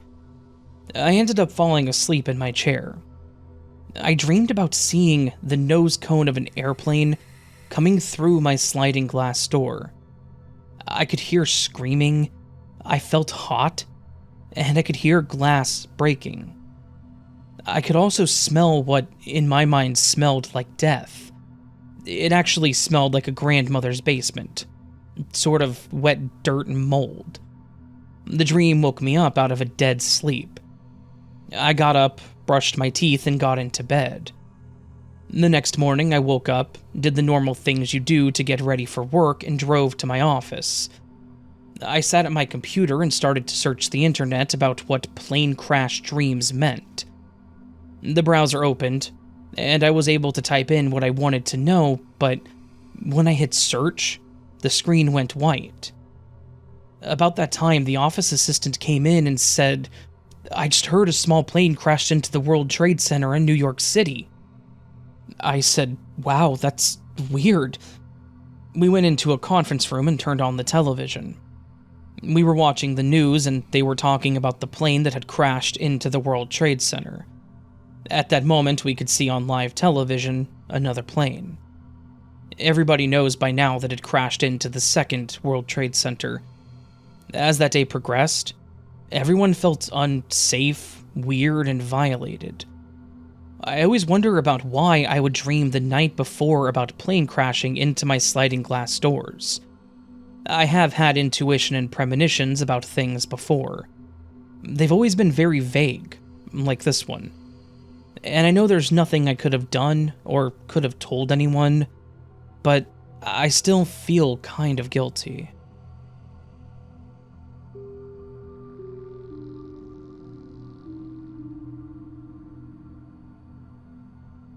This isn't the most exciting story, I'm afraid, but it has me truly confused. For some context, I live in an old industrial town in Yorkshire, England, so the place is full of old mills, one of which I work in. I know the one that I work in was built in the 1870s, but I'm not sure what it manufactured. Today, the basement and a few floors are businesses, while the higher floors are flats. So, on to my experience. I was doing my usual walk to work on the main road when I saw a crowd of people blocking my route. Turns out, there had been some sort of vehicle fire and there was a fire truck blocking the road, which had drawn an audience. I didn't want to have to push past all of these people, and I was running a little early anyways, so I decided to try a back road which I believed would take me the right way. I walked down the cobbled road, which turned out to be pretty short, with only a small garage on the left. I got back onto the main road, but when I did, it didn't seem right. I could see the mill that I work in the distance, but it looked different somehow. I couldn't put my mind to what it was at first, but then it hit me. The windows to the flats on the higher levels were gone and replaced by much older ones. I thought that was pretty strange, as it had the modern white ones when I was last there a few days ago, but thought maybe it was just a visual change to bring back the old look of the building. I took a couple of steps further and took a look around, and was surprised when the takeaway that is usually on the corner wasn't there, and instead it looked to be some sort of shoe repair shop. I thought this strange, as the building looked very different to the one I had seen hundreds of times before.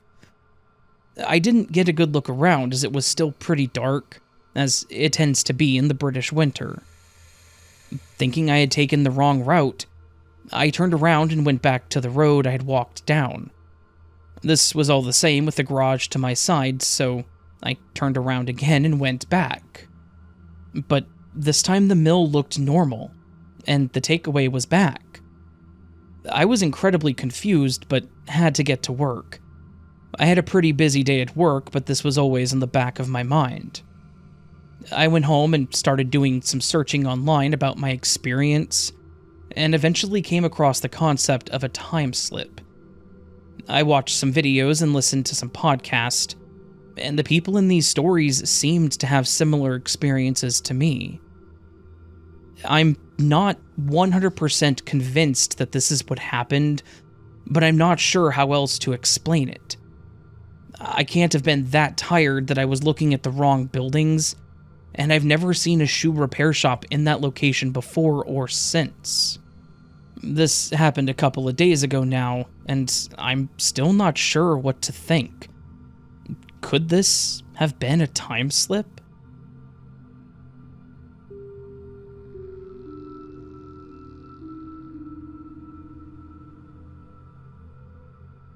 Hi, Raven. I've been listening to your podcast on Spotify for about 3 months now, on and off, and it's amazing. I remembered I also had a story to share. After hearing someone else ask the question, what changed in April, I'm assuming they were referring to 2023, as that's the last April that happened as of when I'm writing this, but I'm not sure. I apparently have an entirely different memory from my family as well, starting with events that happened at a very young age. I remember very vividly when I was about 3 to 5, my dad had gone on a work trip and had to stay at a very specific casino as a hotel. I remember because even though it wasn't near my dad's work, it was near where we lived, and that was part of the reason he went there.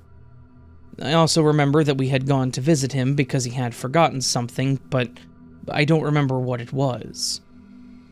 So around March, April of 2023, I brought this up to my mom when we drove by the casino, asking something along the lines of, "Remember when we went there to bring something to Dad?" She replied, "No, we didn't go there. Only Dad went, and he didn't forget anything." I just shrugged and went along with it, thinking I might have just dreamed that part, as it was pretty long ago for me to remember. The weird part was, about a week later, I casually just said, "Yeah, you might have been right. Maybe Dad went to casino's name, and I just dreamed that we went there, because it was one of his first work trips." My mom asked what I was talking about, and I reminded her of our conversation.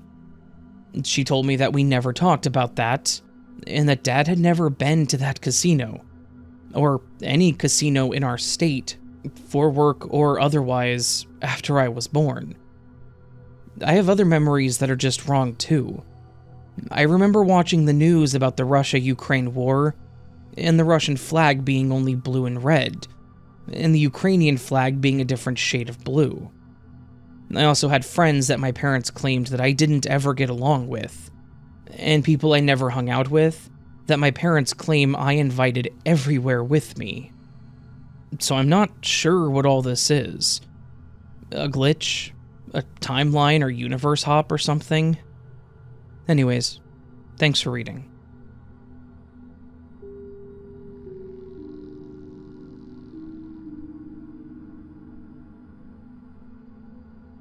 Hey Raven, I'm freaked out and I'm not really sure what to think of this. So, this just happened to me this afternoon. I woke up super late, not feeling well, and was running late to a meeting. Frazzled, I hurried out of the door into the parking lot towards my car. I have to park a little ways down from my unit as there is limited parking. As I was walking to the car, I could see two people at the dumpster across the lot, about 15 yards from my parked car. They were dumpster diving, which is pretty common in my area, and honestly doesn't bug me as long as they put the trash they don't take back in the dumpster. I hate litter bugs. Anyway, they looked like they had just gotten there, with one in the dumpster handing things to the other who was fluffing out an empty plastic bag to store their newly found treasures. I watched them out of curiosity as I rounded the front corner of my car to get to the driver's side door. And while stepping off the curb, my Crocs slipped on some mud, causing me to fall back. I grabbed the side of my car and I was able to get my feet back under me. When I regained my composure, I looked back to the dumpster, half expecting to see at least one of them giggling at me for being so clumsy, but there was no one there. The dumpster was closed, and there was no one else in the lot. The exit to the lot is about 100 yards from the dumpster, so there's no way the one in the dumpster could have gotten out and closed it without me hearing. It slams loudly, let alone taking off out of sight in the 2 seconds that I slipped and caught myself. I honestly began to question whether or not I had seen anyone at all. But I distinctly remember seeing them, with the one in the open dumpster rummaging and the other fluffing up the trash bag. And if there was no one else, I would have seen the mud and avoided slipping, as I, being clumsy, tend to watch my footing, especially in places where I know there will be mud. So then there had to have been people there that I was distracted with originally. Did I slip, hit my head, and die in another universe? And got transported to this universe where there weren't dumpster divers? I don't know, but I had to sit in my car for a few minutes to convince myself that I wasn't losing it. So far, the lack of dumpster divers seems to be the only difference. But I'll let you know if that changes.